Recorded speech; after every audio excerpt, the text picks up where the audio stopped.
TV84 India दे नाल जुड़े हो। मैं रजिंदर सिंह सबरा फतेह अर्ज करदा हाँ। वाहिगुरू जी का खालसा वाहिगुरू जी की फतेह। जलंधर दे मॉडल टाउन के नज़दीक श्री गुरु तेग बहादुर साहब नगर 9वीं पातशाही गुरुद्वारा श्री गुरु तेग बहादुर महाराज जी के पावन अस्थाना के उपर मौजूद हाँ। बंदी सिंघां की रिहाई वास्ते समूह सिख जथेबंदियां दे वल्लों जिहड़ा है पंथक एकत्रताई की जानी है और विचारिया जाना है कि बंदी सिंघां की रिहाई ਦਾ मसला किस तरह के नाल संपूर्ण किया जाए।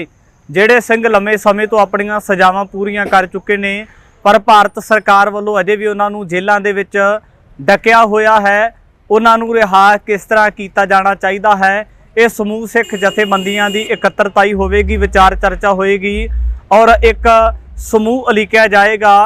उहदे विच 13 मैंबरी कमेटी बनाई जाएगी और जथेबंदियां दे वल्लों बंदी सिंघां की रिहाई नूं लैके फैसला किया जाएगा। इत्थे ही बस नहीं, ये नाल साका नकोदर जिहड़ा कि 4 फरवरी 1986 नूं वापरिया सी। नकोदर दे विच जिहड़ा कि 4 सिंह जामे शहादत का जाम पी जाते हैं, पंजाब सरकार दे अणमनुखी तशद्दद का शिकार हो जाते हैं। उन्हां दी शहादत नूं समर्पित होके अरदास भी गुरु ग्रंथ साहिब महाराज जी की हजूरी दे विच कीती जानी है। आओ तुहानूं समूह दृश्य दिखाउण दा यतन करदे हां। वाहिगुरू जी का खालसा वाहिगुरू जी की फतेह। मैं सिर्फ एक दो बेनतियां करांगा कि एक तां जिहड़ा सब तो पहली गल एक गल बार-बार स्टेज तो चली है कि सारियां जथेबंदियां राजनीतिक पार्टियां जिहड़ियां ने, एक तां मैं पहले ही तुहाडे सारिਆਂ ਤੋਂ माफ़ी मंग ਲਾਂ भी तुहाडे सब दे दिल दुख सकदे है कि वार वार असी कहने हैं कि कोई भी पार्टी है, भावें वो बादल है, कांग्रेस है या आप है, वो हिंदू वोटां दी ख्याल रखती है कि साड़ियां हिंदू वोटां ना टुट जान। ये स्पष्ट है। उस तो बाद असी सारे बहुत चीकते हैं कि सिख वोटां की परवाह क्यों नहीं कर रहे। कोई भी राजनीतिक पार्टी जे सिख वोटां की परवाह नहीं कर रही तो उहदे लई जिम्मेवार वो राजनीतिक पार्टी नहीं है, उहदे लई जिम्मेवार असीं हां। क्योंकि साडे अंदर धड़ेबंदियां दी इस किस्म के हालात ने। साडे मैनूं माफ करियो कि साडियां जथेबंदियां नहीं हैगियां, साडे असल विच अपने अपने पंथ ने, ऐ लग रहा है प्रैक्टिकली। और असी उस पंथ दे अपनी अपनी जथेबंदी का एक किला बना के उहदे राजे बनना पसंद करते हैं। वो किला बेशक छोटा हो जाए पर बन के असी राजे ही रहना होता है। तो जिहड़ी साडे पुराने बजुर्गों ने गल कही सी, सरदार जस्सा सिंह आलूवालिया जी होरां ने कि मिसल बंड अब कबू ना पावो, रल मिल खड़ तुर पंथ बचावो। जे असी एडे वड्डे मसले लड़ना, असी सेंटर नाल है, मोदी नाल है, वो किड्डा ताकतवर बंदा है, तो उहदे मुकाबले लड़दे हैं। जे असी आपस च कंपीटीशन करने हैं फिर तो मैनूं लगदा साडे तो कुछ बनना नहीं। तो मैनूं लगदा भी सब तो पहला तो सानूं अपने आप नूं थोड़ा जिहा सवै पड़चोल करन दी लोड़ है। और दूजा जिहड़े बंदे साडे विच दागी हो चुके ने, जिहड़े शरेआम पता लग चुके हैं तुहाडे च, मैं बादल किया नूं कह रहा, वो तो पता ही है उन्हां दा जिहे जिहे हैगे। दूजे जिहड़े हर एक संघर्ष खड़ा करते हैं उहनूं बेचदे आ, नाल दी नाल होर खड़ा कर लैंदे आ। तुसीं मैं आपां सारे फिर आम लोकां दी तरह जदों वो वहण चलदा है उहदे फिर जिंदाबाद मुर्दाबाद करते हैं। तो मैं दावे नाल कह सकदा जे अज इहो जे दागी बंदे साडे च इत्थे आ जाण ना, अद्धे तो वध बंदे साडे खड़े होकर उन्होंने कहेंगे वाह जी वाह तुसीं आ गए, थोड़ी घाट रह गई सीगी।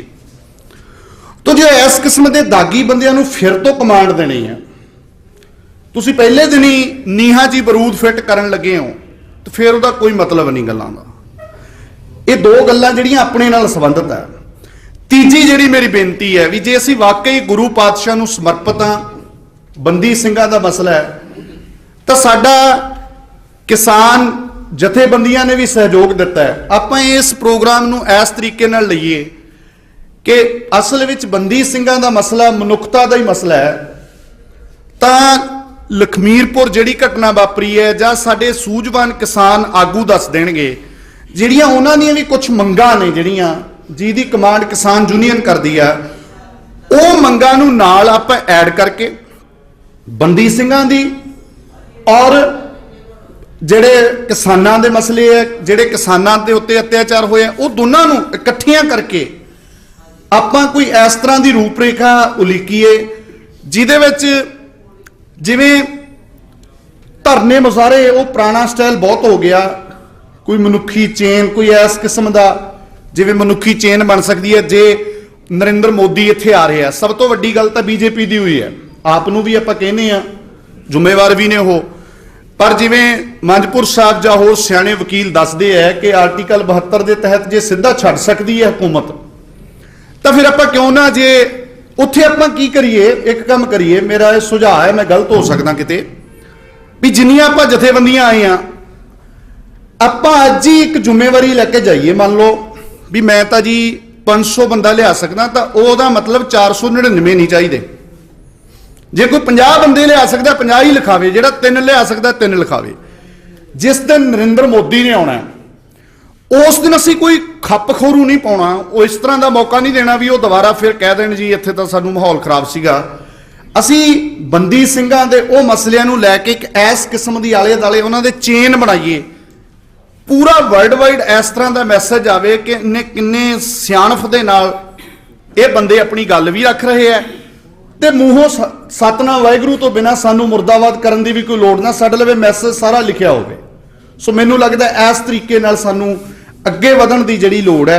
ਮੇਰੇ ਤੋਂ ਭੁੱਲਾਂ ਚੁੱਕਾਂ ਵੀ ਹੋਈਆਂ ਹੋਣਗੀਆਂ, ਕਿਸੇ ਵੀਰ ਨੂੰ ਠੇਸ ਵੀ ਪਹੁੰਚ ਸਕਦੀ ਹੈ, ਉਹਦੇ ਲਈ ਵੀ ਮਾਫੀ ਚਾਹੁੰਦਾ, ਪਰ ਸਾਨੂੰ ਥੋੜਾ ਜਿਹਾ ਇਹ ਤੇ ਜ਼ਰੂਰ ਜਿਹੜਾ ਇੱਕ ਕਾਮਨ ਮਿਨੀਮਮ ਪ੍ਰੋਗਰਾਮ ਵਾਲੀ ਗੱਲ ਆ ਉਹ ਸਾਡੇ ਵਿੱਚ ਜ਼ਰੂਰ ਹੋਣੀ ਚਾਹੀਦੀ ਆ। ਮੰਨ ਲਓ ਅਜੇ ਤੱਕ ਵੀ ਸਾਡੇ ਅੰਦਰ ਇਹ ਰਹਿੰਦਾ, ਜੇ ਮੰਨ ਲਓ ਮੈਂ ਦਸਤਾਰ ਇਸ ਤਰ੍ਹਾਂ ਸਜਾ ਰਿਹਾ ਜੋ ਤਾਂ ਗੋਲ ਬੰਨੀ ਜਾਂਦਾ, ਪਰ ਨਾ ਉਹਦੇ ਨਾਲ ਮੈਂ ਬੈਠਣਾ ਹੀ ਹੈ ਨਹੀਂ।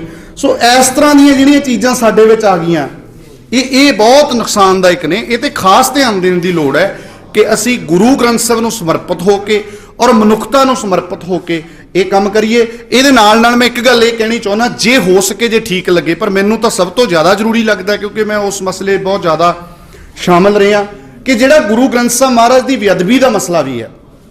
ਹਾਲਾਂਕਿ ਗੁਰੂ ਗ੍ਰੰਥ ਸਾਹਿਬ ਦੀਆਂ ਬੇਅਦਬੀਆਂ ਹੀ ਵੱਡੇ ਪੱਧਰ ਤੇ ਹੋਈਆਂ ਨੇ ਪੰਜਾਬ ਦੇ ਵਿੱਚ, ਪਰ ਆਪਾਂ ਇੱਥੇ ਤੱਕ ਨਾ ਰਹੀਏ, ਆਪਾਂ ਕਹਿ ਦਈਏ ਕਿਸੇ ਵੀ ਧਰਮ ਗ੍ਰੰਥ ਦੀ, ਭਾਵੇਂ ਪਵਿੱਤਰ ਕੁਰਾਨ ਹੈ, ਭਾਵੇਂ ਪਵਿੱਤਰ ਗੀਤਾ ਹੈ, ਉਹਨਾਂ ਮਸਲਿਆਂ ਦੇ ਉੱਤੇ ਵੀ ਜੇ ਨਾਲ ਗੱਲ ਹੋ ਸਕੇ ਤਾਂ ਹੋਰ ਵੀ ਜ਼ਿਆਦਾ ਵਧੀਆ ਹੋਊਗਾ, ਕਿਉਂਕਿ ਗੁਰੂ ਗ੍ਰੰਥ ਸਾਹਿਬ ਪੂਰੀ ਪ੍ਰਾਣੀ ਮਾਤਰ ਦੇ ਔਰ ਅਸੀਂ ਸਾਰੇ ਧਰਮ ਗ੍ਰੰਥਾਂ ਦੀ ਗੱਲ ਵੀ ਕਰਾਂਗੇ। ਸੋ ਇਹ ਕੁਝ ਸੁਝਾਅ ਹੈ ਜੀ, ਬਾਕੀ ਸੂਝਵਾਨ ਸੱਜਣ ਜਿਵੇਂ ਵੀ ਸਾਰੇ ਰਲ ਮਿਲ ਕੇ ਇੱਕ ਫੈਸਲਾ ਲੈਣਗੇ, ਆਪਾਂ ਸਾਰੇ ਕੋਸ਼ਿਸ਼ ਕਰਾਂਗੇ। ਵਾਹਿਗੁਰੂ ਜੀ ਕਾ ਖਾਲਸਾ, ਵਾਹਿਗੁਰੂ ਜੀ ਕੀ ਫਤਿਹ। ਵਾਹਿਗੁਰੂ ਜੀ ਕਾ ਖਾਲਸਾ, ਵਾਹਿਗੁਰੂ ਜੀ ਕੀ ਫਤਿਹ। ਸਭ ਤੋਂ ਪਹਿਲਾਂ ਅੱਜ ਦੇ ਦਿਨ 1986 ਦੇ ਵਿੱਚ ਸ੍ਰੀ ਗੁਰੂ ਗ੍ਰੰਥ ਸਾਹਿਬ ਜੀ ਦੀ ਹੋਈ ਬੇਅਦਬੀ ਤੇ ਦੋਸ਼ੀਆਂ ਵਿਰੁੱਧ ਰੋਸ ਮੁਜ਼ਾਹਰਾ ਕਰਨ ਵਾਲੇ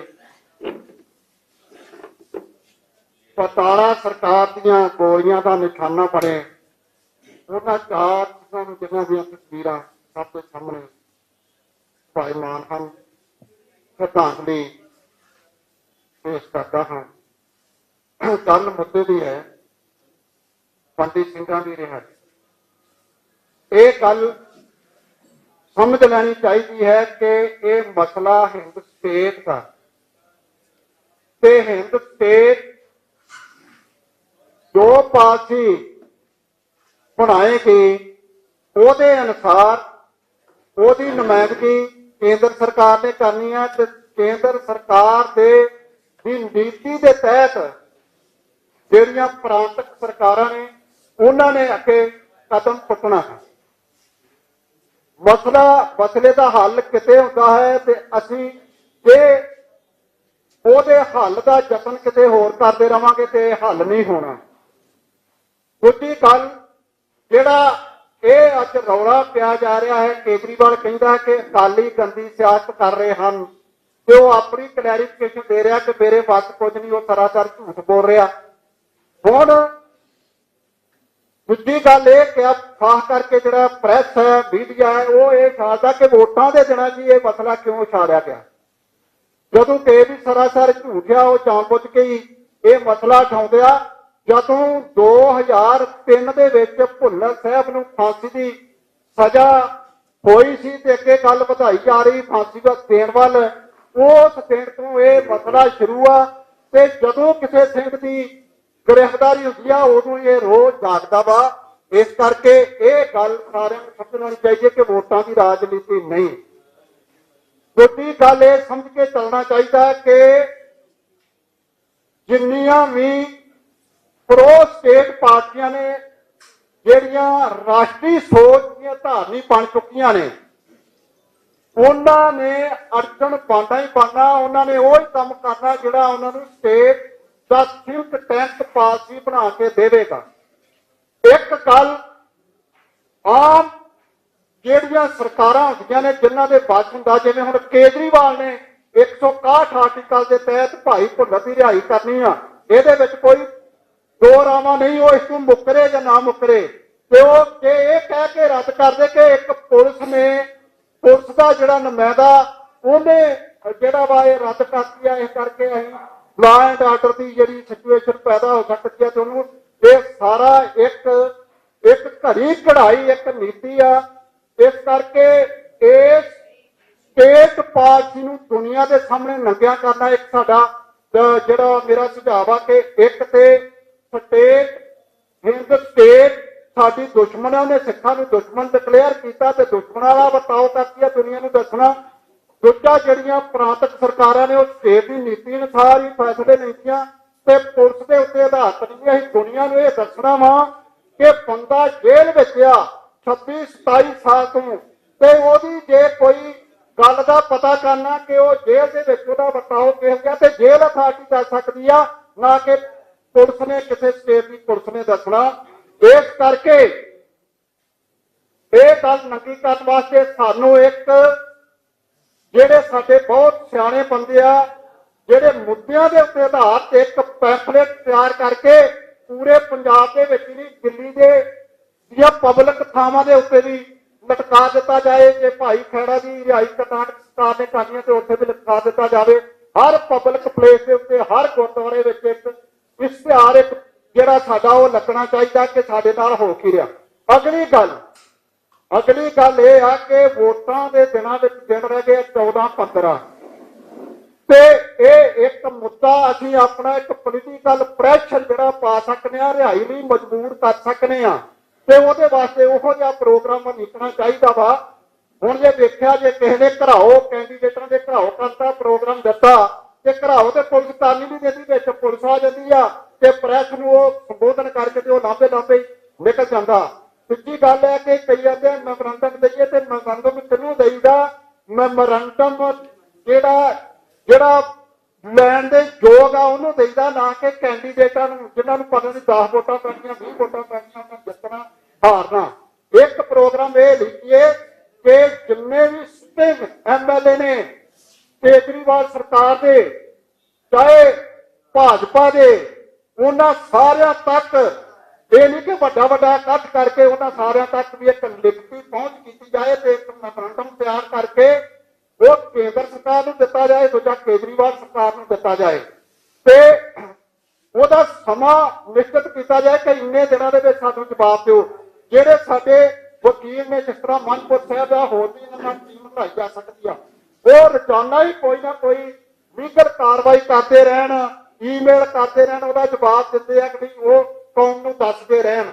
ਅਗਲਾ ਸੁਝਾਅ ਇਹ ਆ ਮੇਰਾ ਕਿ ਇੱਕ ਦਿਨ ਸਾਰੇ ਪੰਜਾਬ ਦੇ ਵਿੱਚ ਭਾਵੇਂ ਕਿੰਨਾ ਤਖਤਾਂ ਤੋਂ ਇੱਕ ਰੋਹ ਮਾਰਚ ਕੱਢਿਆ ਜਾਏ, ਨਾ ਕਿ ਰੋਸ ਮਾਰਚ ਕਾਲੇ ਝੰਡੇ ਲੈ ਕੇ ਨਹੀਂ, ਇੱਕ ਰੋਹ ਮਾਰਚ ਆਪਣੇ ਖਾਲਸਾ ਨਿਸ਼ਾਨ ਸਾਹਿਬ ਦੇ ਥੱਲੇ ਇੱਕ ਰੋਹ ਮਾਰਚ ਕੱਢਿਆ ਜਾਏ ਕਿ ਅਸੀਂ ਤੁਹਾਡੇ ਕੋਲੋਂ ਕੋਈ ਮੰਗ ਨਹੀਂ ਮੰਗ ਰਹੇ, ਇਹ ਸਾਡਾ ਅਧਿਕਾਰ ਆ, ਸਾਡੇ ਬੰਦੀ ਸਿੰਘਾਂ ਦਾ ਅਧਿਕਾਰ ਆ, ਔਰ ਤੁਹਾਡਾ ਕਾਨੂੰਨ ਔਰ ਸਟੇਟ ਰੂਲ ਜਿਹੜਾ ਵਾ ਉਹ ਅਧਿਕਾਰ ਉਹਨਾਂ ਨੂੰ ਦਿੰਦਾ। ਜੇ ਤੁਸੀਂ ਆਪਣੇ ਪੁਲਿਸੀਆਂ ਨੂੰ ਜਿਨ੍ਹਾਂ ਨੇ ਕਤਲੇਆਮ ਕੀਤਾ ਉਹਨਾਂ ਨੂੰ 3-4 ਸਾਲ ਬਾਅਦ ਰਿਹਾ ਕਰ ਸਕਦੇ ਤੇ ਇਹਨਾਂ ਨੂੰ 30-30, 32-32 ਸਾਲ ਤੇ 26-27 ਸਾਲ ਅੰਦਰ ਤੁਸੀਂ ਕਿਵੇਂ ਰੱਖ ਸਕਦੇ ਹੋ। ਸਟੇਟ ਰੂਲ ਵੀ ਇਹ ਵਕੀਲ ਸਾਡੇ ਆ ਜਿਹੜੇ ਉਹ ਲਿਖਤੀ ਰੂਪ ਦੇ ਵਿੱਚ ਜਿਹੜੇ ਆ ਪ੍ਰੈਸ ਦੇ ਰਾਹੀਂ ਤੇ ਜਿਸ ਤਰੀਕੇ ਨਾਲ ਵੀ ਦੱਸ ਸਕਦੇ ਆ ਕਿ 10+4 12+5 ਤੇ 14 15+6 ਜਿਹਦਾ ਮਤਲਬ ਹੈ ਕਿ ਇੰਨੀ ਅਸਲ ਸਜ਼ਾ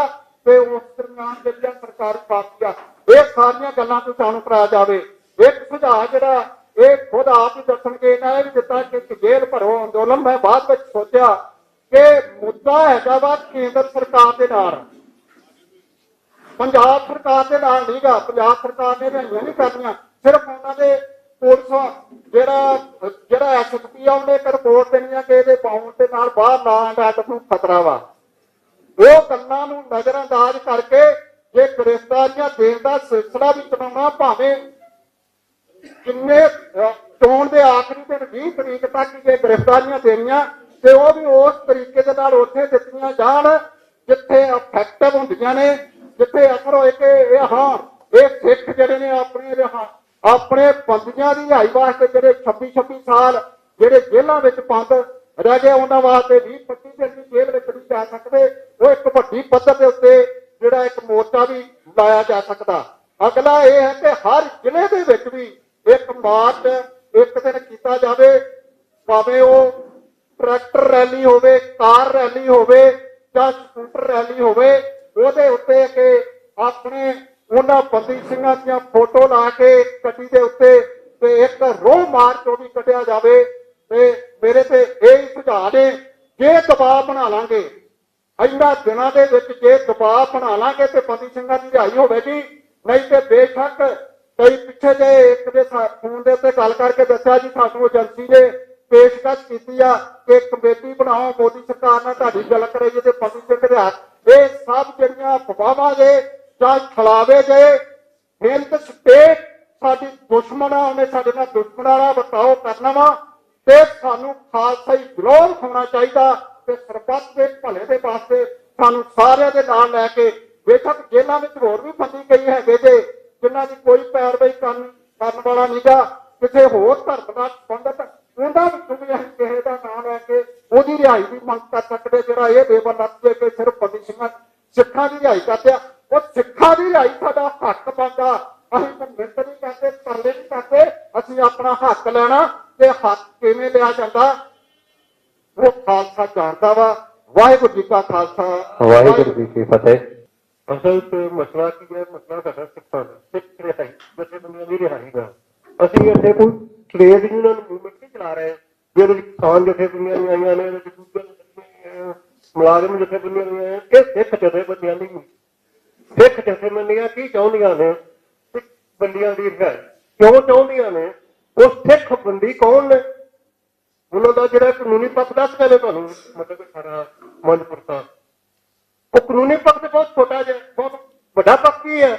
ਵੱਡਾ ਪੱਖ ਹੈ ਸਿੱਖਾਂ ਨੇ ਇੱਕ ਸੰਘਰਸ਼ ਲੜਿਆ। ਉਹ ਸੰਘਰਸ਼ ਦੇ ਬਦਲੇ ਵਿੱਚ ਉਹ ਸਾਨੂੰ ਲਗਾਤਾਰ ਸਾਡੇ ਬੰਦੀਆਂ ਦੀ ਜੇਲ੍ਹਾਂ 'ਚ ਨਜ਼ਰਬੰਦ ਕਰਕੇ ਸਾਨੂੰ ਲਗਾਤਾਰ ਤਾੜਨਾ ਕਰਦੇ ਨੇ ਵੀ ਆਹ ਤੁਹਾਡਾ ਹਸ਼ਰ ਹੋਵੇਗਾ ਜੇ ਤੁਸੀਂ ਸੰਘਰਸ਼ ਦੀ ਗੱਲ ਕਰੋਗੇ। ਤੇ ਜੇ ਤੁਸੀਂ ਰਾਜਨੀਤਿਕ ਸੰਘਰਸ਼ ਦੀ ਗੱਲ ਕਰੋਗੇ, ਜੇ ਤੁਸੀਂ ਰਾਜ ਦੀ ਗੱਲ ਕਰੋਗੇ ਤੇ ਤੁਹਾਡਾ ਹਸ਼ਰ ਇਹ ਹੋਵੇਗਾ। ਇਹ ਜਿਹੜੇ ਬੰਦੀ ਨੇ ਇਹ ਕੋਈ ਉਹਨਾਂ ਨੇ ਇੱਕ ਮਿੰਟ ਲੱਗਦਾ ਜੇ ਇਹਨਾਂ ਨੂੰ ਵਿਆਹ ਕਰਨਾ ਹੋਵੇ ਤੇ ਕਰ ਸਕਦੇ ਨੇ, ਪਰ ਨਹੀਂ ਕਰਨਾ ਚਾਹੁੰਦੇ ਹੋ।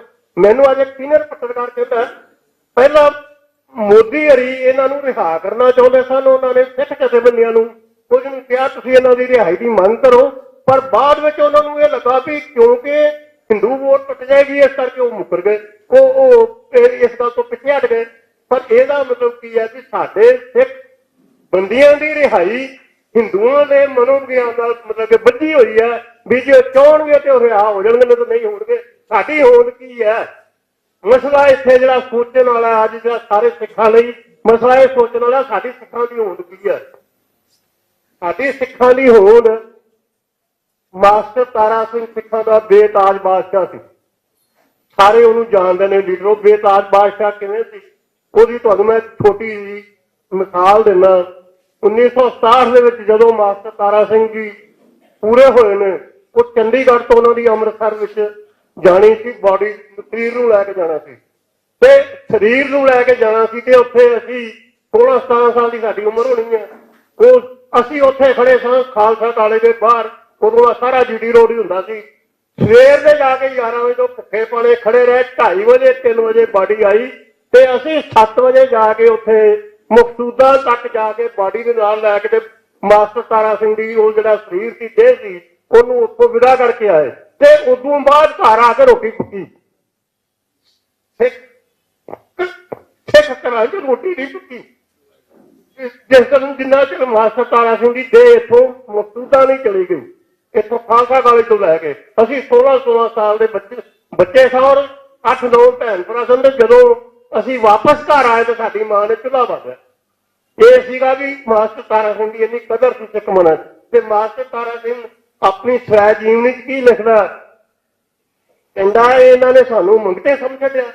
ਕਹਿੰਦਾ ਜੇ ਅਸੀਂ ਇੱਧਰ ਮੂੰਹ ਭਰ ਕੇ ਕੁਝ ਮੰਗਦੇ ਆ ਤੇ ਕਹਿੰਦੇ ਨੇ ਮੂੰਹ ਭਰ ਦਿੰਦੇ ਨੇ, ਜੇ ਅਸੀਂ ਇੱਧਰ ਜਾਂਦੇ ਆ ਤੇ ਮੂੰਹ ਦੂਜੇ ਪਾਸੇ ਕਰ ਦਿੰਦੇ ਨੇ ਕਿ ਅਸੀਂ ਮੰਗਤੇ ਆ।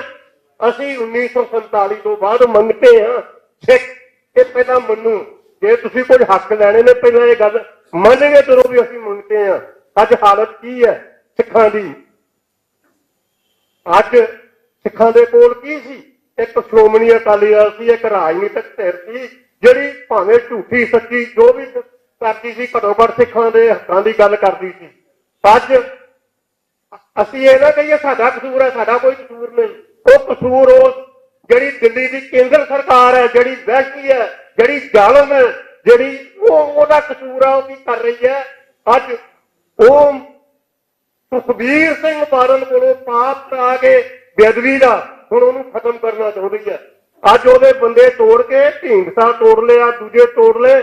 ਉਹ ਇਹ ਵੀ ਪਾਰਟੀ ਨਹੀਂ ਰਹਿ ਦੇਣਾ ਚਾਹੁੰਦੀ। ਕੋਈ ਸੁਖਬੀਰ ਸਿੰਘ ਬਾਦਲ ਦਾ ਘਟੀਆ ਮਨੁੱਖ, ਕੋਈ ਬਾਦਲੀਆਂ ਵਰਗਾ ਬੰਦਾ ਵੀ ਸਿੱਖ ਹਿੱਤਾਂ ਦੀ ਗੱਲ ਕਰ ਸਕੇ, ਇਹ ਨਹੀਂ ਰਹਿ ਦੇਣਾ ਚਾਹੁੰਦੀ। ਔਰ ਉਹਨੂੰ ਇੱਥੋਂ ਮਰਿਆ ਵੇਟ ਕਰਨਾ ਚਾਹੁੰਦੀ ਆ। ਇਸੇ ਕਰਕੇ ਉਹ ਸਾਰੇ ਦੀ ਸਾਰੀ ਭਾਵੇਂ ਇਹੀ ਬੀਜੇਪੀ ਕੱਲ ਨੂੰ ਇਸੇ ਹੀ ਬਾਦਲ ਨਾਲ ਸਮਝੌਤਾ ਕਰਕੇ 4-5-10 MLA ਜਿੱਤ ਜਾਏ ਤੇ ਸਮਝੌਤਾ ਕਰ ਲਏ। ਪਰ ਹਾਲ ਦੀ ਘੜੀ ਤੁਸੀਂ ਉਹਦੀ ਸਾਰੀ ਦਿਸ਼ਾ ਵੇਖੋ, ਉਹ ਸੁਖਬੀਰ ਬਾਦਲ ਦੀ ਧਿਰ ਰਾਜਨੀਤਿਕ ਤੌਰ ਤੇ ਟੋਟਲ ਖਤਮ ਕਰਨਾ ਚਾਹੁੰਦੀ ਹੈ। ਸਿੱਖਾਂ ਦੀ ਰਾਜਨੀਤਿਕ ਹਸਤੀ ਨੂੰ ਮਲੀਆਨੇਟ ਕਰਨਾ ਚਾਹੁੰਦੀ ਹੈ। ਕੁਝ ਸਿੱਖਾਂ ਨੂੰ ਉਹ ਭਾਜਪਾ 'ਚ ਸ਼ਾਮਲ ਕਰਨਾ ਚਾਹੁੰਦੀ ਹੈ, ਕੁਝ ਸਿੱਖਾਂ ਨੂੰ ਆਪ ਰਾਹੀਂ ਗੁੰਮਰਾਹ ਕਰਨਾ ਚਾਹੁੰਦੀ ਹੈ। ਔਰ ਸਿੱਖਾਂ ਦੀ ਇੱਥੇ ਕੋਈ ਰਾਜਨੀਤਿਕ ਧਿਰ ਨਹੀਂ ਰਹਿਣ ਦੇਣਾ ਚਾਹੁੰਦੀ। ਇਹ ਅੱਜ ਦੀ ਰਿਐਲਿਟੀ ਹੈ, ਇਹ ਸੱਚ ਹੈ। ਔਰ ਸਿੱਖਾਂ ਦੀ ਜਿਹੜੀ ਰਾਜਸੀ ਹੋਂਦ ਜਿਹੜੀ ਨਾ ਰਹਿਣ ਦਾ ਕਾਰਨ, ਜਿਵੇਂ ਉਹਨਾਂ ਨੇ ਦੱਸਿਆ, ਇਹ ਸਾਡਾ ਕਸੂਰ ਇਹ ਹੈ ਵੀ ਅਸੀਂ ਸਿੱਖ ਹੋਣ ਨੂੰ ਨਹੀਂ ਸਮਝ ਸਕੇ। ਸਿੱਖ ਹੋਣ ਦੀ ਅੱਜ ਜਿਹੜੀ ਇੱਥੇ ਚਰਚਾ ਕੀਤੀ ਜਾ ਰਹੀ ਹੈ, ਕੋਈ ਕਿਸਾਨ ਅੰਦੋਲਨ ਰਾਜੇਵਾਲ ਕਰਕੇ ਜਿੱਤ ਗਿਆ ਜਾਂ ਕਾਂਗਰੇਸਾਂ ਕਰਕੇ ਜਿੱਤ ਗਿਆ, ਕਮਿਊਨਿਸਟਾਂ ਕਰਕੇ ਨਹੀਂ ਜਿੱਤਿਆ। ਇਹ ਅੰਦੋਲਨ ਵਾਪਸ ਕਿਵੇਂ ਹੋਇਆ? ਇਹਦੀ ਲਾਸਟ ਜਿਹੜੀ ਸਾਰੀ ਡਿਵੈਲਪਮੈਂਟ ਹੈ ਉਹ ਕੀ ਹੋਈ? ਉਹ ਉਹਨਾਂ ਦੀਆਂ ਜਿਹੜੀਆਂ ਭਾਰਤੀ ਜਨਤਾ ਪਾਰਟੀ ਦੇ ਅਖਬਾਰਾਂ ਨੇ ਉਹ ਦੱਸਦੀਆਂ ਨੇ।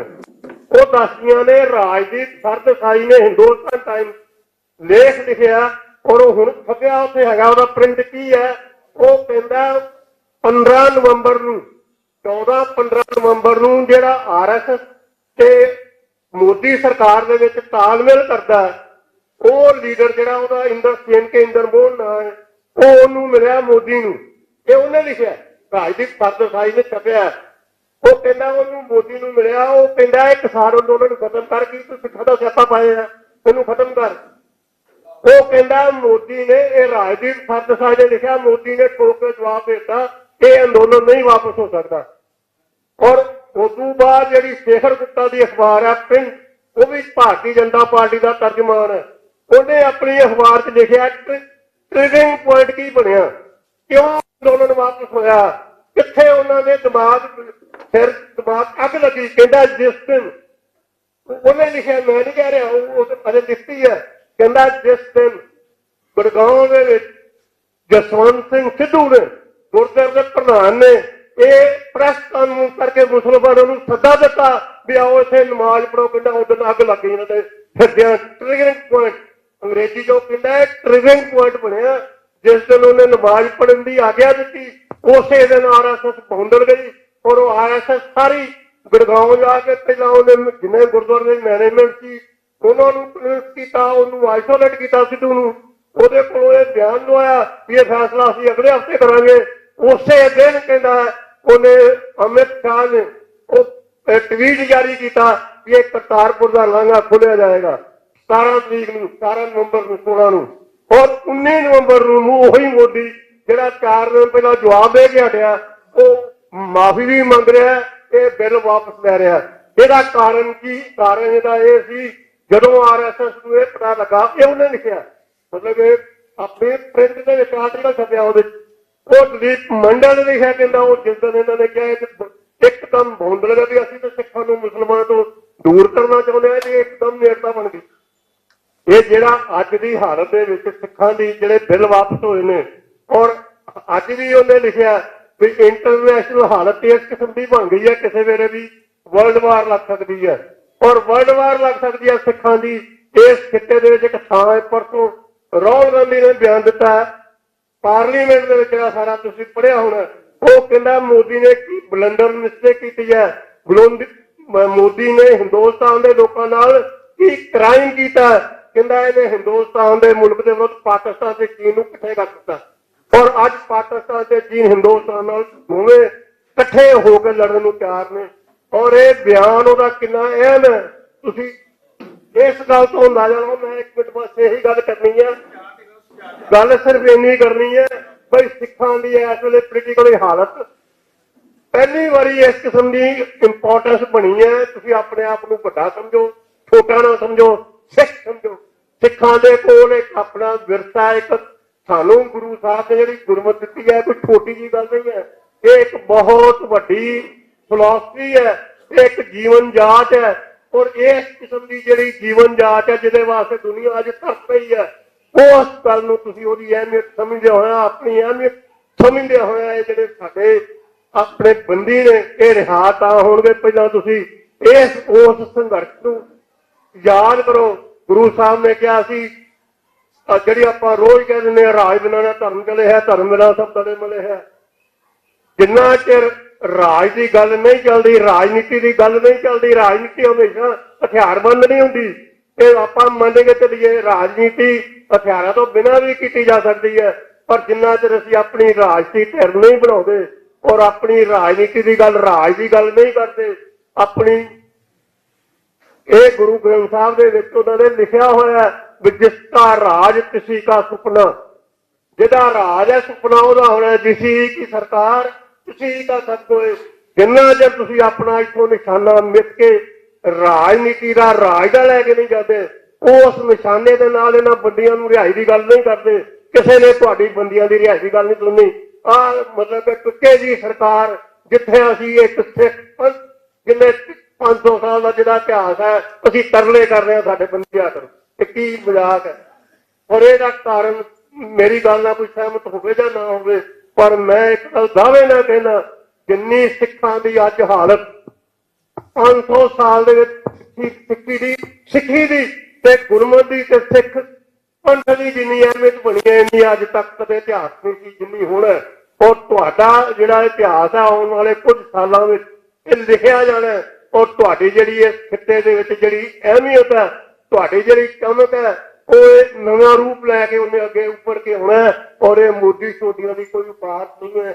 ਆਪਾਂ ਇਹਨਾਂ ਦੇ ਤਰਲੇ ਕਰ ਰਹੇ ਹਾਂ, ਠੀਕ ਹੈ, ਆਪਣਾ ਕਾਨੂੰਨੀ ਪੱਖ ਜਿੰਨਾ ਆਪਾਂ ਕਰ ਸਕਦੇ ਹੋ ਉਹਦੇ ਵਾਸਤੇ ਯਤਨ ਕਰੀਏ, ਮਾਰਚ ਕਰੀਏ, ਕੇਸਗੜ੍ਹ ਸਾਹਿਬ ਤੋਂ ਸ੍ਰੀ ਅਕਾਲ ਤਖ਼ਤ ਸਾਹਿਬ ਤੱਕ ਵੱਡਾ ਮਾਰਚ ਕਰੀਏ ਚੋਣਾਂ ਦੌਰਾਨ। ਉਹ ਇੱਕ ਲੋਕਾਂ ਦੇ ਵਿੱਚ ਜਾਗਰਤੀ ਲੈ ਕੇ ਆਵੇਗਾ, ਇਹ ਬੜੀ ਵੱਡੀ ਗੱਲ ਹੈ। ਪਰ ਇਹ ਸਾਰੇ ਨਿਸ਼ਾਨੇ ਨੂੰ ਆਪਾਂ ਰਾਜ ਦਾ, ਜਿਹੜੀ ਰਾਜਨੀਤੀ ਦਾ ਰਾਸ਼ਟਰੀ ਧਿਰ ਬਣਦਾ ਜਿਹੜਾ ਨਿਸ਼ਾਨਾ, ਉਹਨੂੰ ਭੁੱਲ ਨਾ ਜਾਈਏ। ਉਸ ਨਿਸ਼ਾਨੇ ਨਾਲ ਜੋੜ ਕੇ ਜਦੋਂ ਆਪਾਂ ਬੰਦੀਆਂ ਦੀ ਗੱਲ ਕਰਾਂਗੇ, ਇਹਨਾਂ ਦੀ ਕੋਈ ਜ਼ਰੂਰਤ ਨਹੀਂ ਹੈ ਕਿ ਤੁਹਾਡੇ ਬੰਦੀ ਤੁਹਾਡੇ ਤਰਲੇ ਕਰਕੇ ਕੱਟਣ। ਵਾਹਿਗੁਰੂ ਜੀ ਕਾ ਖਾਲਸਾ, ਵਾਹਿਗੁਰੂ ਜੀ ਕਾ ਖਾਲਸਾ, ਵਾਹਿਗੁਰੂ ਜੀ ਕੀ ਫਤਿਹ।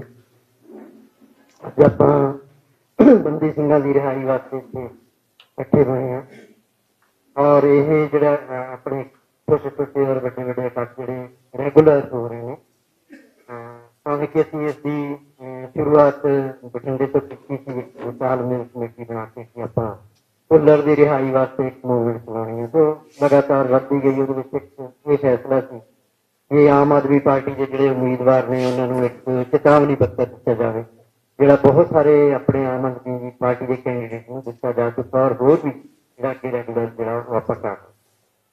ਹੁਣ ਮੈਂ ਜ਼ਿਆਦਾ ਲੰਮਾ ਨਹੀਂ ਕਹਿਣਾ, ਕਿਉਂਕਿ ਗੁਰਬਚਨ ਸਿੰਘ ਨੇ ਜਿਹੜੀਆਂ ਗੱਲਾਂ ਕਹੀਆਂ ਉਹ ਮੈਂ ਉਹਨਾਂ ਨਾਲ ਸਹਿਮਤ ਹਾਂ। ਕਿਉਂਕਿ ਸਾਡੀ ਜਿਨ੍ਹਾਂ ਨਾਲ ਲੜਾਈ ਹੈ, ਸਾਨੂੰ ਸਭ ਤੋਂ ਪਹਿਲਾਂ ਤਾਂ ਸਾਡੇ ਦੁਸ਼ਮਣ ਦੀ ਪਛਾਣ ਹੋਣੀ ਚਾਹੀਦੀ ਹੈ। ਸਾਡਾ ਦੁਸ਼ਮਣ ਕੌਣ? ਜਿੰਨਾ ਚਿਰ ਅਸੀਂ ਆਪਣੇ ਦੁਸ਼ਮਣ ਦੀ ਪਛਾਣ ਨਹੀਂ ਕਰਦੇ, ਅਸੀਂ ਲੜ ਨਹੀਂ ਸਕਦੇ। ਅਜੇ ਤੱਕ ਸਾਨੂੰ ਇਹ ਨਹੀਂ ਪਤਾ ਲੱਗ ਰਿਹਾ ਕਿ ਸਾਡਾ ਸਹੀ ਮਾਇਨੇ 'ਚ ਦੁਸ਼ਮਣ ਕੌਣ।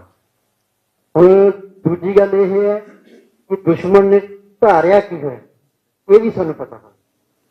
ਸਾਡੇ ਦੁਸ਼ਮਣ ਜਿਹੜਾ ਉਹ ਸਿੱਧਾ ਸਿੱਧਾ ਟਕਰਾਅ ਗੁਰੂ ਨਾਨਕ ਸਾਹਿਬ ਦੇ ਫਲਸਫੇ ਦਾ, ਮੰਨੂ ਦੇ ਫਲਸਫੇ ਦਾ।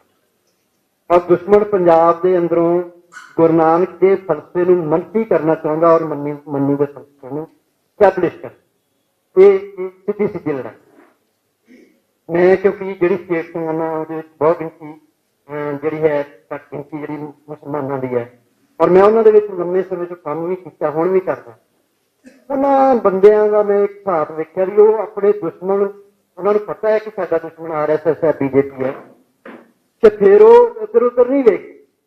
ਉਹ ਵੇਖਦੇ ਕਿ ਸਾਡੀ ਕਲੋਜ਼ ਕਿਵੇਂ ਸਾਡੇ ਦੁਸ਼ਮਣ ਕੌਣ ਸਾਡੀ ਔਰ ਕੌਣ ਕਿਹੜੀ ਪਾਰਟੀ।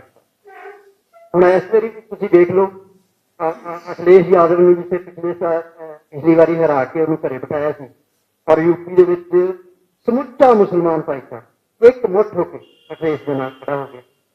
ਕਿ ਸਿੱਖਾਂ ਦੇ ਵਿੱਚ ਕੋਈ ਇਹੋ ਜਿਹੀ ਚੀਜ਼ ਨਹੀਂ ਹੋ ਸਕਦੀ ਕਿ ਸਿੱਖ ਵੀ ਆਪਣਾ ਦੁਸ਼ਮਣ ਪਛਾਣਨ, ਔਰ ਜਿਹੜਾ ਸਾਡੇ ਦੁਸ਼ਮਣ ਨੂੰ ਹਰਾ ਸਕਦਾ ਹੈ। ਇਹ ਨਹੀਂ ਕਿ ਸਾਡਾ ਦੁਸ਼ਮਣ BJP ਆ ਤੇ ਅਸੀਂ ਅਕਾਲੀਆਂ ਨਾਲ ਚਲੇ ਜਾਈਏ, ਅਸੀਂ ਆਮ ਆਦਮੀ ਪਾਰਟੀ ਨਾਲ ਚਲੇ ਜਾਈਏ, ਜਾਂ ਅਸੀਂ ਕਿਸੇ ਹੋਰ ਨਾਲ ਚਲੇ ਜਾਈਏ। ਸਾਨੂੰ ਇਹ ਪਤਾ ਹੋਣਾ ਚਾਹੀਦਾ ਕਿ ਸਾਡੇ ਦੁਸ਼ਮਣ ਨੂੰ ਹਰਾਉਂਦਾ ਕੌਣ, ਚੋਟ ਕਿੱਥੇ ਵੱਜ, ਅਸੀਂ ਉਸ ਨਾਲ ਖੜੇ ਹੋਈਏ। ਕਿਉਂਕਿ ਅਸੀਂ ਇਸ ਪੋਜੀਸ਼ਨ 'ਚ ਨਹੀਂ ਹੈਗੇ ਕਿ ਇੰਡੀਵਿਜੂਅਲੀ ਅਸੀਂ ਸਾਡੀ ਕੋਈ ਜਥੇਬੰਦੀ ਜਾਂ ਸਾਡੀ ਕੋਈ ਛੋਟੀ ਮੋਟੀ ਪਾਰਟੀ BJP ਨੂੰ ਹਰਾ ਸਕਦੀ ਹੋਵੇ। ਕਿਉਂਕਿ ਸਾਡਾ ਦੁਸ਼ਮਣ ਤਾਂ ਸਾਨੂੰ ਪਤਾ ਹੈ ਕਿ ਸਾਡਾ ਦੁਸ਼ਮਣ RSS ਹੈ। RSS ਦਾ ਮੁੱਖ BJP ਹੈ ਜਾਂ ਉਹਦੀ ਸੈਕਟਰੀ ਟੀਮ ਕੇਜਰੀਵਾਲ। ਤੇ ਇਹਨਾਂ ਨੂੰ ਹਰਾਉਂਦਾ ਕੌਣ? ਜਿਹੜਾ ਇਹਨਾਂ ਨੂੰ ਹਰਾਉਂਦਾ ਉਹਨੂੰ ਵੋਟ ਪਾਵੇ। ਕੋਈ ਆਜ਼ਾਦ ਸਾਡੇ ਏਜੰਡੇ ਨਾਲ ਸਹਿਮਤ ਹੈ, ਉਹ ਜਿੱਤਣ ਦੀ ਪੋਜੀਸ਼ਨ 'ਚ ਆ, ਉਹ ਚੰਗਾ ਸਮਾਜ ਸੇਵੀ, ਉਹਨੂੰ ਜਿਤਾਵੇ। ਜੇ ਕੋਈ ਹੋਰ ਪਾਰਟੀ ਜਿਹੜੀ ਇਹਨਾਂ ਦੇ ਸਾਹਮਣੇ ਖੜੀ ਹੁੰਦੀ ਹੈ, ਮੈਨੂੰ ਨਾਂ ਲੈਣ ਤੋਂ ਸੋਚ ਨਹੀਂ ਹੈਗਾ ਕਿ ਅੱਜ ਦੀ ਪੋਜੀਸ਼ਨ 'ਚ ਜੇ ਮੈਂ ਕਹਾਂ ਕਿ ਜੇ BJP ਦੇ ਨਾਲ ਸਾਹਮਣੀ ਟੱਕਰ ਵਿੱਚ ਹੈਗੀ ਹੈ ਤੇ ਉਹ ਕਾਂਗਰਸ ਹੈ। ਬੇਸ਼ੱਕ ਉਹਨਾਂ ਦੇ ਅੰਦਰੂਨੀ ਜਿਹੜੇ ਝਗੜੇ ਨੇ ਉਹ ਉਹਨਾਂ ਨੂੰ ਆਪਸ ਵਿੱਚ ਬਹੁਤ ਪ੍ਰੋਬਲਮ ਖੜੀ ਕਰ ਚੁੱਕੇ ਨੇ। ਤੇ ਅਸੀਂ ਇਸ ਗੱਲ ਲਈ ਸਾਨੂੰ ਹਮੇਸ਼ਾ ਮਤਲਬ BJP ਨੇ ਉਲਝਾਈ ਰੱਖਿਆ ਕਿ ਕਾਂਗਰਸ ਨੇ ਪੁਰਸਕਾਰ ਕੀਤਾ, ਕਾਂਗਰਸ ਨੇ ਹਰਿਮੰਦਰ ਸਾਹਿਬ ਢਾਇਆ। ਅਸੀਂ ਉਸ ਗੁੱਸੇ ਦੇ ਵਿੱਚ ਅਸੀਂ ਇਹਨਾਂ ਦੇ ਜਿਹੜੇ ਮਨਸੂਬੇ ਨੇ, ਅਸੀਂ ਇਹਨਾਂ ਦੇ ਹੀ ਮਨਸੂਬੇ ਕੋਲ। ਤੇ ਮੇਰਾ ਇਹ ਕਹਿਣ ਦਾ ਭਾਵ ਹੈ ਕਿ ਸਾਨੂੰ ਦੋ ਚੀਜ਼ਾਂ, ਇੱਕ ਤਾਂ ਜਿਹੜੇ ਸਾਡੇ ਛੋਟੇ ਛੋਟੇ ਅਸੀਂ ਗੱਲਾਂ ਕਰਨੇ, ਛੋਟੇ ਅੰਦੋਲਨ ਕਰਨਾ ਚਾਹੁੰਦੇ ਹਾਂ ਜਿਹਨਾਂ ਦਾ ਪ੍ਰਭਾਵ ਨਹੀਂ ਹੁੰਦਾ, ਅਸੀਂ ਕੋਈ ਇੱਕ ਹੀ ਪ੍ਰੋਗਰਾਮ ਕਰੀਏ। ਸਾਨੂੰ ਜ਼ਰੂਰੀ ਨਹੀਂ ਕਿ ਰੋਜ਼ ਅਸੀਂ ਆਪਣੇ ਬੰਦਿਆਂ ਦੀ ਊਰਜਾ ਲਵਾਈਏ, ਐਨਰਜੀ ਲਵਾਈਏ, ਐਵੇਂ ਅਸੀਂ ਇਹਨਾਂ ਨੂੰ ਜ਼ਿਲ੍ਹੇ ਹੈਡਕੁਆਟਰਾਂ ਤੇ ਭਜਾਈ ਕਰੀਏ। ਅਸੀਂ ਇੱਕ ਪ੍ਰੋਗਰਾਮ ਇਹੋ ਜਿਹਾ ਕਰੀਏ ਜਿਹੜੀਆਂ ਸਾਰੇ ਪੰਜਾਬ ਵਿੱਚ ਵੀ ਠੀਕਾਂ ਨਿਕਲਣ ਤੇ ਸਾਰੀ ਦੁਨੀਆ ਨੂੰ ਇੱਕ ਮੈਸੇਜ ਦੇਣ। ਮੇਰਾ ਇੱਕ ਸੁਝਾਅ ਹੈ ਕਿ ਜਿਹੜਾ ਜਿੱਥੇ ਭੁੱਲਰ ਸਾਹਿਬ ਦੀ ਰਿਹਾਈ ਦਾ ਮਸਲਾ ਹੈ ਉਹ ਸਿੱਧਾ ਸਿੱਧਾ ਕੇਜਰੀਵਾਲ ਨਾਲ ਹੈ, ਤੇ ਕੇਜਰੀਵਾਲ ਨੇ ਪੰਜਾਬ ਆਉਣਾ ਤੇ ਇੱਕ ਦਿਨ ਸਾਰੇ ਪੰਜਾਬ ਦੇ ਸਿੱਖ ਜਾਂ ਜਿਹੜੇ ਲੋਕ ਇਨਸਾਫ ਪਸੰਦ ਨੇ, ਜਿਵੇਂ ਹੁਣ ਇੱਥੇ ਬੋਲ ਕੇ ਗਏ ਨੇ ਰਾਜੂ ਜੀ, ਜਾਂ ਇੱਥੇ ਸਾਡੇ ਆਇਆ ਹੋਇਆ ਈਸਾਈ ਭਾਈਚਾਰੇ ਦੇ ਆਏ ਹੋਏ ਨੇ ਫਾਦਰ ਸਾਹਿਬ, ਉਹ ਲੋਕ, ਹੋਰ ਵੀ ਇਹੋ ਜਿਹੇ ਬਹੁਤ ਸਾਰੇ ਲੋਕ ਨੇ ਜਿਹੜੇ ਸਾਡੇ ਇਸ ਗੱਲ ਨਾਲ ਸਹਿਮਤ ਨੇ। ਤੇ ਜਿੱਦਣ ਕੇਜਰੀਵਾਲ ਆਵੇ ਉਹਨੂੰ ਘੇਰ ਲਓ, ਫਿਰ ਉਹਨੂੰ ਇਸ ਤਰੀਕੇ ਨਾਲ ਘੇਰੋ ਕਿ ਦੁਨੀਆ ਨੂੰ ਪਤਾ ਲੱਗ ਗਿਆ ਵੀ ਇਹਨਾਂ ਨੇ ਆਪਣਾ ਦੁਸ਼ਮਣ ਪਛਾਣ ਲਿਆ ਤੇ ਉਹਨਾਂ ਨੇ ਟਾਰਗੇਟ ਕਰਕੇ ਬੰਦੇ ਬਣਾਉਣ ਤੋਂ ਮੇਰਾ ਮਤਲਬ ਇਹ ਨਹੀਂ ਕਿ ਉਹਦਾ ਕੋਈ ਨੁਕਸਾਨ ਹੈ। ਉਹਨੂੰ ਸਰਕਾਰ ਨਾਲ ਘੇਰ ਕੇ ਬਿਠਾ ਲਓ ਕਿ ਤੇਰੇ ਕਲਮ ਨਾਲ ਸਾਡਾ ਬੰਦਾ ਚੁੱਕਣਾ, ਤੂੰ ਬੇਈਮਾਨੀ ਕਰਦਾ, ਸਾਡਾ ਬੰਦਾ ਛੱਡ ਦੇ ਤੇ ਤੈਨੂੰ ਤੇਰੇ ਛਡਾ ਕੇ ਲੈ, ਇਹਦੋਂ ਤੱਕ ਸਾਡਾ ਸਰਨਾ। ਆਪਾਂ ਚਲੋ ਪ੍ਰੋਟੈਸਟ ਜੇ ਆਪਾਂ ਕਰਨੀ, ਆਪਾਂ ਰੈਗੂਲਰ ਕਰਨਾ, ਉਹ ਗੱਲ ਵੱਖਰੀ, ਅਸੀਂ ਕਰਦੇ ਰਹੀਏ। ਪਰ ਜੇ ਅਸੀਂ ਪ੍ਰੈਸ਼ਰ ਬਣਾਉਣ ਦੀ ਗੱਲ ਹੈ ਕਿ ਉਹ ਪ੍ਰੈਸ਼ਰ ਸਾਡਾ ਇੱਕੇ ਤਰੀਕੇ ਨਾਲ ਬਣ ਸਕਦਾ। ਕੇਜਰੀਵਾਲ ਜਿਸ ਦਿਨ ਪੰਜਾਬ ਚ ਆਵੇ ਉਸ ਨੂੰ ਸਾਰੇ ਪੰਜਾਬ ਦੇ ਲੋਕ ਜਿੰਨੇ ਕਿ ਇਹ ਰਿਹਾਈਆਂ ਦੇ ਹੱਕ ਵਿੱਚ ਨੇ, ਇਨਸਾਫ ਪਸੰਦ ਲੋਕ, ਉਹ ਇੱਕ ਥਾਂ ਇਕੱਠੇ ਹੋ ਜਾਣ ਤੇ ਆਪਾਂ ਉਹਨੂੰ ਘੇਰ ਲਈਏ, ਭਾਈ ਬੈਠ ਇੱਥੇ। ਜੇ ਆਪਾਂ ਦੇਸ਼ ਦੇ ਪ੍ਰਧਾਨ ਮੰਤਰੀ ਨੂੰ ਬਦਰੰਗ ਮੋੜ ਸਕਦੇ ਹਾਂ ਤੇ ਫਿਰ ਕੇਜਰੀਵਾਲ ਕਿੱਡਾ ਕੁ ਵੱਡਾ ਸੀ। ਉਹਨੂੰ ਇੱਕ ਦਿਨ ਘੇਰ ਕੇ ਉਹਨੂੰ ਬਿਠਾ ਲਓ ਫਿਰ ਇੱਥੇ ਵੀ ਸਾਡਾ ਛੱਡ ਦੇ ਤੇ ਤੈਨੂੰ ਛੱਡ ਦਿਆਂਗੇ, ਜੇ ਸਾਡਾ ਨਹੀਂ ਛੱਡਦਾ ਤੇ ਬੈਠਾ ਰਹਿ ਫਿਰ। ਸੋ ਇਹੋ ਜਿਹੇ ਪ੍ਰੋਗਰਾਮ ਆਪਾਂ ਜਿੰਨੇ ਚਿਰ ਨਹੀਂ ਦਿੰਦੇ ਜੋ ਪ੍ਰਭਾਵਸ਼ਾਲੀ ਪ੍ਰੋਗਰਾਮ ਉਹਨਾਂ ਚਿਰ ਆਪਣੀ ਗੁਜ਼ਾਰਾ ਨਹੀਂ। ਤੇ ਬਾਕੀ ਸਾਨੂੰ ਜਿਹੜਾ ਹੈ ਧਿਆਨ ਸਾਨੂੰ ਸਾਰੇ ਦੇਸ਼ ਦੇ ਵਿੱਚ ਜਿਸ ਤਰ੍ਹਾਂ ਦੀ ਪੋਲਿਟਿਕਸ ਹੈ, ਵਿਦੇਸ਼ਾਂ ਦੇ ਵਿੱਚ ਜਿਹੜੀ ਗੱਲ ਚੱਲਦੀ ਆ, ਗੁਰਬਚਨ ਸਿੰਘ ਉਹਨਾਂ ਨੇ ਜਿਹੜੀਆਂ ਗੱਲਾਂ ਕਹੀਆਂ, ਸਾਡੇ ਜਿਹੜੇ ਸਾਡੇ ਮਸਲੇ ਹੱਲ ਕਿਵੇਂ ਹੋ ਸਕਦੇ ਨੇ, ਅਸੀਂ ਵਾਕਿਆ ਹੀ ਅੱਜ ਦੀ ਪੋਜੀਸ਼ਨ ਵਿੱਚ ਅਸੀਂ ਜੇ ਅੱਜ ਵੇਖਦੇ ਹਾਂ ਕਿ ਸਿੱਖ ਕੌਮ ਬਹੁਤ ਮਜ਼ਬੂਤੀ ਨਾਲ ਉਭਰੀ। ਦੁਨੀਆ ਦੇ ਨਕਸ਼ੇ ਦੇ।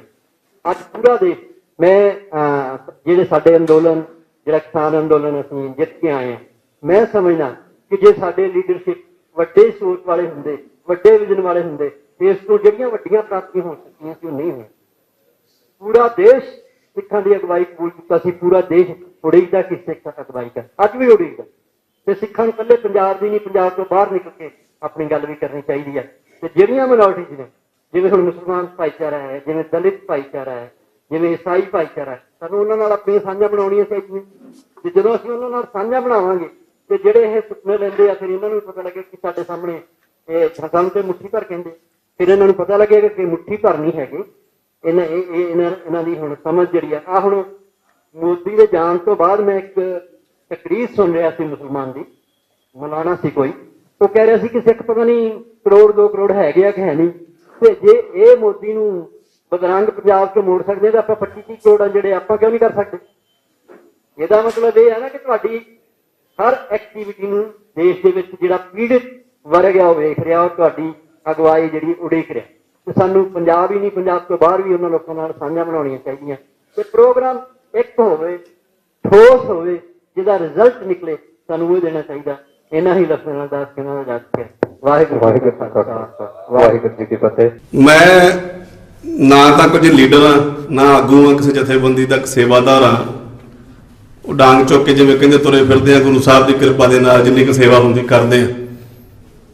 2 ਕੁ ਬੇਨਤੀਆਂ ਕਰਨੀਆਂ ਨੇ ਵੀ ਜੇ ਤਾਂ ਸੱਚਮੁੱਚ ਸੁਹਿਰਦਤਾ ਦੇ ਨਾਲ ਆਪਾਂ ਤੁਰੇ ਆ, ਬੇਸ਼ੱਕ ਉਹ ਬੰਦੀ ਸਿੰਘਾਂ ਦਾ ਮਸਲਾ ਵਾ ਜਾਂ ਗੁਰੂ ਗ੍ਰੰਥ ਗੁਰੂ ਪੰਥ ਦਾ ਕੋਈ ਵੀ ਮਸਲਾ, ਸਭ ਤੋਂ ਪਹਿਲਾਂ ਤਾਂ ਗੁਰੂ ਸਾਹਿਬ ਦੇ ਅੱਗੇ ਖੜ ਕੇ ਐਦ ਕਰੀਏ ਇਸ ਗੱਲ ਦਾ ਕਿ ਮੈਂ ਕਿਸੇ ਚੌਧਰ ਦੀ ਖਾਤਰ ਆਪਣੇ ਆਪ ਨੂੰ ਵੱਡਾ ਕਰਨ ਦੇ ਲਈ ਜਾਂ ਪੰਥ ਨੂੰ ਵਰਤਣ ਦੇ ਵਾਸਤੇ ਨਹੀਂ ਤੁਰਿਆ।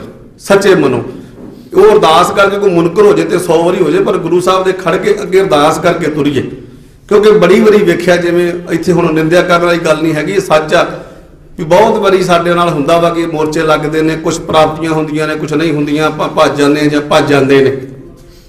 ਪਰ ਜਿਹਦੇ ਵਾਸਤੇ ਵੀ ਤੁਰੇ ਆ, ਗੁਰੂ ਗ੍ਰੰਥ ਜਾਂ ਗੁਰੂ ਪੰਥ ਵਾਸਤੇ ਤੁਰੇ ਜਾਂ ਕੋਈ ਤੁਰਦਾ, ਪਹਿਲਾਂ ਤਾਂ ਗੁਰੂ ਸਾਹਿਬ ਦੇ ਅੱਗੇ ਖੜ ਕੇ ਐਦ ਕਰਿਆ ਕਰੀਏ ਕਿ ਪਾਤਸ਼ਾਹ ਜੇਕਰ ਮੈਂ ਇਹਨਾਂ ਚੀਜ਼ਾਂ ਤੋਂ ਮੁਨਕਰ ਹੋਵਾਂ ਤੇ ਫਿਰ ਤੁਸੀਂ ਜਾਣੀ ਜਾਣੋ, ਸਮਰੱਥ ਹੋ, ਤੁਸੀਂ ਫੈਸਲਾ ਕਰ ਦਿਓ।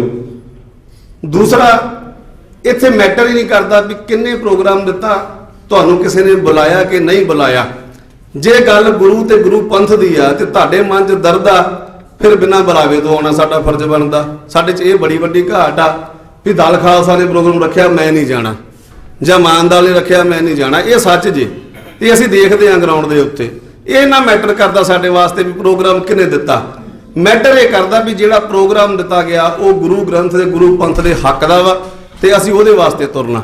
ਜਦੋਂ ਸਾਡੇ ਮਨਾਂ ਦੇ ਵਿੱਚੋਂ ਇਹ ਚੀਜ਼ਾਂ ਨਿਕਲ ਗਈਆਂ ਨਾ, ਜਿਹੜੀਆਂ ਉਹ ਧੌਣਾ 'ਚ ਕਿੱਲੇ ਨੇ, ਜਿਵੇਂ ਸਿੰਘ ਗੱਲ ਕਰਕੇ ਗਿਆ ਜਥੇਬੰਦੀਆਂ ਦੇ ਨਾਮ ਵਾਲਾ, ਉਹ ਠੀਕ ਆ, ਸਾਡੇ 'ਚ ਪਹਿਲਾਂ ਵੀ ਮਿਸਲਾਂ ਸਨ, ਸੰਪਰਦਾਵਾਂ ਸਨ, ਦਲ ਪੰਥ ਸਨ, ਹਰ ਕੋ ਆਪਣੇ ਨੂੰ ਉੱਚਾ ਕਰਨ ਦੀ ਗੱਲ ਕਰਦਾ, ਕਰਨਾ ਵੀ ਚਾਹੀਦਾ।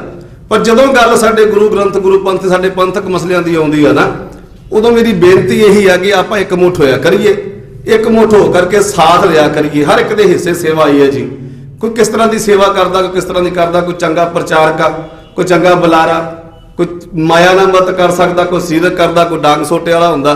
ਹਰ ਇੱਕ ਦੀ ਆਪੋ ਆਪਣੀ ਸੇਵਾ ਵਾ। ਪਰ ਮੇਰੀ ਇੰਨੀ ਕੁ ਬੇਨਤੀ ਆ ਵੀ ਜੋ ਦੇਖਦੇ ਆ ਨਾ, ਉਹ ਫਿਰ ਜਦੋਂ ਨੌਜਵਾਨਾਂ 'ਚ ਵਿਚਰਦੇ ਆ ਤੇ ਫਿਰ ਨੌਜਵਾਨ ਸਵਾਲ ਕਰਦੇ ਨੇ, ਤੁਸੀਂ ਪੰਥ ਦੀ ਗੱਲ ਕਰਦੇ ਹੋ, ਗ੍ਰੰਥ ਦੀ ਕਰਦੇ ਹੋ, ਤੁਸੀਂ ਤਾਂ ਆਪਸ 'ਚ ਵੰਡੇ ਹੋਏ ਹੋ, ਤੁਸੀਂ ਤਾਂ ਆਪਣੀਆਂ ਚੌਧਰਾਂ ਲੈ ਕੇ ਸਾਰੇ ਹੀ ਤੁਰੇ ਫਿਰਦੇ ਹੋ। ਸੋ ਇਹ ਸਾਡੇ ਵਾਸਤੇ ਮੈਟਰ ਨਹੀਂ ਕਰਦਾ ਵੀ ਇੱਥੇ ਕੌਣ ਤੁਰ ਰਿਹਾ, ਕੌਣ ਅੱਗੇ ਲੱਗ ਰਿਹਾ। ਮਸਲਾ ਇੱਥੇ ਇਹ ਆ ਵੀ ਜਿਸ ਮਸਲੇ ਵਾਸਤੇ ਵੀ ਤੁਰੇ ਆ, ਉਸ ਮਸਲੇ ਦੇ ਵਾਸਤੇ ਸੁਹਿਰਦਤਾ ਦੇ ਨਾਲ ਗੁਰੂ ਸਾਹਿਬ ਦੇ ਅੱਗੇ ਖੜ ਕੇ ਐਦ ਕਰਕੇ ਅਰਦਾਸ ਕਰਕੇ ਤੁਰਿਆ ਕਰੀਏ। ਬੇਸਿਕਲੀ ਇੱਕ ਲਾਸਟ ਬੇਨਤੀ ਕਰਨੀ ਆ, ਬੰਦੀ ਸਿੰਘਾਂ ਦੇ ਮਸਲੇ ਤੇ ਆਪਾਂ ਇਕੱਠੇ ਹੋਏ ਆ ਤੇ ਇਕੱਠੇ ਹੋ ਰਹੇ ਆ, ਬਾਰ-ਬਾਰ ਆਪਾਂ ਸੰਘਰਸ਼ ਕਰ ਰਹੇ ਆ ਜਿੰਨਾ ਵੀ, ਕਿਉਂਕਿ ਆਪਣੇ ਹਿੱਸੇ ਸੰਘਰਸ਼ ਆ। ਪਰ ਇਹ ਤੇ ਸੱਚ ਆ ਵੀ ਅੱਜ ਆਪਾਂ ਇਹਨੇ ਬੰਦੀ ਸਿੰਘਾਂ ਦੀ ਗੱਲ ਕਰ ਰਹੇ ਤੇ ਅਗਲੇ ਬੰਨੇ ਸਾਡੀ ਅਗਲੀ ਪੀੜ੍ਹੀ ਵਾਸਤੇ ਬੰਦੀ ਸਿੰਘ ਤਿਆਰ ਕਰ ਰਹੇ ਨੇ। ਉਹ ਜੱਗੀ ਜੋਹਲ ਵਰਗੇ ਕੇਸ ਆਪਣੇ ਸਾਹਮਣੇ ਐਗਜ਼ਾਮਪਲ ਪਏ ਨੇ ਵੀ ਕਿੰਨਾ ਨੌਜਵਾਨ ਉਹਨਾਂ ਨੇ ਆਲਰੇਡੀ ਜੇਲ੍ਹਾਂ ਵਿੱਚ ਧੱਕਦਾ, ਤੇ ਸਾਡੇ ਆਉਣ ਵਾਲੇ ਬੰਦੀ ਸਿੰਘ ਸਾਡੇ ਵਾਸਤੇ ਤਿਆਰ ਨੇ। ਇਹ ਤਾਂ ਸੰਘਰਸ਼ ਆਪਾਂ ਨੂੰ ਕਰਨਾ ਹੀ ਪੈਣਾ, ਤਾਂ ਕਰੀ ਜਾਣਾ। ਆਪਣੇ ਗੁਰੂਆਂ ਨੇ ਵੀ ਕੀਤਾ, ਆਪਣੇ ਵਡੇਰਿਆਂ ਨੇ ਕੀਤਾ, ਆਪਾਂ ਵੀ ਕਰਨਾ। ਪਰ ਜਿਹੜਾ ਵੀ ਸੰਘਰਸ਼ ਆਪਾਂ ਕਰਦੇ ਆ, ਜਿਹੜਾ ਵੀ ਸੰਘਰਸ਼ ਕੋਈ ਸਾਡਾ ਭੈਣ ਭਰਾ ਵਿੜਦਾ, ਉਸ ਸੰਘਰਸ਼ ਨੂੰ ਜੇਕਰ ਆਪਾਂ ਬੁਲੰਦੀਆਂ ਤੇ ਲੈ ਕੇ ਜਾਣਾ, ਜਿੱਤ ਹਾਰ ਦੀ ਮੈਟਰ ਨਹੀਂ ਕਰਦੀ ਇੱਥੇ ਵੀ ਤੁਸੀਂ ਉਹ ਸੰਘਰਸ਼ ਜਿੱਤ ਕੇ ਹੀ ਮੁੜੋਗੇ, ਇਹ ਜ਼ਰੂਰੀ ਨਹੀਂ ਹੁੰਦਾ। ਜ਼ਰੂਰੀ ਹੁੰਦਾ ਵੀ ਤੁਸੀਂ ਸੰਘਰਸ਼ ਕਰ ਰਹੇ ਹੋ, ਤੁਸੀਂ ਆਵਾਜ਼ ਚੱਕ ਰਹੇ ਹੋ, ਜ਼ਾਲਮ ਨੂੰ ਜ਼ਾਲਮ ਕਹਿ ਰਹੇ ਹੋ। ਜਿਵੇਂ ਬਾਬਰ ਨੂੰ ਜਾਬਰ ਪਾਤਸ਼ਾਹ ਨੇ ਕਿਹਾ ਸੀ ਨਾ, ਤੇ ਸਾਨੂੰ ਉਹ ਸਿਖਾ ਗਏ ਸੀ।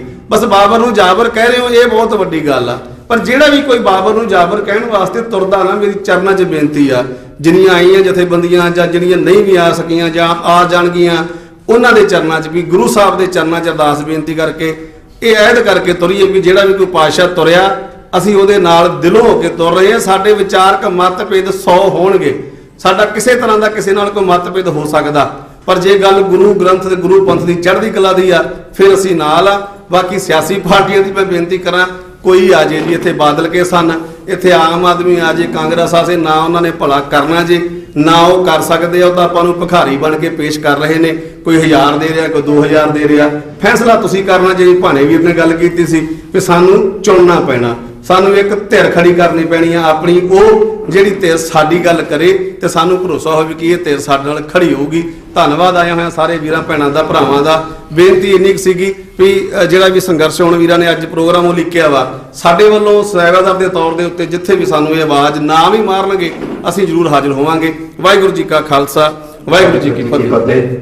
ਪੰਜਾਬ ਤੋਂ ਅਲੱਗ-ਅਲੱਗ ਜਥੇਬੰਦੀਆਂ ਤੋਂ ਪੰਥ ਦਾ ਦਰਦ ਲੈ ਕੇ ਤੇ ਆਪਣੇ ਹੱਕਾਂ ਨੂੰ ਆਜ਼ਾਦ ਕਰਾਉਣ ਲਈ ਪਹੁੰਚੀਆਂ ਸਾਰੀਆਂ ਸ਼ਖਸੀਅਤਾਂ ਦਾ ਜੀ ਆਇਆਂ ਨੂੰ। ਜਿਹੜੀ ਬੰਦੀ ਸਿੰਘਾਂ ਦੀ ਰਿਹਾਈ ਦੀ ਗੱਲ ਅੱਜ ਚੱਲ ਰਹੀ ਹੈ, ਜਿਹੜੀ ਵਕੀਲ ਸਾਹਿਬ ਵੀ ਗੱਲ ਕਰਕੇ ਗਏ ਨੇ ਕਿ ਸੰਘਰਸ਼ ਵਿੱਢਣ ਦੇ ਲਈ, ਅੱਜ ਉਹਨਾਂ ਨੂੰ ਆਜ਼ਾਦ ਕਰਾਉਣ ਦੇ ਲਈ ਜੋ ਵੋਟਾਂ ਦਾ ਦੌਰ ਚੱਲ ਰਿਹਾ ਹੈ, ਪੋਲੀਟੀਕਲ ਪਾਰਟੀਆਂ ਦਾ ਜ਼ੋਰ ਲੱਗਾ ਹੋਇਆ ਵੋਟਾਂ ਦੇ ਲਈ, ਜਿੱਥੇ ਅਸੀਂ ਆਪ ਨੂੰ, ਕੇਜਰੀਵਾਲ ਨੂੰ ਤੇ ਬੀਜੇਪੀ ਨੂੰ ਘੇਰਨ ਲੱਗੇ ਹੋਏ ਆ। ਮੇਰਾ ਨਿੱਜੀ ਮੰਨਣਾ ਇਹ ਹੈ ਕਿ ਉੱਥੇ ਅਕਾਲੀ ਦਲ ਤੇ ਕਾਂਗਰਸ ਵੀ ਬਰਾਬਰ ਦੀ ਜ਼ਿੰਮੇਵਾਰ ਹੈ। ਜਦੋਂ ਅਸੀਂ ਇੱਕ ਜਾਂ ਦੋ ਧਿਰਾਂ ਨੂੰ ਛੇੜਦੇ ਆ, ਨਾ ਸਮਝ ਲੋਕ ਇਹ ਕਹਿੰਦੇ, ਨਾ ਸਮਝ ਲੋਕ ਮੈਂ ਲਫ਼ਜ਼ ਵਰਤੇ, ਕਹਿੰਦੇ ਕਿ ਅਕਾਲੀ ਦਲ ਕਾਂਗਰਸ ਨੂੰ ਕਿਉਂ ਨਹੀਂ ਘੇਰਦੇ, ਕਾਂਗਰਸ ਦੇ ਬੰਦੇ ਨੇ, ਅਕਾਲੀਆਂ ਦੇ ਬੰਦੇ ਨੇ। ਅਸੀਂ ਕਿਹਦੇ ਬੰਦੇ ਆ, ਇਹ ਅਕਾਲ ਪੁਰਖ ਵੀ ਜਾਣਦਾ ਤੇ ਲੋਕ ਵੀ ਜਾਣਦੇ ਨੇ ਚੰਗੀ ਤਰ੍ਹਾਂ। ਸਿਰਫ ਉਹਨਾਂ ਨੇ ਚੈਨਲਾਂ ਤੇ ਇਹ ਗੱਲਾਂ ਕਹਿਣ ਨੂੰ ਬਣਾਈਆਂ ਹੋਈਆਂ ਨੇ। ਪਰ ਮੇਰਾ ਇਹ ਮੰਨਣਾ ਹੈ ਕਿ ਸਾਨੂੰ ਅਕਾਲੀ ਦਲ, ਕਾਂਗਰਸ ਨੂੰ ਜੋ ਵੋਟ ਰਾਜਨੀਤੀ ਇਸ ਟਾਈਮ ਕਰ ਰਹੇ ਨੇ, ਇਹ ਧਿਰਾਂ ਬਰਾਬਰ ਦੀਆਂ ਜ਼ਿੰਮੇਵਾਰ ਨੇ ਇਹਨਾਂ ਸਿੰਘਾਂ ਨੂੰ ਅੰਦਰ ਰੱਖਣ ਦੇ ਲਈ। ਤੇ ਸਾਨੂੰ ਜਿੱਥੇ ਅਸੀਂ ਇਹਨਾਂ ਦੀ ਜਵਾਬ ਤਲਬੀ ਕਰਦੇ, ਸਾਨੂੰ ਇੱਕੋ ਰੱਸੇ ਸਾਰਿਆਂ ਨੂੰ ਬੰਨ ਕੇ ਸਾਰਿਆਂ ਨੂੰ ਜਿਹੜਾ ਘੇਰਨਾ ਚਾਹੀਦਾ ਆ। ਦੂਸਰੀ ਗੱਲ ਕਿ ਸੰਘਰਸ਼ ਨੂੰ ਕਿਸ ਤਰੀਕੇ ਨਾਲ ਵਿੱਢਿਆ ਜਾਣਾ, ਅੱਜ ਫੈਸਲਾ ਹੋਏਗਾ ਸਾਰਿਆਂ ਦੀ ਰਾਏ ਦੇ ਨਾਲ। ਪਰ ਪਿਛਲੇ ਤਜਰਬਿਆਂ ਦੇ ਵਿੱਚੋਂ ਇੱਕ ਗੱਲ ਕਲੀਅਰ ਹੈ ਕਿ ਜਿੰਨਾ ਚਿਰ ਸੰਘਰਸ਼ ਤਿੱਖਾ ਨਹੀਂ ਹੁੰਦਾ, ਉਹਨਾਂ ਚਿਰ ਮਸਲੇ ਹੱਲ ਨਹੀਂ ਜੇ ਹੁੰਦੇ। ਛੋਟਾ ਹੈ ਉਮਰ ਵਿੱਚ ਤੁਹਾਡਿਆਂ ਨਾਲ ਉਹ ਗੱਲ ਕਈ ਵਾਰੀ ਲੱਗਦਾ ਕਿ ਵੱਡੀਆਂ ਗੱਲਾਂ ਕਰਦੇ ਨੇ, ਨਿਆਣੇ ਨੇ, ਪਰ ਸਮੇਂ ਚੋਂ ਸੰਘਰਸ਼ ਤਿੱਖਾ ਹੁੰਦਾ ਹੈ ਤਾਂ ਫਿਰ ਹੀ ਮਸਲੇ ਹੱਲ ਹੁੰਦੇ ਨੇ। ਚਾਹੇ ਉਹ ਕਿਸਾਨੀ ਮਸਲੇ ਦੀ ਵੀ ਗੱਲ ਕਰ ਲਓ, ਸ਼ਾਂਤ ਨਾਲ ਚੁੱਪ ਨਾਲ ਬਹਿ ਕੇ ਜਿੰਨਾ ਚਿਰ ਮਰਜ਼ੀ ਬੈਠੇ ਰਹੋ, ਕੋਈ ਮਸਲਾ ਹੱਲ ਨਹੀਂ ਹੁੰਦਾ। ਲੰਮੇ ਸਮੇਂ ਤੋਂ ਲੱਗੇ ਹੋਏ ਆ। ਸੰਘਰਸ਼ ਨੂੰ ਉਸ ਰੂਪ ਰੇਖਾ 'ਚ ਹੀ ਸਾਨੂੰ ਲਿਜਾਣਾ ਪਏਗਾ, ਸਮਾਂ ਪਾ ਕੇ, ਜਾਗਰੂਕ ਕਰਕੇ, ਇੱਕ ਲੋਕ ਲਹਿਰ ਬਣਾ ਕੇ ਸੰਘਰਸ਼ ਨੂੰ ਤਿੱਖਿਆ ਕਰਨਾ ਪਏਗਾ। ਫਿਰ ਹੀ ਸ਼ਾਇਦ ਜੋ ਹਕੂਮਤਾਂ ਨੇ, ਬੀਜੇਪੀ ਹੈ ਜਾਂ ਕੇਜਰੀਵਾਲ ਹੈ, ਇਹ ਮਜਬੂਰ ਹੋ ਕੇ, ਤੇ ਜਿਹੜੀਆਂ ਪੋਲੀਟੀਕਲ ਪਾਰਟੀਆਂ ਨਹੀਂ ਬੋਲ ਰਹੀਆਂ, ਚੁੱਪ ਕਰਕੇ ਬੈਠੀਆਂ ਨੇ, ਅਕਾਲੀ ਦਲ ਤੇ ਕਾਂਗਰਸ, ਉਹਨਾਂ ਦੇ ਵੀ ਅਸੀਂ ਸੰਘੇ ਨੂੰ ਹੱਥ ਪਾਈਏ ਕਿ ਤੁਸੀਂ ਵੀ ਚੁੱਪ ਬੈਠੇ ਹੋ, ਤੁਸੀਂ ਵੀ ਬਰਾਬਰ ਜ਼ਿੰਮੇਵਾਰ ਹੋ, ਉਹ ਵੀ ਇਸ ਮਸਲੇ ਤੇ ਜਿਹੜੀ ਆਪਣੀ ਗੱਲ ਨੂੰ ਰੱਖਣ। ਇਹੀ ਬੇਨਤੀਆਂ ਜਿਹੜੀ ਮੈਂ ਕਰਨਾ ਚਾਹਾਂਗਾ। ਵਾਹਿਗੁਰੂ ਜੀ ਕਾ ਖਾਲਸਾ, ਵਾਹਿਗੁਰੂ ਜੀ ਕੀ ਫਤਿਹ। ਮੇਰੇ ਤੋਂ ਸਾਰੇ ਵੱਡੇ ਭਰਾ ਅਤੇ ਆਗੂ ਸਾਹਿਬਾਨ ਬੈਠੇ ਨੇ ਜਿਨ੍ਹਾਂ ਨੇ ਲੰਮੀ ਲੜਾਈ ਕੌਮ ਦੀ ਲੜੀ ਆ, ਤੇ ਇਸ ਸੰਘਰਸ਼ ਦੇ ਵਿੱਚ ਵੀ ਇਹਨਾਂ ਨੇ ਪਿਛਲੇ ਦਿਨੀ ਇੱਥੇ ਚੜ੍ਹਦੀ ਕਲਾ ਵਾਲਾ ਮੋਰਚਾ ਲਾਇਆ ਸੀ ਬੰਦੀ ਸਿੰਘਾਂ ਦੀ ਰਿਹਾਈ ਦੇ ਮਾਮਲੇ ਤੇ। ਪਰ ਇੱਕ ਮੈਂ ਅਪੀਲ ਕਰਨੀ ਚਾਹਣਾ ਕਿ ਜਿਵੇਂ ਭਾਈ ਸਾਹਿਬ ਮੁਨਕਾ ਸਾਹਿਬ ਹੁਣ ਕਹਿ ਕੇ ਗਏ ਆ ਕਿ ਅਕਾਲੀ ਤੇ ਕਾਂਗਰਸੀ ਵੀ ਭਾਗੀਦਾਰ ਇਸ ਮਸਲੇ ਦਾ, ਕਿਉਂਕਿ ਕਾਂਗਰਸ ਨੇ ਸਿੱਖਾਂ ਤੇ ਅਤਿਆਚਾਰ ਕੀਤਾ ਤੇ ਸਿੱਖ ਬਣਵਾਏ, ਤੇ ਬਾਦਲ ਕੇ ਵੀ ਉਹ ਉਸੇ ਕੜੀ ਦੇ ਹਿੱਸੇ ਨੇ, ਕਿਉਂਕਿ ਪਿਛਲਾ ਲੰਮਾ ਸਮਾਂ ਬਾਦਲ ਕੇ ਨੇ ਸਰਕਾਰ ਰੱਖੀ ਆ ਤੇ ਕੌਮ ਦੇ ਨਾਲ ਭਲੀ ਨਹੀਂ ਗੁਜ਼ਾਰੀ ਉਹਨਾਂ ਨੇ। ਉਸ ਤੋਂ ਬਾਅਦ ਵੀ ਜੋ ਆਪਾਂ ਵੇਖਿਆ ਕਾਂਡ ਵਰਪਰ ਆਏ, ਉਹ ਬਾਦਲ ਕੇ ਨੇ ਆਪਦੇ ਹੱਥੀਂ ਸਾਰਾ ਵਰਤਾਇਆ। ਅੱਜ ਸੁਖਰਾਜ ਸਿੰਘ ਵੀ ਉੱਥੇ ਮੋਰਚੇ ਤੇ ਬੈਠਾ ਇਨਸਾਫ ਦੇ ਲਈ। ਬੇਅਦਬੀ ਵੀ ਹੁੰਦੀ ਹੈ ਤੇ ਸਿੱਖ ਵੀ ਸ਼ਹੀਦ ਹੁੰਦੇ ਆ। ਇਹ ਧਿਰ ਜਿਹੜੀ ਹੁਣ ਨਵੀਂ ਉੱਠੀ ਆ ਆਪ ਵਾਲੇ, ਇਹਨਾਂ ਨੇ ਹੁਣ ਜਿਹੜਾ ਆਪਣੇ ਸਾਹਮਣੇ ਨਵਾਂ ਮਸਲਾ ਖੜਾ ਕੀਤਾ ਪ੍ਰੋਫੈਸਰ ਸਾਹਿਬ ਦੀ ਰਿਹਾਈ ਦੇ ਮਾਮਲੇ ਤੇ, ਕਿ ਉਹਨਾਂ ਨੇ ਉਹ ਜਿਹੜੀ ਐਪਲੀਕੇਸ਼ਨ ਉੱਥੇ ਰੱਖੀ ਹੋਈ ਹੈ। ਸੋ ਇਹ ਤਿੰਨੇ ਪਾਰਟੀਆਂ ਸਾਡੇ ਸਾਹਮਣੇ ਆ, ਤੇ ਚੌਥੀ ਹੈਗੀ ਆ ਬੀਜੇਪੀ।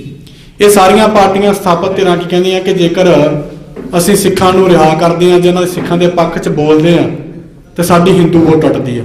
ਇਹ ਗੱਲ ਕਲੀਅਰ ਆ। ਤੇ ਜਦੋਂ ਹਿੰਦੂ ਵੋਟ ਟੁੱਟਦੀ ਆ, ਉਹ ਗੱਲ ਇਹ ਕਹਿ ਕੇ ਚੁੱਪ ਹੋ ਜਾਂਦੇ ਤੇ ਸਿੱਖਾਂ ਦੇ ਪੱਖ 'ਚ ਜਦ ਕਿ ਇਲੈਕਸ਼ਨ ਪੰਜਾਬ ਦੇ ਵਿੱਚ ਹੋ ਰਿਹਾ, ਉਹ ਫਿਰ ਵੀ ਇਹ ਗੱਲ ਨੋਟ ਕਰਦੇ ਆ ਕਿ ਸਾਡੀ ਹਿੰਦੂ ਵੋਟ ਟੁੱਟਦੀ ਆ। ਪੰਜਾਬ ਗੁਰਾਂ ਦੇ ਨਾਂ ਤੇ ਵੱਸਦਾ, ਬਹੁਤ ਗਿਣਤੀ ਪੰਜਾਬ ਦੇ ਸਿੱਖਾਂ ਦੀ ਆ, ਪਰ ਜਦੋਂ ਗੱਲ ਪੰਜਾਬ ਦੀ ਇਲੈਕਸ਼ਨ ਦੀ ਆਉਂਦੀ ਉਦੋਂ ਵੀ ਉਹ ਹਿੰਦੂ ਵੋਟਾਂ ਦਿਖਦੇ ਆ। ਉਹਨਾਂ ਨੂੰ ਸਿੱਖਾਂ ਦੀ ਵੋਟ ਦੀ ਕੋਈ ਫਿਕਰ ਨਹੀਂ ਕਿ ਸਾਨੂੰ ਸਿੱਖਾਂ ਦੀ ਵੋਟ ਪਊ ਜਾਂ ਨਾ ਪਊ, ਪਰ ਸਿੱਖ ਫਿਰ ਵੀ ਉਹਦਾ ਧਿਆਨ ਰੱਖਦੇ ਆ ਕਿ ਆਹ ਪਾਰਟੀ ਆ ਗਈ, ਇੱਧਰ ਵੀ ਜਾਣਾ ਉੱਧਰ ਵੀ ਜਾਣਾ। ਜਦ ਕਿ ਹੁਣੇ ਕਿਸਾਨੀ ਸੰਘਰਸ਼ ਨਿਬੜ ਕੇ ਹਟਿਆ, ਉਹਦੇ ਵਿੱਚੋਂ ਅਸੀਂ ਭੁੱਲ ਕੇ ਤੇ ਆਮ ਆਦਮੀ ਪਾਰਟੀ ਹੋ ਗਈ ਤੇ ਕਾਂਗਰਸ ਬੀਜੇਪੀ ਹੋ ਗਈ, ਸਾਰੇ ਕਾਲੀਆਂ ਦੇ ਨਾਲ ਤੁਰੇ ਫਿਰਦੇ ਆ, ਭੁੱਲ ਗਏ ਕਿ ਸਾਡੇ ਸੰਘਰਸ਼ ਦੇ ਵਿੱਚ ਸਾਡੇ ਮੂਹਰੇ ਲੱਗਾ ਕੋਈ ਕਿ ਨਹੀਂ। ਜੇਕਰ ਉਹ ਲੀਕ ਖਿੱਚ ਸਕਦੇ ਆ ਕਿ ਸਾਡੀ ਹਿੰਦੂ ਵੋਟ ਟੁੱਟਦੀ ਆ, ਸਿੱਖਾਂ ਨੇ ਕਿਉਂ ਨਹੀਂ ਅੱਜ ਤੱਕ ਲੀਕ ਖਿੱਚੀ? ਮਾਫੀ ਚਾਹਣਾ, ਮੈਂ ਵੱਡੀ ਗੱਲ ਹੋ ਸਕਦੀ ਹੈ ਇੱਥੇ ਕਿ ਮੇਰੇ ਮੂੰਹ ਵੱਡੀ ਗੱਲ ਹੋ ਜੇ ਕਿ ਸਿੱਖ ਲੀਕ ਕਿਉਂ ਨਹੀਂ ਖਿੱਚਦੇ ਕਿ ਉਹ ਜੇਕਰ ਉਹ ਹਿੰਦੂ ਵੋਟ ਲਈ ਲੀਕ ਖਿੱਚ ਕੇ ਰੱਖਦੇ ਆ। ਅਸੀਂ ਵੀ ਕਿਸੇ ਧਿਰ ਵੱਲੋਂ, ਜੇਕਰ ਮੈਂ ਅੱਜ ਇੱਥੇ ਖੜਾ ਤੇ ਸ਼੍ਰੋਮਣੀ ਅਕਾਲੀ ਦਲ ਅੰਮ੍ਰਿਤਸਰ ਵੱਲੋਂ ਮੈਂ ਇਲੈਕਸ਼ਨ ਲੜ ਰਹੇ ਹਾਂ, ਤੇ ਪਰ ਮੈਂ ਅਪੀਲ ਉਸ ਤੋਂ ਪਹਿਲਾਂ ਵੀ ਮੇਰੇ ਜ਼ਿਹਨ 'ਚ ਇਹੀ ਹੁੰਦੀ ਹੈ ਕਿ ਸਿੱਖ ਇੱਕ ਲਾਈਨ ਖਿੱਚ ਕੇ ਰੱਖਣ ਕਿ ਅਸੀਂ ਵੀ ਇੱਧਰ ਚੱਲਾਂਗੇ, ਚਾਹੇ ਸਿੱਖਾਂ ਦਾ ਅਲਾਇੰਸ ਹੋਵੇ, ਵੱਖੋ ਵੱਖਰੀਆਂ ਜਥੇਬੰਦੀਆਂ ਬਣ ਕੇ ਇਲੈਕਸ਼ਨ ਲੜਨ, ਬਸ਼ਰਤੇ ਕਿ ਸ਼੍ਰੋਮਣੀ ਅਕਾਲੀ ਦਲ ਅੰਮ੍ਰਿਤਸਰ ਸਾਰੀਆਂ ਧਿਰਾਂ ਅਲਾਇੰਸ ਕਰਕੇ ਆਪਣੀ ਇੱਕ ਜਥੇਬੰਦੀ ਵੱਲੋਂ ਉਮੀਦਵਾਰ ਉਤਾਰਨ ਸਾਰੇ ਅਨਾਉਂਸਮੈਂਟ ਦੇ ਵਿੱਚ ਕਿ ਜਿੰਨੇ ਵੀ ਪੰਜਾਬ ਦੇ ਵਿੱਚ 117 ਵਿਧਾਨ ਸਭਾ ਹਲਕੇ ਜਿਹੜੇ ਬਣਦੇ ਆ, ਉਹਦੇ ਵਿੱਚ ਵੱਖ-ਵੱਖ ਹਲਕਿਆਂ ਦੇ ਵਿੱਚ ਉਮੀਦਵਾਰ ਸਾਰੀਆਂ ਧਿਰਾਂ ਦੇ ਹੋਣ, ਪਰ ਇੱਕ ਅਜਿਹੀ ਪਾਰਟੀ ਤਾਂ ਹੋਵੇ ਕਿ ਜਿਹੜੀ ਸਿੱਖਾਂ ਦੀ ਨਿਰੀ ਪੂਰੀ ਗੱਲ ਕਰੇ। ਸਿੱਖਾਂ ਦੇ ਨਾਂ ਤੇ ਇਲੈਕਸ਼ਨ ਲੜੇ ਜਾਂਦੇ ਹਰ ਵਾਰ। ਪਿਛਲੀ ਵਾਰੀ ਕੀ ਹੋਇਆ, ਬੇਅਦਬੀ ਦੇ ਮਸਲੇ ਤੇ ਸਰਕਾਰ ਕੈਪਟਨ ਸਿੰਘ ਨੇ ਬਣਾ ਕੇ ਤੇ ਉਸ ਤੋਂ ਬਾਅਦ ਸਿੱਖਾਂ ਦੇ ਵੇਖੋ ਕੀ ਹਾਲਾਤ ਬਣੇ ਆ, ਸਾਰੇ ਲਾਂਭੇ ਹੋ ਗਏ 4.5 ਸਾਲ ਉਹ ਲਾ ਕੇ ਤੇ ਅਗਲਿਆਂ ਨੇ ਪਾਸੇ ਕਰਤਾ, ਮੁੜ ਕੇ ਚੰਨੀ ਸਾਹਿਬ ਪੇਸ਼ ਕਰਦੇ। ਸੋ ਅਪੀਲ ਆ ਕਿ ਕੋਈ ਵੀ ਸੰਘਰਸ਼ ਦੇਣਾ, ਉਹਦੇ ਵਿੱਚ ਇਹ ਵੀ ਆਪਾਂ ਹਰ ਵਾਰ ਧਿਆਨ ਰੱਖਿਆ ਕਰੀਏ ਕਿ ਪੰਜਾਬ ਦੇ ਜਿਹੜੇ ਮਸਲੇ ਆ, ਜੇਕਰ ਸਿੱਖਾਂ ਦੇ ਨਾਲ ਹੱਲ ਹੋਣੇ ਆ ਤੇ ਸਿੱਖਾਂ ਦੇ ਮਸਲੇ ਆ ਤੇ ਫਿਰ ਸਿੱਖਾਂ ਨੂੰ ਇੱਕ ਲਾਈਨ ਖਿੱਚ ਕੇ ਰੱਖਣੀ ਪੈਣੀ ਹੈ। ਸੋ ਜੋ ਵੀ ਪ੍ਰੋਗਰਾਮ ਦੇਵੋਗੇ ਜਥੇਬੰਦੀ ਦੇ ਵੱਲੋਂ ਅਸੀਂ ਬਣਦਾ ਆਪਣਾ ਸਹਿਯੋਗ ਪਾਉਣ ਦੇ ਲਈ ਤਿਆਰ ਹਾਂ। ਵਾਹਿਗੁਰੂ ਜੀ ਕਾ ਖਾਲਸਾ, ਵਾਹਿਗੁਰੂ ਜੀ ਕੀ ਫਤਿਹ। ਬੰਦੀ ਸਿੰਘਾਂ ਦੀ ਰਿਹਾਈ ਵਾਸਤੇ ਅੱਜ ਵੱਖ-ਵੱਖ ਪੰਜਾਬ ਦੇ ਇਲਾਕਿਆਂ ਤੋਂ ਜਥੇਬੰਦੀਆਂ ਦੇ ਨੁਮਾਇੰਦਿਆਂ ਦੀ ਇਕੱਤਰਤਾ ਆਪਾਂ ਰੱਖੀ ਹੈ। ਫਗਵਾੜੇ ਵਿਖੇ 27 ਤਰੀਕ ਨੂੰ ਜਿਹੜਾ ਪ੍ਰਦਰਸ਼ਨ ਰੱਖਿਆ ਗਿਆ ਸੀ, ਉਹਦੇ ਦੌਰਾਨ ਸਾਰਿਆਂ ਨੂੰ ਸਾਨੂੰ ਪਤਾ ਹੈ, ਵੀਰ ਜੀ ਨੇ ਬੇਨਤੀ ਵੀ ਕੀਤੀ, ਪਿਛਲਾ ਆਪਣਾ ਇਤਿਹਾਸ ਨਹੀਂ ਸੁਣਾਉਣਾ। ਅੱਗੋਂ ਸੁਝਾਅ ਸਿਰਫ ਜਿਹੜੇ ਆਪਾਂ ਇੱਕ ਦੋ ਦੇਣੇ ਚਾਹੁੰਦੇ ਆ ਆਪਣੇ ਵੱਲੋਂ, ਇਹ ਹੈ ਕਿ ਜੇ ਪੰਜਾਬ ਲੈਵਲ ਤੇ ਆਪਾਂ ਕੋਈ ਵੀ ਸੰਘਰਸ਼ ਲੀਕਣਾ ਹੈ, ਉਹਦੇ ਵਾਸਤੇ ਸਭ ਤੋਂ ਪਹਿਲਾਂ ਸਾਡੀ ਆਪਸੀ ਜਿਹੜੀ ਇਕਜੁੱਟਤਾ, ਇੱਕ ਸੁਰਤਾ ਜਿਹੜੀ ਉਹ ਜ਼ਰੂਰੀ ਹੈ। ਐਡੇ ਵੱਡੇ ਸੰਘਰਸ਼ ਵਾਸਤੇ ਜੋ ਵੀ ਆਪਾਂ ਪ੍ਰੋਗਰਾਮ ਅੱਗੇ ਦੇਣਾ, ਆਪਸੀ ਸਲਾਹ ਉਹ ਜ਼ਰੂਰੀ ਹੈ। ਇੱਕ ਸੁਰ ਹੋ ਕੇ ਆਪਾਂ ਉਹ ਜਿਹੜਾ ਦਈਏ। ਦੂਸਰਾ ਜਿਹੜਾ ਕਿ ਇਹ ਜਿਹੜੀ ਲਹਿਰ ਹੈ ਸਿਰਫ ਆਪਾਂ ਆਪਣੇ ਸਿੱਖਾਂ ਤੱਕ ਨਾ ਰੱਖੀਏ, ਇਹ ਜਿਹੜੀ ਲਹਿਰ ਕਾਮਯਾਬੀਆਂ ਤੱਕ ਤਾਂ ਪਹੁੰਚੇਗੀ ਜੇ ਲੋਕ ਲਹਿਰ ਬਣੇਗੀ। ਉਹਦੇ ਵਾਸਤੇ ਲੋਕ ਲਹਿਰ ਬਣਾਉਣ ਵਾਸਤੇ ਸਾਨੂੰ ਯਤਨ ਕਰਨੇ ਪੈਣਗੇ। ਆਮ ਲੋਕਾਂ ਨੂੰ, ਜਿਹੜੀ ਆਮ ਜਨਤਾ ਨੂੰ ਇਹ ਪਤਾ ਹੋਵੇ ਕਿ ਅਸੀਂ ਕਿਸ ਵਾਸਤੇ ਇਹ ਸੰਘਰਸ਼ ਲੀਕਿਆ ਹੈ ਤੇ ਕਿਸ ਵਾਸਤੇ ਅਸੀਂ ਇਹ ਅੱਗੇ ਸਾਰੇ ਪ੍ਰੋਗਰਾਮ ਦੇ ਰਹੇ ਹਾਂ। ਕਿਉਂਕਿ ਬਹੁਤ ਘੱਟ ਇਹ ਹੁੰਦਾ ਕਿ ਅਸੀਂ ਸੜਕਾਂ ਤੇ ਜਾ ਕੇ ਪ੍ਰਦਰਸ਼ਨ ਤਾਂ ਜ਼ਰੂਰ ਕਰਦੇ ਹਾਂ, ਰੋਰਾ ਲੱਪਾ ਪਾ ਕੇ ਥੋੜੇ ਚਿਰ ਲਈ ਫਿਰ ਆਪਾਂ ਘਰਾਂ 'ਚ ਬਹਿ ਜਾਂਦੇ ਹਾਂ। ਉਹ ਆਮ ਜਿਹੜੀ ਜਨਤਾ ਨੂੰ ਇਹ ਪਤਾ ਨਹੀਂ ਹੁੰਦਾ ਕਿ ਇਸ ਕੇਸ ਵਾਸਤੇ ਆਵਾਜ਼ ਉਠਾਈ ਹੈ।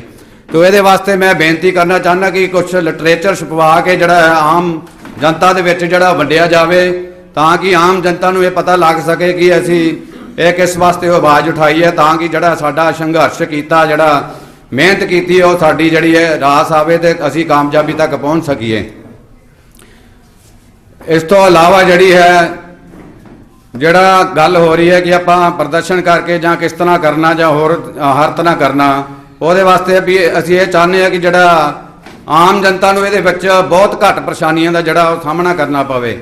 ਕੁਛ ਮਜਬੂਰੀ ਕਰਕੇ ਤਾਂ ਜ਼ਰੂਰ ਆਪਾਂ ਨੂੰ ਇੱਕਦਮ ਜਿਹੜੇ ਫੈਸਲੇ ਲੈ ਕੇ ਆਪਾਂ ਨੂੰ ਕਰਨੇ ਪੈਂਦੇ ਆ, ਜਿਹੜਾ ਟ੍ਰੈਫਿਕ ਜਾਮ ਕਰਤਾ ਜਾਂ ਹੋਰ ਕਰਤਾ, ਉਹਦੇ ਵਿੱਚ ਸਾਡਾ ਉਹ ਜਿਹੜਾ ਬਹੁਤ ਆਦ ਦੇ ਵਿੱਚ ਨੈਗੇਟਿਵ ਵੀ ਜਾਂਦਾ ਹੈ, ਉਹ ਪੋਜ਼ਿਟਿਵ ਜਿਹੜਾ ਸਾਡਾ ਪ੍ਰੋਗਰਾਮ ਨਹੀਂ ਜਾਂਦਾ। ਇਸ ਕਰਕੇ ਸ਼ਾਂਤਮਈ ਢੰਗ ਦੇ ਨਾਲ ਜਿੰਨੀ ਆਵਾਜ਼ ਉਠਾ ਸਕੀਏ ਜ਼ਰੂਰੀ ਹੈ। ਇਹ ਜਿਹੜਾ ਮੈਨੂੰ ਲੱਗਦਾ ਸੰਘਰਸ਼ ਜਿਹੜਾ ਆਪਣਾ ਕਰਨਾ, ਇਹ ਇੰਨੀ ਛੇਤੀ ਜਿਹੜਾ ਰਾਸ ਸ਼ਾਇਦ ਨਾ ਆਵੇ, ਸਾਨੂੰ ਲੰਬੀ ਲੜਾਈ ਲੜਨੀ ਪਵੇ। ਇਹਦੇ ਵਾਸਤੇ ਜਿੰਨੀਆਂ ਵੀ ਜਥੇਬੰਦੀਆਂ ਜਾਂ ਹੋਰ ਹੈ, ਚਾਹੇ ਉਹ ਛੋਟੀ ਜਥੇਬੰਦੀ ਹੈ, ਇਹ ਨਾ ਸਮਝਿਆ ਜਾਵੇ ਕਿ 5 ਮੈਂਬਰ ਹੈ ਜਾਂ 10 ਮੈਂਬਰ ਹੈ, 100 ਮੈਂਬਰ ਆ। ਸਾਰਿਆਂ ਦਾ ਸਹਿਯੋਗ ਸਾਨੂੰ ਜ਼ਰੂਰ ਲੈਣਾ ਚਾਹੀਦਾ। ਕੋਈ ਤਨ ਨਾਲ ਸੇਵਾ ਕਰ ਸਕਦਾ, ਕੋਈ ਮਨ ਨਾਲ ਕਰ ਸਕਦਾ, ਕੋਈ ਧਨ ਨਾਲ ਕਰ ਸਕਦਾ।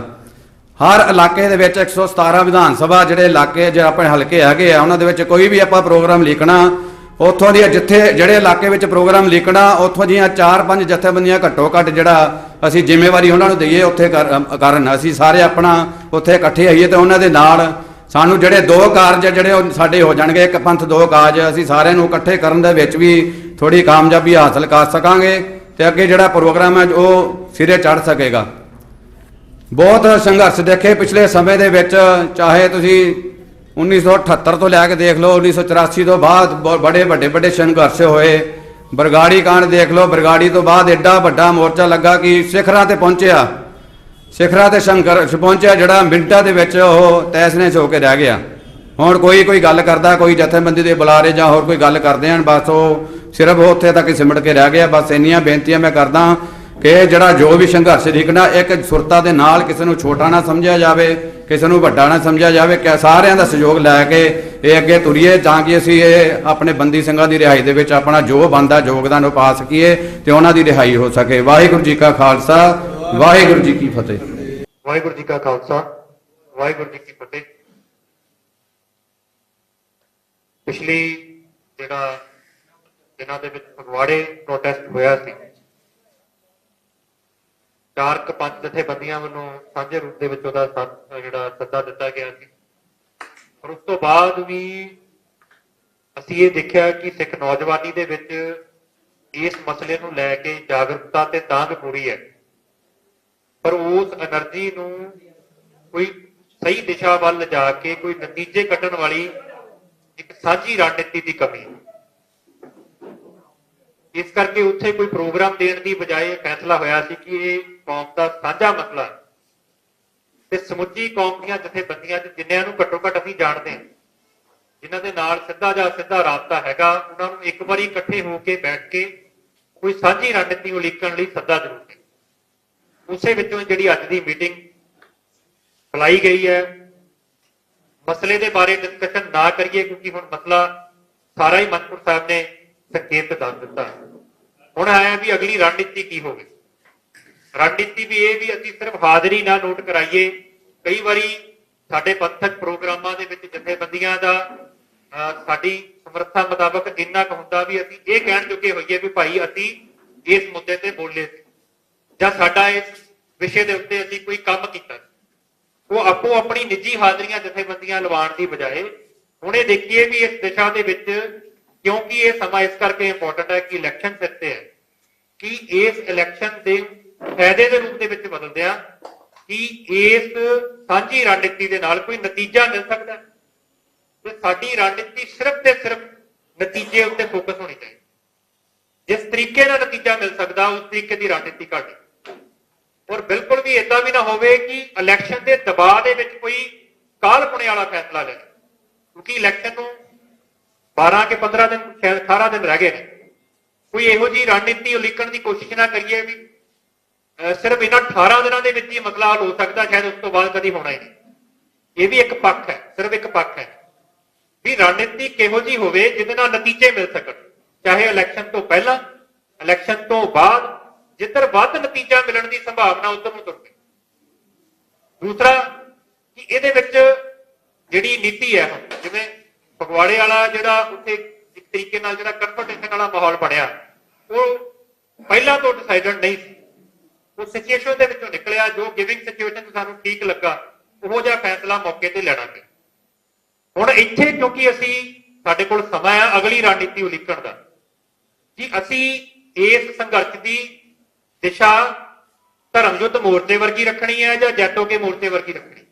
ਦੋਵੇਂ ਹੀ ਰਣਨੀਤੀਆਂ ਆਪਣੀ ਜਗ੍ਹਾ ਇੰਪੋਰਟੈਂਟ ਨੇ, ਦੋਵਾਂ ਦੇ ਨਤੀਜੇ ਨਿਕਲੇ ਨੇ ਕੋਈ ਨਾ। ਤੋਂ ਇਹਦੇ ਵਿੱਚ ਹੁਣ ਇਹ ਦੇਖਣਾ ਕਿ ਜਦੋਂ ਸਾਰੀਆਂ ਪਾਰਟੀਆਂ ਦੇ ਉਮੀਦਵਾਰ ਆਪਣਾ ਸਾਰਾ ਸਰਮਾਇਆ, ਸਭ ਕੁਝ ਆਪਣੀ ਤਾਕਤ ਦਾ ਤੇ ਲਾ ਕੇ ਇਲੈਕਸ਼ਨ ਲੜ ਰਹੇ ਨੇ, ਇਹਨਾਂ ਹਾਲਾਤਾਂ ਦੇ ਵਿੱਚ ਸਿੱਖ ਜਥੇਬੰਦੀਆਂ ਜਿਨ੍ਹਾਂ ਦੇ ਕੋਲ ਪੋਲੀਟੀਕਲ ਪਾਰਟੀਆਂ ਜਿੰਨਾ ਕਾਡਰ ਨਹੀਂ ਹੈਗਾ, ਇੱਕ ਸਾਰੀਆਂ ਜਥੇਬੰਦੀਆਂ ਏਦਾਂ ਵੀ ਨਹੀਂ ਵੀ ਕੋਈ ਜਥੇਬੰਦੀ ਸਾਰੇ ਪੰਜਾਬ ਦੇ ਵਿੱਚ ਇੱਕੋ ਜਿੰਨਾ ਕਾਡਰ ਰੱਖਦੀ ਹੈ। ਕੋਈ ਆਪੋ ਆਪਣੇ ਸ਼ਹਿਰ ਜਿੱਥੇ ਜਿੱਥੇ ਉਹਨਾਂ ਦੇ ਮੁੱਖ ਦਫ਼ਤਰ ਨੇ ਉੱਥੇ ਵੱਧ ਸਟਰੋਂਗ ਹੈ, ਜਿੱਥੇ ਹੀ ਦੂਜੇ ਸ਼ਹਿਰਾਂ 'ਚ ਜਾਂਦੇ ਉੱਥੇ ਕਾਡਰ ਘਟਦਾ ਜਾਂਦਾ। ਸੋ ਇਹ ਸਾਂਝੀ ਰਣਨੀਤੀ ਦੇ ਵਿੱਚ ਜ਼ਿਆਦਾਤਰ ਜਥੇਬੰਦੀਆਂ ਅਸੀਂ ਸਾਰੇ ਉਹ ਆ ਜਿਹੜੇ ਆਪੋ ਆਪਣੇ ਇਲਾਕਿਆਂ 'ਚ ਵੱਧ ਟੀਮ ਰੱਖਦੇ ਆ, ਆਪਣੇ ਜ਼ਿਲ੍ਹਿਆਂ ਤੋਂ ਬਾਹਰ ਘੱਟ, ਇੱਕ ਸੱਚਾਈ ਹੈ। ਸੋ ਇਹਦੇ ਵਿੱਚੋਂ ਕਿਹੜੀ ਰਣਨੀਤੀ ਉਲੀਕੀਏ ਕਿ ਘੱਟ ਤੋਂ ਘੱਟ ਟਕਰਾਅ ਹੋਵੇ ਤੇ ਵੱਧ ਤੋਂ ਵੱਧ ਨਤੀਜਾ ਹੋਵੇ। ਇਹਨਾਂ ਹਾਲਾਤਾਂ ਦੇ ਵਿੱਚ ਕਿਤੇ ਇਹ ਨਾ ਹੋਵੇ ਵੀ ਜਿਹੜੀ ਗੱਲ ਅਸੀਂ ਲੋਕਾਂ ਤੱਕ ਪਹੁੰਚਾ ਰਹੇ ਹਾਂ, ਕਿਉਂਕਿ ਹਲੇ ਤੱਕ ਸਾਡਾ ਤਰੀਕਾ ਜਿਹੜਾ ਹੈ ਉਹ ਅਵੇਅਰਨੈਸ ਵਾਲਾ ਰਿਹਾ। ਸਾਡਾ ਮਕਸਦ ਇਹ ਰੱਖਿਆ ਵੀ ਹਲੇ ਲੋਕਾਂ ਨੂੰ ਪਤਾ ਲੱਗ ਜਾਏ ਕਿ ਮਸਲਾ ਕੀ ਹੈ।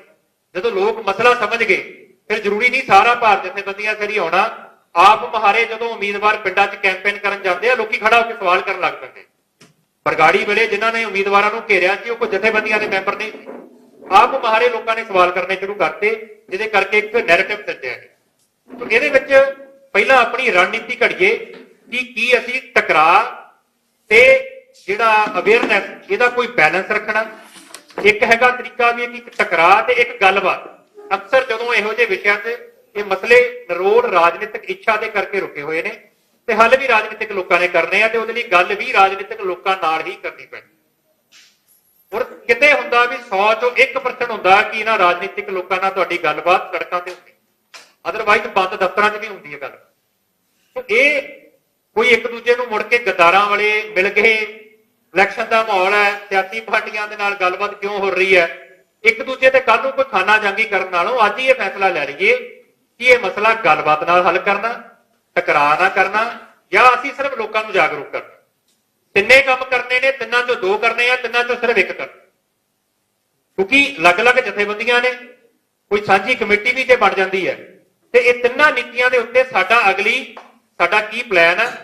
ਜੇ ਗੱਲਬਾਤ ਕਰਨੀ ਹੈ, ਮੰਨ ਲਓ ਸਾਡਾ ਇਸ਼ਾਰਾ ਇਹ ਹੈ ਵੀ ਮੰਨ ਲਓ ਇੱਕ ਭਾਈ ਭੁੱਲਰ ਜੀ ਦਾ ਕੇਸ ਜਿਹੜਾ ਉਹ ਕੇਜਰੀਵਾਲ ਨਾਲ ਸੰਬੰਧਿਤ ਹੈ, ਬਾਕੀ ਦੇ ਜਿਹੜਾ ਭਾਈ ਗੁਰਦੀਪ ਸਿੰਘ ਖੇੜਾ ਦਾ, ਭਾਈ ਬਲਵੰਤ ਸਿੰਘ ਰਾਜੋਆਣੇ ਦੀ ਫਾਂਸੀ ਨੂੰ ਤਬਦੀਲ ਕਰਨ ਵਾਲਾ ਤੇ ਬਾਕੀ 3 ਕੇਸ ਸਿੱਧੇ ਤੌਰ ਤੇ ਬੀਜੇਪੀ ਨਾਲ ਸੰਬੰਧਿਤ ਨੇ। ਕੀ ਇਹਨਾਂ ਦੇ ਲੀਡਰਾਂ ਨਾਲ ਜੇ ਇਥੋਂ ਕੋਈ ਸਾਂਝਾ ਕਮੇਟੀ ਨਿਕਲਦੀ ਆ ਕਿ ਅਸੀਂ ਉਹਨਾਂ ਨੂੰ ਅਧਿਕਾਰ ਦਿੰਦੇ ਆ ਕਿ ਉਹਨਾਂ ਨਾਲ ਗੱਲਬਾਤ ਕਰਕੇ ਇਹਨੂੰ ਹੱਲ ਕਰਾ ਸਕੇ, ਜਾਂ ਅਸੀਂ ਉਹਨਾਂ ਦੇ ਬੂਹਿਆਂ ਤੇ ਖੜ ਕੇ ਉਹਨਾਂ ਦਾ ਵਿਰੋਧ ਕਰੀਏ, ਜਿਹਨੇ ਗੱਲ ਕਰਨੀ ਆ ਉਹ ਆਪਣੇ ਆਪ ਆ ਜੇ ਤੇ ਗੱਲ ਟਰਾਂਸਪੇਰੈਂਟ ਤਰੀਕੇ ਨਾਲ ਓਪਨਲੀ ਸੰਗਤ 'ਚ ਹੋਵੇ। ਤੇ ਜਿਹੜਾ ਤੀਸਰਾ ਤਰੀਕਾ ਕਿ ਅਸੀਂ ਕੀ ਟਕਰਾਅ ਵਾਲੇ ਪਾਸੇ ਨਾ ਤੁਰ ਕੇ ਸਿਰਫ ਸੰਗਤ ਨੂੰ ਜਾਗਰੂਕ ਕਰਨਾ। ਸੋ ਮੇਰੀ ਬੇਨਤੀ ਹੈ ਵੀ ਇਹ ਹਲੇ 3 ਦਿਮਾਗ 'ਚ ਮੇਰੇ ਨੇ, ਜੇ ਕੋਈ ਚੌਥਾ ਤਰੀਕਾ ਹੈਗਾ ਉਹ ਵੀ ਸਟੇਜ ਤੇ ਆ ਕੇ ਦੱਸੋ। ਉਹਦੇ ਵਿੱਚੋਂ ਕੋਈ ਰਣਨੀਤੀ ਘੜੀਏ, ਸਾਰਿਆਂ ਦਾ ਬੈਲੈਂਸ ਕਰਨਾ ਜਾਂ ਇੱਕ ਟਰੈਕ ਤੇ ਤੁਰਨਾ। ਤਾਂ ਮੇਰੀ ਸਿਰਫ ਇੰਨੀ ਕੀ ਅਰਜ਼ ਹੈ, ਇਹਨਾਂ ਤਿੰਨਾਂ ਦੇ ਵਿੱਚੋਂ ਆਪੋ ਆਪਣਾ ਰਸਤਾ ਅਖਤਿਆਰ ਕਰਕੇ ਆਪੋ ਆਪਣੀ ਮਤ ਸਮਰੱਥਾ ਦੇ ਹਿਸਾਬ ਨਾਲ ਜਿੰਨੀ ਸਾਡੀ ਕਾਡਰ ਕੈਪੈਸਿਟੀ ਹੈ, ਟੀਮ ਦੀ ਕੈਪੈਸਿਟੀ ਹੈ, ਉਹਦੇ ਹਿਸਾਬ ਨਾਲ ਆਪੋ ਆਪਣੇ ਹਲਕਿਆਂ 'ਚ ਜ਼ਿੰਮੇਵਾਰੀ ਲਈਏ, ਪਰ ਪ੍ਰੋਗਰਾਮ ਇੱਕ ਸਾਂਝਾ ਇੱਥੋਂ ਜ਼ਰੂਰ ਕੱਢ ਕੇ ਜਾਈਏ। ਵਾਹਿਗੁਰੂ ਜੀ ਕਾ ਖਾਲਸਾ, ਵਾਹਿਗੁਰੂ ਜੀ ਕੀ ਫਤਿਹ। ਸਾਡੇ ਨਾਲ ਪਰਮਜੀਤ ਸਿੰਘ ਅਕਾਲੀ ਨੇ, ਉਹਨਾਂ ਦੇ ਨਾਲ ਗੱਲਬਾਤ ਕਰਾਂਗੇ। ਭਾਈ ਸਾਹਿਬ ਜੀ, ਸਭ ਤੋਂ ਪਹਿਲਾਂ ਸਵਾਗਤ ਹੈ। ਵਾਹਿਗੁਰੂ ਜੀ ਕਾ ਖਾਲਸਾ, ਵਾਹਿਗੁਰੂ ਜੀ ਕੀ ਫਤਿਹ। ਵਾਹਿਗੁਰੂ ਜੀ ਕਾ ਖਾਲਸਾ, ਵਾਹਿਗੁਰੂ ਜੀ ਕੀ ਫਤਿਹ। ਧੰਨਵਾਦ ਜੀ। ਭਾਈ ਸਾਹਿਬ ਜੀ, ਸਭ ਤੋਂ ਪਹਿਲਾਂ ਸਵਾਲ ਹੈ, ਬੰਦੀ ਸਿੰਘਾਂ ਦੀ ਗੱਲ ਚੱਲਦੀ ਹੈ, ਸਰਕਾਰ ਦੇ ਵੱਲੋਂ ਦਿੱਤੀਆਂ ਹੋਈਆਂ ਸਜ਼ਾਵਾਂ ਨੂੰ ਪੂਰੀਆਂ ਕਰ ਚੁੱਕੇ ਨੇ, ਪਰ ਚਿੰਤਾ ਦਾ ਵਿਸ਼ਾ ਹੈ ਕਿ ਜਿਹੜੇ ਸਿੰਘਾਂ ਨੇ ਸਜ਼ਾਵਾਂ ਪੂਰੀਆਂ ਕਰ ਲਈਆਂ ਪਰ ਉਹਨਾਂ ਵਾਸਤੇ ਰਿਹਾਈ ਕਿਉਂ ਨਹੀਂ? ਪਹਿਲਾਂ ਤਾਂ ਧੰਨਵਾਦ ਰਜਿੰਦਰ ਸਿੰਘ ਸਭਰਾਰ ਕੇ ਪੱਤਰਕਾਰ ਵੀਰਾਂ ਦਾ, ਕਿਉਂਕਿ ਬਹੁਤ ਘੱਟ ਅਸੀਂ ਇਹ ਗੱਲਾਂ ਕਰਦੇ ਹਾਂ, ਕਹਿੰਦੇ ਹੁੰਦੇ ਆ, ਪਰ ਮੈਨੂੰ ਲੱਗਦਾ ਵੀ ਕਿਤੇ ਨਾ ਕਿਤੇ ਬਹੁਤ ਵਧੀਆ ਤੁਸੀਂ ਸਾਰੇ ਯੋਗਦਾਨ ਆਪਣਾ ਪਾ ਰਹੇ ਹੋ। ਕਿਉਂਕਿ ਪੱਤਰਕਾਰਤਾ ਅੱਜ ਕੱਲ੍ਹ ਦੇ ਜਿਹੜੇ ਸਮੇਂ ਦੀ ਹੈ ਨਾ, ਬਹੁਤੀ ਤਾਂ ਉਹ ਆਪਣੀ ਚਾਪਲੂਸੀਆਂ ਤੱਕ ਰਹਿ ਗਈ ਜੀ, ਹੈ ਨਾ, ਨਿੱਜ ਤੱਕ ਦੀ ਰਹਿ ਗਈ ਚੈਨਲਾਂ ਨੂੰ ਪ੍ਰਮੋਟ ਕਰਨ 'ਚ, ਪਰ ਜਿਹੜੇ ਸੱਚ ਦੇ ਪਹਿਰੇ ਦੇ ਚੱਲਣਾ ਸ਼ਾਇਦ ਕਿਤੇ ਨਾ ਕਿਤੇ ਔਖਾ ਹੁੰਦਾ। ਪਰ ਚਲੋ ਗੁਰੂ ਦਾ ਕੋ ਸੇਵਾ ਲੈ ਰਿਹਾ, ਧੰਨਵਾਦ। ਸੋ ਜਿਹੜਾ ਤੁਸੀਂ ਸਵਾਲ ਕੀਤਾ ਬੜਾ ਸਪਸ਼ਟ ਹੈ ਵੀਰ ਜੀ, ਵੀ ਦਿੱਲੀ ਕਦੀ ਵੀ ਸਗੀ ਨਹੀਂ ਹੋਈ, ਨਾ ਦਿੱਲੀ ਨੇ ਕਦੀ ਸਗੀ ਹੋਣਾ ਜੀ। ਪਰ ਜਿਵੇਂ ਕਿ ਫਿਰ ਜਦੋਂ ਆਪਾਂ ਇਹ ਗੱਲ ਕਹਿੰਦੇ, ਫਿਰ ਆਪਾਂ ਨੂੰ ਕੋਈ ਇਹ ਸਵਾਲ ਹੁੰਦਾ ਵੀ ਜਦੋਂ ਤੁਹਾਨੂੰ ਪਤਾ ਵੀ ਉਹਨੇ ਤੁਹਾਡੇ ਸਗੇ ਨਹੀਂ ਹੋਣਾ, ਤੁਹਾਨੂੰ ਇਨਸਾਫ ਨਹੀਂ ਦੇਣਾ, ਤੁਸੀਂ ਰੌਲਾ ਕਿਉਂ ਪਾਉਂਦੇ ਹੋ? ਅਗਲੇ ਬੰਨੇ ਸਾਨੂੰ ਇਹ ਸਵਾਲ ਆਪਾਂ ਨੂੰ ਹਮੇਸ਼ਾ ਹੁੰਦਾ। ਮਸਲਾ ਇਹ ਹੁੰਦਾ ਵੀ ਹਰ ਸਮਾਂ ਹੁੰਦਾ ਹਰ ਇੱਕ ਚੀਜ਼ ਦਾ, ਤੇ ਸਮੇਂ ਦੇ ਮੁਤਾਬਕ ਸੰਘਰਸ਼ ਹੁੰਦੇ ਨੇ। ਹਥਿਆਰਬੰਦ ਸੰਘਰਸ਼ ਦਾ ਸਮਾਂ ਸੀ, ਉਦੋਂ ਹਥਿਆਰਾਂ ਦੇ ਜ਼ੋਰ 'ਤੇ ਗੱਲ ਹੁੰਦੀ ਸੀਗੀ।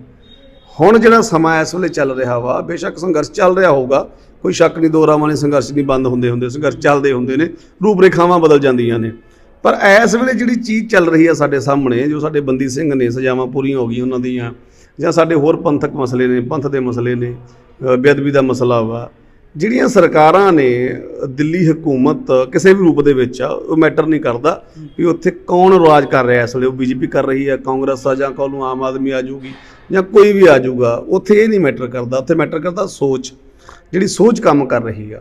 ਉਸ ਸੋਚ ਨੇ ਕਦੀ ਵੀ ਸਿੱਖਾਂ ਨੂੰ ਜਿਹੜਾ ਉਹ ਇਨਸਾਫ ਨਹੀਂ ਦਿੱਤਾ, ਪਰ ਉਸ ਇਨਸਾਫ ਨੂੰ ਲੈਣ ਵਾਸਤੇ ਜਾਂ ਇਹ ਦੱਸਣ ਵਾਸਤੇ ਕਿ ਸਾਡੇ ਤਾਂ ਜ਼ੁਲਮ ਹੋਇਆ ਤੇ ਅਸੀਂ ਉਸ ਜ਼ੁਲਮ ਨੂੰ ਡਿਨਾਈ ਕਰਦੇ ਆ ਤੇ ਅਸੀਂ ਰੌਲਾ ਪਾ ਕੇ ਦੱਸ ਹੀ ਸਕਦੇ ਕਿ ਸਾਡੇ ਨਾਲ ਇਹ ਹੋ ਰਿਹਾ, ਧੱਕਾ ਹੋ ਰਿਹਾ। ਅਸੀਂ ਚਿਹਰਾ ਤਾਂ ਨੰਗਾ ਕਰ ਸਕਦੇ ਹਾਂ ਨਾ ਜ਼ਾਲਮ ਦਾ। ਔਰੰਗਜ਼ੇਬ ਜਿਹੜਾ ਸੀਗਾ ਉਹ ਆਪਾਂ ਇਤਿਹਾਸ ਚੰਗੀ ਤਰ੍ਹਾਂ ਜਾਣਦੇ ਹਾਂ ਨਾ। ਔਰੰਗਜ਼ੇਬ ਦਾ ਵਿਰੋਧ ਨਹੀਂ ਸੀ ਉਹ ਮੌਕੇ ਤੇ ਕਰਦਾ ਹੁੰਦਾ, ਕੋਈ ਉਹਦਾ ਵਿਰੋਧ ਨਹੀਂ ਸੀ ਬੋਲਦਾ। ਬਾਬਰ ਉਹ ਕੋਈ ਨਹੀਂ ਸੀ ਬੋਲਦਾ, ਪਰ ਗੁਰੂ ਨਾਨਕ ਪਾਤਸ਼ਾਹ ਨੇ ਬਾਬਰ ਨੂੰ ਜਾਬਰ ਕਹਿਤਾ। ਬਾਬਰ ਨੂੰ ਜਾਬਰ ਕਹਿ ਕੇ ਤਾਂ ਚਿਹਰਾ ਨੰਗਾ ਕਰਤਾ ਕਿ ਤੂੰ ਜ਼ੁਲਮ ਕਰਦਾ, ਤੂੰ ਜ਼ਾਲਮ ਆ। ਦਸਮ ਪਾਤਸ਼ਾਹ ਨੇ ਔਰੰਗਜ਼ੇਬ ਨੂੰ ਜ਼ਾਲਮ ਕਹਿਤਾ, ਦੱਸਤਾ। ਸੋ ਤਰੀਕਾ ਨਾ ਹਰ ਇੱਕ ਚੀਜ਼ ਦਾ। ਸਾਨੂੰ ਲੱਗਦਾ ਕਿ ਅੱਜ ਦਾ ਸਮਾਂ ਜਿਹੜਾ ਵਾ, ਅਸੀਂ ਬੇਸ਼ੱਕ ਜਾਣਦੇ ਹਾਂ ਕਿ ਸਾਨੂੰ ਹੱਕ ਨਹੀਂ ਮਿਲਣਾ, ਸਾਨੂੰ ਇਨਸਾਫ ਨਹੀਂ ਮਿਲਣਾ, ਪਰ ਘੱਟੋ ਘੱਟ ਦੁਨੀਆ ਦੇ ਵਿੱਚ, ਲੋਕਾਂ ਦੇ ਵਿੱਚ ਅਸੀਂ ਇਸ ਚੀਜ਼ ਨੂੰ ਪੇਸ਼ ਕਰ ਸਕਦੇ ਹਾਂ ਕਿ ਜਿਹੜੀ ਡੈਮੋਕ੍ਰੇਸੀ ਦੀ ਗੱਲ ਕੀਤੀ ਜਾਂਦੀ ਆ, ਹਰ ਇੱਕ ਨੂੰ ਨਾਲ ਲੈ ਕੇ ਚੱਲਣ ਦੀ ਗੱਲ ਕੀਤੀ ਜਾਂਦੀ ਆ। ਇਹ ਕਿਹਾ ਜਾਂਦਾ ਕਿ ਕਾਨੂੰਨ ਸਾਰਿਆਂ ਦੇ ਵਾਸਤੇ ਇੱਕ ਆ, ਪਰ ਇੱਥੇ ਵਰਤਾਰੇ ਦੋਹਰੇ ਵਰਤਦੇ ਨੇ। ਉਹ ਦੱਸ ਤਾਂ ਸਕਦੇ ਆ ਨਾ, ਅਸੀਂ ਆਪਣੀ ਆਵਾਜ਼ ਬੁਲੰਦ ਕਰਨ ਵਾਸਤੇ ਤਰੀਕੇ ਅਖਤਿਆਰ ਕਰ ਸਕਦੇ ਹਾਂ। ਸੋ ਇਹ ਤਰੀਕੇ ਨੇ ਜਿਹੜੇ ਅਖਤਿਆਰ ਕੀਤੇ ਜਾ ਰਹੇ ਨੇ। ਬੰਦੀ ਸਿੰਘਾਂ ਦੀ ਰਿਹਾਈ ਨੂੰ ਲੈ ਕੇ ਕੇਂਦਰ ਸਰਕਾਰ ਨੂੰ ਹਰ ਵਾਰ ਟਾਰਗੇਟ ਕੀਤਾ ਜਾਂਦਾ ਹੈ। ਟਾਰਗੇਟ ਕਰਨਾ ਵੀ ਚਾਹੀਦਾ ਹੈ ਕਿਉਂਕਿ ਉਹਨਾਂ ਦੇ ਹੱਥ ਦੇ ਵਿੱਚ ਪਾਵਰ ਹੈ। ਤਾਂ ਕਿਤੇ ਨਾ ਕਿਤੇ ਕਾਂਗਰਸ ਜਾਂ ਅਕਾਲੀ ਦਲ ਨੂੰ ਇਸ ਬੰਦੀ ਸਿੰਘਾਂ ਦੀ ਰਿਹਾਈ ਨਾ ਹੋਣਾ ਜ਼ਿੰਮੇਵਾਰ ਮੰਨਦੇ ਹੋ? ਮੈਂ ਹਰ ਉਸ ਸਿਆਸੀ ਪਾਰਟੀ ਨੂੰ ਜ਼ਿੰਮੇਵਾਰ ਮੰਨਦਾ ਜਿਨ੍ਹਾਂ ਨੇ ਕੁਰਸੀ ਦਾ ਸੁੱਖ ਮਾਣਿਆ, ਸੱਤਾ ਦੇ ਵਿੱਚ ਆਏ, ਰਾਜ ਕੀਤਾ ਤੇ ਬਾਅਦ 'ਚ ਰਾਜ ਕਰਨ ਤੋਂ ਬਾਅਦ ਜਿਹੜੇ ਵਾਅਦੇ ਕੀਤੇ ਸਨ ਉਹਨਾਂ ਤੋਂ ਮੁਨਕਰ ਹੋ ਗਏ।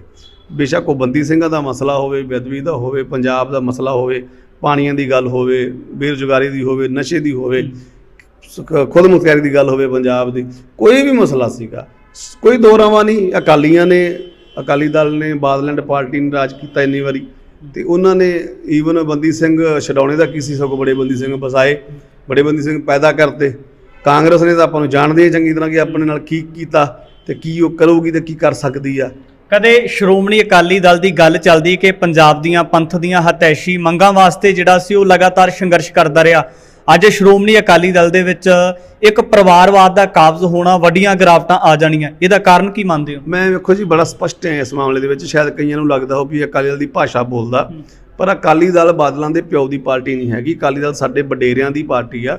ਸਾਡੇ ਵਡੇਰਿਆਂ ਨੇ ਉਹਨੂੰ ਹੋਂਦ 'ਚ ਲਿਆਂਦਾ ਸੀ ਰਾਜ ਸੱਤਾ ਦੇ ਵਾਸਤੇ। ਧਾਰਮਿਕ ਮਸਲਿਆਂ ਵਾਸਤੇ ਸਾਡੀ ਐਸਜੀਪੀਸੀ ਸੀ, ਜਾਂ ਸਾਡੀਆਂ ਸੰਪਰਦਾਵਾਂ, ਸਾਡੇ ਪੰਥਕ ਨੇ, ਸਾਡੇ ਪੰਥ ਦੀਆਂ ਜਿਹੜੀਆਂ ਮਿਸਲਾਂ ਨੇ, ਸੰਪਰਦਾਵਾਂ ਨੇ, ਦਲ ਪੰਥ ਨੇ, ਉਵੇਂ ਹੀ ਐਸਜੀਪੀਸੀ ਆਈ ਸੀ, ਨਾਲ ਹੀ ਅਕਾਲੀ ਦਲ ਹੋਂਦ 'ਚ ਆਇਆ ਸੀ। ਪਰ ਇਹਦੇ ਵਿੱਚ ਕੋਈ ਦੋ ਰਾਵਾਂ ਨਹੀਂ ਕਿ ਜਿਹੜਾ ਪਰਿਵਾਰਵਾਦ ਦਾ ਗਲਬਾ ਵਾ, ਬਾਦਲ ਐਂਡ ਪਾਰਟੀ ਦਾ ਜਿਹੜਾ ਗਲਬਾ ਵਾ, ਉਸ ਗਲਬੇ ਨੇ ਅਕਾਲੀ ਦਲ ਦਾ ਬਹੁਤ ਵੱਡੇ ਪੱਧਰ 'ਤੇ ਨੁਕਸਾਨ ਕੀਤਾ। ਕਿਉਂਕਿ ਖੇਤਰੀ ਪਾਰਟੀ ਆ ਸਾਡੀ, ਜਿੱਥੇ ਪੰਜਾਬ ਦੀ ਖੇਤਰੀ ਪਾਰਟੀ, ਪੰਜਾਬ ਦੇ ਹੱਕਾਂ ਦੀ ਗੱਲ ਕਰਨ ਵਾਲੀ ਪਾਰਟੀ, ਉੱਥੇ ਪੰਥ ਦੀ ਨੁਮਾਇੰਦਾ ਜਿਹੜੀ ਸਾਡੀ ਉਹ ਜਮਾਤ ਸੀ। ਪਰ ਉਹਨਾਂ ਨੇ ਉਸ ਜਮਾਤ ਨੂੰ ਰੋਲ ਕੇ ਰੱਖਤਾ, ਉਸ ਜਮਾਤ ਨੂੰ, ਉਹਦੇ ਸਿਧਾਂਤਾਂ ਨੂੰ, ਉਹਦੀ ਮਰਿਆਦਾ ਨੂੰ ਰੋਲ ਕੇ ਰੱਖ ਦਿੱਤਾ, ਜਿਹਦੇ ਕਰਕੇ ਅੱਜ ਜਿਹੜਾ ਵਾ ਕਿਤੇ ਨਾ ਕਿਤੇ ਲੋਕਾਂ ਦੇ ਵਿੱਚ ਉਹ ਭਰੋਸਾ ਅਕਾਲੀ ਦਲ ਦੇ ਪ੍ਰਤੀ ਨਹੀਂ ਰਿਹਾ।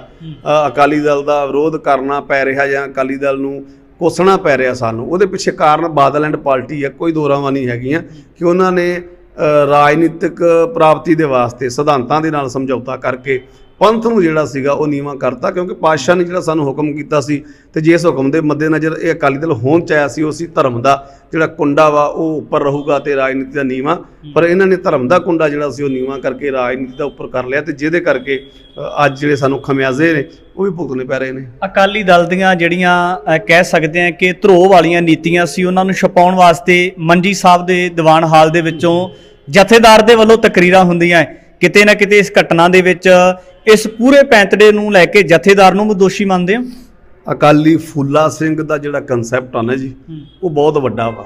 ਉਸ ਤਖਤ ਤੇ ਬਹਿਣਾ ਤੇ ਉਸ ਤਖਤ ਦੇ ਉੱਤੇ ਬਹਿ ਕੇ ਨਿਆਂ ਕਰਨਾ, ਉਸ ਤਖਤ ਤੇ ਬਹਿ ਕੇ ਉਸ ਤਖਤ ਦੇ ਲਾਇਕ ਹੋ ਕੇ ਉਸ ਤਖਤ ਦੇ ਅਨੁਸਾਰ ਚੱਲਣਾ, ਇਹਨਾਂ ਦੋਵਾਂ ਚੀਜ਼ਾਂ 'ਚ ਬੜਾ ਫਰਕ ਆ। ਜਦੋਂ ਤੁਸੀਂ ਕਿਸੇ ਗਲਬੇ ਦੇ ਹੇਠ ਹੋ ਕੇ ਤੇ ਨਿਆਂ ਕਰਨ ਦੀ ਗੱਲ ਕਰਦੇ ਹੋ, ਤੇ ਉਦੋਂ ਕਿਤੇ ਨਾ ਕਿਤੇ ਵਰਤਾਰੇ ਜਿਹੜੇ ਨੇ ਉਹ ਸਮਝ 'ਚ ਆ ਜਾਂਦੇ ਨੇ। ਮੈਨੂੰ ਇਹ ਲੱਗਦਾ ਕਿ ਮੰਜੀ ਸਾਹਿਬ ਦੇ ਵਿੱਚ ਜਦੋਂ ਜਥੇਦਾਰ ਸਾਹਿਬ ਨੂੰ ਮੌਕਾ ਮਿਲਿਆ ਬੋਲਣ ਦਾ, ਉਹਨਾਂ ਨੂੰ ਨਿਰਪੱਖਤਾ ਨਾਲ ਗੱਲ ਕਰਨੀ ਚਾਹੀਦੀ ਸੀ। ਉਹ ਮੌਕਾ ਸੀ ਨਾ ਇੱਕ, ਕਿਉਂਕਿ ਉਹ ਆਪੇ ਸਵੈ ਪੜਚੋਲ ਕਰਨ ਵਾਸਤੇ ਆਪਾਂ ਬੈਠੇ ਸੀ ਉੱਥੇ। ਮੈਨੂੰ ਤਾਂ ਇਹ ਲੱਗਦਾ ਵੀ ਸਵੈ ਪੜਚੋਲ ਕਰਨ ਵਾਸਤੇ ਬੈਠੇ ਸੀਗੇ। ਜੇ ਸਵੈ ਪੜਚੋਲ ਕਰਨ ਵਾਸਤੇ ਬੈਠੇ ਸੀ, ਫਿਰ ਸਵੈ ਪੜਚੋਲ ਕੀਤੀ ਜਾਂਦੀ। ਹੋਈਆਂ ਭੁੱਲਾਂ ਨੂੰ ਜਿਹੜਾ ਸੀ ਉਹ ਮੰਨਿਆ ਜਾਂਦਾ, ਮਾਫੀ ਮੰਗੀ ਜਾਂਦੀ, ਤੇ ਸਾਡੇ ਜਿਹੜੇ ਆਪਣੇ ਆਪ ਨੂੰ ਤਖਤ ਸ੍ਰੀ ਅਕਾਲ ਤਖਤ ਸਾਹਿਬ ਜਥੇਦਾਰ ਦੇ ਕੁਰਸੀ ਤੇ ਬੈਠੇ ਨੇ, ਗਿਆਨੀ ਹਰਪ੍ਰੀਤ ਸਿੰਘ ਸ਼੍ਰੋਮਣੀ ਗੁਰਦੁਆਰਾ ਪ੍ਰਬੰਧਕ ਕਮੇਟੀ ਵੱਲੋਂ ਥਾਪੇ ਹੋਏ, ਉਹਨਾਂ ਨੂੰ ਇਹ ਚਾਹੀਦਾ ਸੀ ਕਿ ਉਹ ਦੱਸ ਦੇ ਕਿ ਅਕਾਲੀ ਦਲ ਦੇ ਵਿੱਚ ਕਿਹੜੀਆਂ ਖਾਮੀਆਂ ਨੇ। ਪ੍ਰਾਪਤੀਆਂ ਤਾਂ ਕੋਈ ਸ਼ੱਕ ਨਹੀਂ, ਦੱਸਣ ਦੀ ਗੱਲ ਹੈ ਵੀ ਦੱਸੋ ਪ੍ਰਾਪਤੀਆਂ ਜਿਹੜੀਆਂ ਨੇ, ਪਰ ਖਾਮੀਆਂ ਕੀ ਨੇ, ਘਾਟਾਂ ਕੀ ਨੇ, ਤੇ ਦੂਰ ਕਿਵੇਂ ਹੋ ਸਕਦੀਆਂ ਨੇ, ਇਹ ਦੱਸਣ ਦੀ ਲੋੜ ਸੀ। ਨਾ ਕਿ ਇਹ ਕਰਨ ਦੀ ਲੋੜ ਸੀ ਕਿ ਤੁਸੀਂ ਉਹਨਾਂ ਦੀ ਪੱਖ ਪੂਰਦੇ ਜਾਂ ਤੁਸੀਂ ਉਹਨਾਂ ਨੂੰ ਜਿਸ ਤੁਸੀਂ ਦੱਸ ਰਹੇ ਹੋ ਕਿ ਪੇਸ਼ ਕੀਤਾ ਗਿਆ ਕਿ ਜਿਵੇਂ ਤੁਹਾਡੇ ਪੰਥ ਦਾ ਹੀ ਉਹ ਹਿੱਸਾ ਨਹੀਂ ਜਾਂ ਪੰਥ ਦੇ ਵਾਸਤੇ ਭਾਸ਼ਾ ਬਹੁਤ ਸਖਤ ਸੀਗੀ।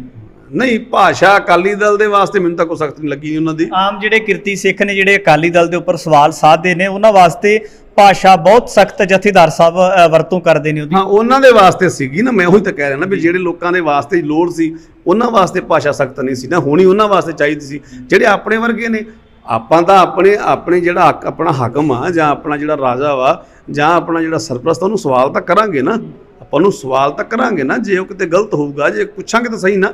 ਅੱਜ ਹੁਣ ਭੁੱਲਰ ਸਾਹਿਬ ਦੇ ਮਾਮਲੇ 'ਚ ਕੇਜਰੀਵਾਲ ਨੂੰ ਸਵਾਲ ਕਰ ਰਹੇ ਆ, ਤਾਂ ਹੀ ਕਰ ਰਹੇ ਆ ਨਾ ਕਿਉਂਕਿ ਭੁੱਲਰ ਦੇ ਮਾਮਲੇ 'ਚ ਕੇਜਰੀਵਾਲ ਗਲਤ ਆ। ਜੇ ਸੈਂਟਰ ਨੂੰ ਕਰ ਰਹੇ ਆ ਮਤਲਬ ਸੈਂਟਰ ਗਲਤ ਤਾਂ ਹੀ ਕਰ ਰਹੇ ਆ ਨਾ। ਸੋ ਜਦੋਂ ਤੁਸੀਂ ਕਿਸੇ ਨੂੰ ਆਸ ਦੇ ਨਾਲ ਕਿਸੇ ਪ੍ਰਾਪਤੀ ਤੇ ਬਿਠਾ ਦਿੰਦੇ ਹੋ ਤੇ ਇਹ ਆਸ ਕਰਦੇ ਹੋ ਕਿ ਸਾਡੇ ਹੱਕਾਂ ਦੀ ਗੱਲ ਕਰੂਗਾ, ਉਹ ਕਰਦਾ ਨਹੀਂ, ਉਹ ਤੁਹਾਡੀਆਂ ਆਸਾਂ ਤੇ ਪੂਰਾ ਨਹੀਂ ਉਤਰਦਾ, ਸੁਭਾਵਿਕ ਤੌਰ ਤੇ ਤੁਸੀਂ ਵਿਰੋਧ ਤਾਂ ਕਰੋਗੇ ਨਾ। ਇਹ ਕਿਤੇ ਨਾ ਕਿਤੇ ਰਵਨੀਤ ਬਿੱਟੂ ਨੂੰ ਨਹੀਂ ਘੇਰਨਾ ਚਾਹੀਦਾ, ਜਿਹੜੇ ਕਿਸਾਨੀ ਅੰਦੋਲਨ ਦੇ ਚੱਲਦੇ ਕਹਿੰਦੇ ਸੀ ਕਿ ਮੈਂ ਜੇ ਖੇਤੀ ਬਿੱਲ ਰੱਦ ਹੋ ਜਾਂਦੇ ਤੇ ਬੰਦੀ ਸਿੰਘਾਂ ਦੀ ਰਿਹਾਈ ਵਾਸਤੇ ਮੈਂ ਆਪਣੇ ਪਰਿਵਾਰ ਨੂੰ ਲੈ ਕੇ ਦਿੱਲੀ ਸਰਕਾਰ ਦੇ ਕੋਲ, ਕੇਂਦਰ ਸਰਕਾਰ ਦੇ ਕੋਲ ਆਪ ਜਾਵਾਂਗਾ। ਤੁਹਾਨੂੰ ਲੱਗਦਾ ਇਹਨਾਂ ਕੋਲ ਕਦੀ ਕੋਈ ਜ਼ੁਬਾਨ ਹੈਗੀ ਹੈ?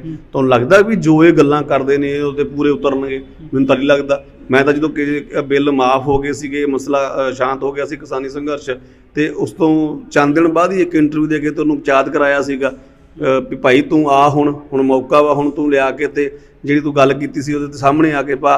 ਤੇ ਉਸ ਇੰਟਰਵਿਊ ਤੋਂ ਬਾਅਦ ਉਹਦੀ ਇੱਕ ਇੰਟਰਵਿਊ ਆਈ ਸੀ ਤੇ ਬਾਅਦ ਚੋਂ ਮੁੱਕਰ ਗਿਆ ਸੀ ਉਸ ਗੱਲ ਤੋਂ। ਉਹ ਤਾਂ ਬਾਅਦ 'ਚ ਦਲੀਲ ਹੀ ਹੋਰ ਪੇਸ਼ ਕਰਤੀ ਉਹਨੇ। ਸੋ ਇਹਨਾਂ ਲੋਕਾਂ ਦਾ ਕੋਈ ਯਕੀਨ ਨਹੀਂ, ਇਹਨਾਂ ਲੋਕਾਂ ਦਾ ਕੋਈ ਨਹੀਂ। ਖਾਸ ਕਰਕੇ ਬਿੱਟੂ ਤੁਸੀਂ ਜਿਹੜੀ ਗੱਲ ਕਰਦੇ ਹੋ, ਜਿਨ੍ਹਾਂ ਨੇ ਜਿਹੜੀ ਕਾਤਲ ਜਮਾਤ ਦਾ ਇੱਕ ਹਿੱਸਾ ਵਾ ਐਡਾ ਵੱਡਾ, ਉਹ ਬੇਅੰਤ ਸਿੰਘ ਦਾ ਪੋਤਰਾ ਵਾ, ਜਿਹਨੇ ਐਡਾ ਵੱਡਾ ਘਾਣ ਕੀਤਾ ਤੇ ਉਹਨੂੰ ਡਿਨਾਈ ਨਹੀਂ ਕਰਦਾ, ਉਹ ਡਿਫੈਂਡ ਕਰਦਾ ਉਸ ਚੀਜ਼ ਨੂੰ।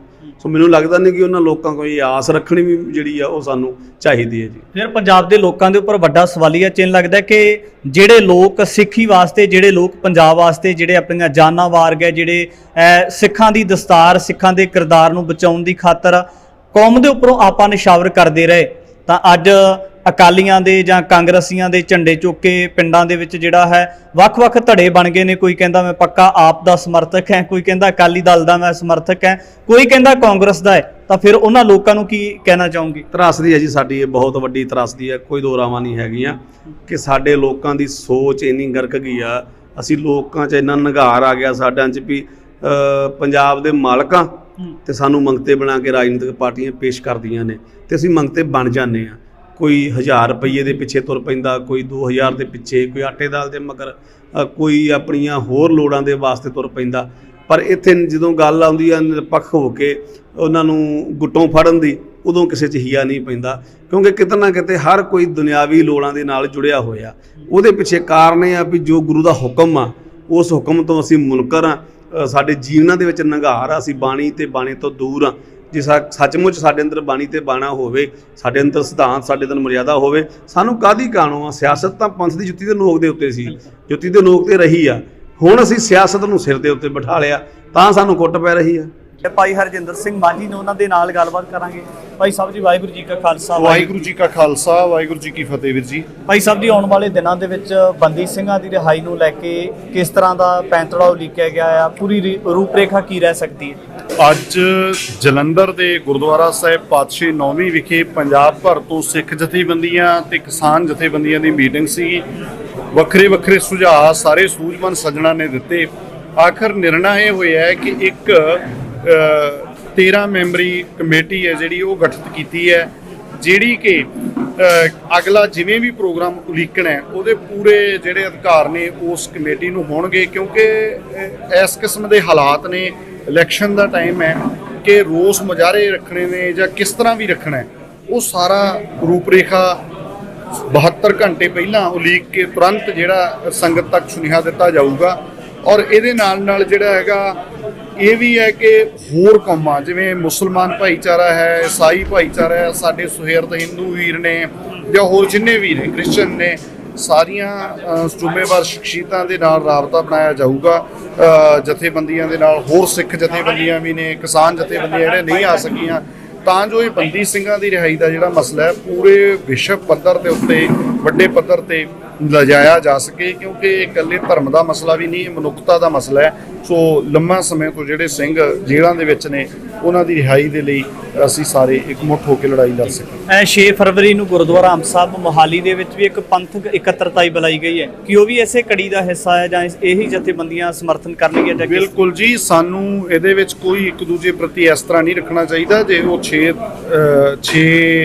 ਜਿਹੜੀ ਡੇਟ ਤੁਸੀਂ ਕਹਿ ਰਹੇ ਹੋ ਫਰਵਰੀ ਨੂੰ ਹੋ ਰਹੀ ਹੈ, ਉਹ ਵੀ ਸਾਡੇ ਭਰਾ ਨੇ, ਸਾਰੇ ਅਸੀਂ ਇਕਮੁੱਠ ਮਤਲਬ ਮੈਂ ਤਾਂ ਨਿੱਜੀ ਤੌਰ ਤੇ ਵੀ ਉਹਨਾਂ ਨਾਲ ਗੱਲਬਾਤ ਕਰੂੰਗਾ ਕਿ ਆਪਾਂ ਇਹ ਸਾਰੇ ਜਿਹੜੇ ਸਮਾਗਮ ਨੇ ਸਾਨੂੰ ਇਕੱਠੇ ਤੌਰ ਤੇ ਉਲੀਕੀ ਹੈ, ਉਹ ਵੀ ਸਾਡੇ ਭਰਾ ਨੇ। ਕੋਈ ਐਸਾ ਮਤਲਬ ਛੋਟੀ ਛੋਟੀ ਗੱਲ ਤੇ ਸਾਨੂੰ ਨਹੀਂ ਝਗੜਨਾ ਚਾਹੀਦਾ ਆਪਸ ਦੇ ਵਿੱਚ।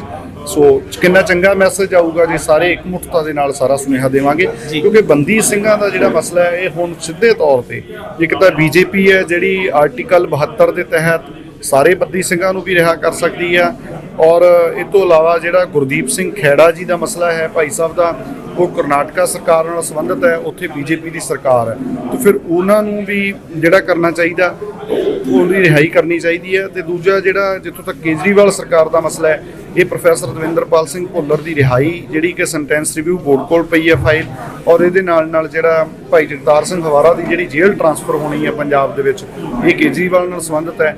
ਸੋ ਸੰਬੰਧਿਤ ਜਿਹੜੀਆਂ ਵੀ ਧਿਰਾਂ ਇਹਦੇ ਵਿੱਚ ਕੁਝ ਕਰ ਸਕਦੀਆਂ ਨੇ ਉਹਨਾਂ ਤੱਕ ਅਪਰੋਚ ਕਰਨ ਦਾ ਯਤਨ ਕੀਤਾ ਜਾਊਗਾ, ਉਹਨਾਂ ਨਾਲ ਬੈਠ ਕੇ ਵੀ ਗੱਲਬਾਤ ਹੋ ਸਕੇ ਜਾਂ ਘਰਾਓ ਕਿਸ ਰੂਪ ਵਿੱਚ ਕਰਨਾ ਹੈ ਉਹ ਸਾਰਾ ਮਿਲ ਕੇ ਫੈਸਲਾ ਲਿਆ ਜਾਵੇ। ਕਿਹੜੀ ਸਰਕਾਰ ਦੇ ਨੁਮਾਇੰਦਿਆਂ ਨੂੰ ਘੇਰਿਆ ਜਾ ਸਕਦਾ, ਉਹਨਾਂ ਨੂੰ ਬੰਦੀ ਸਿੰਘਾਂ ਨੂੰ ਲੈ ਕੇ ਰਿਹਾਈ ਨੂੰ ਲੈ ਕੇ ਸਵਾਲ ਕੀਤੇ ਜਾ ਸਕਦੇ ਆ?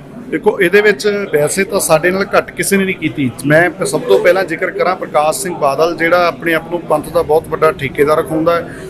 ਉਹਨੇ 1970 ਤੋਂ ਜਦੋਂ ਪਹਿਲੀ ਵਾਰੀ ਮੁੱਖ ਮੰਤਰੀ ਬਣਿਆ ਉਦੋਂ ਸਾਡੇ ਨੌਜਵਾਨਾਂ ਨੂੰ ਮਰਵਾਉਣਾ ਸ਼ੁਰੂ ਕੀਤਾ। ਝੂਠੇ ਪੁਲਿਸ ਮੁਕਾਬਲਿਆਂ ਦਾ ਮੁੱਢ ਉਦੋਂ ਵੱਜਿਆ ਜਦੋਂ 82 ਸਾਲਾ ਬਾਬਾ ਬੂਝਾ ਸਿੰਘ ਸਭ ਤੋਂ ਵੱਡੀ ਉਮਰ ਦਾ ਉਹਨੇ ਮਰਵਾਇਆ ਸੀਗਾ।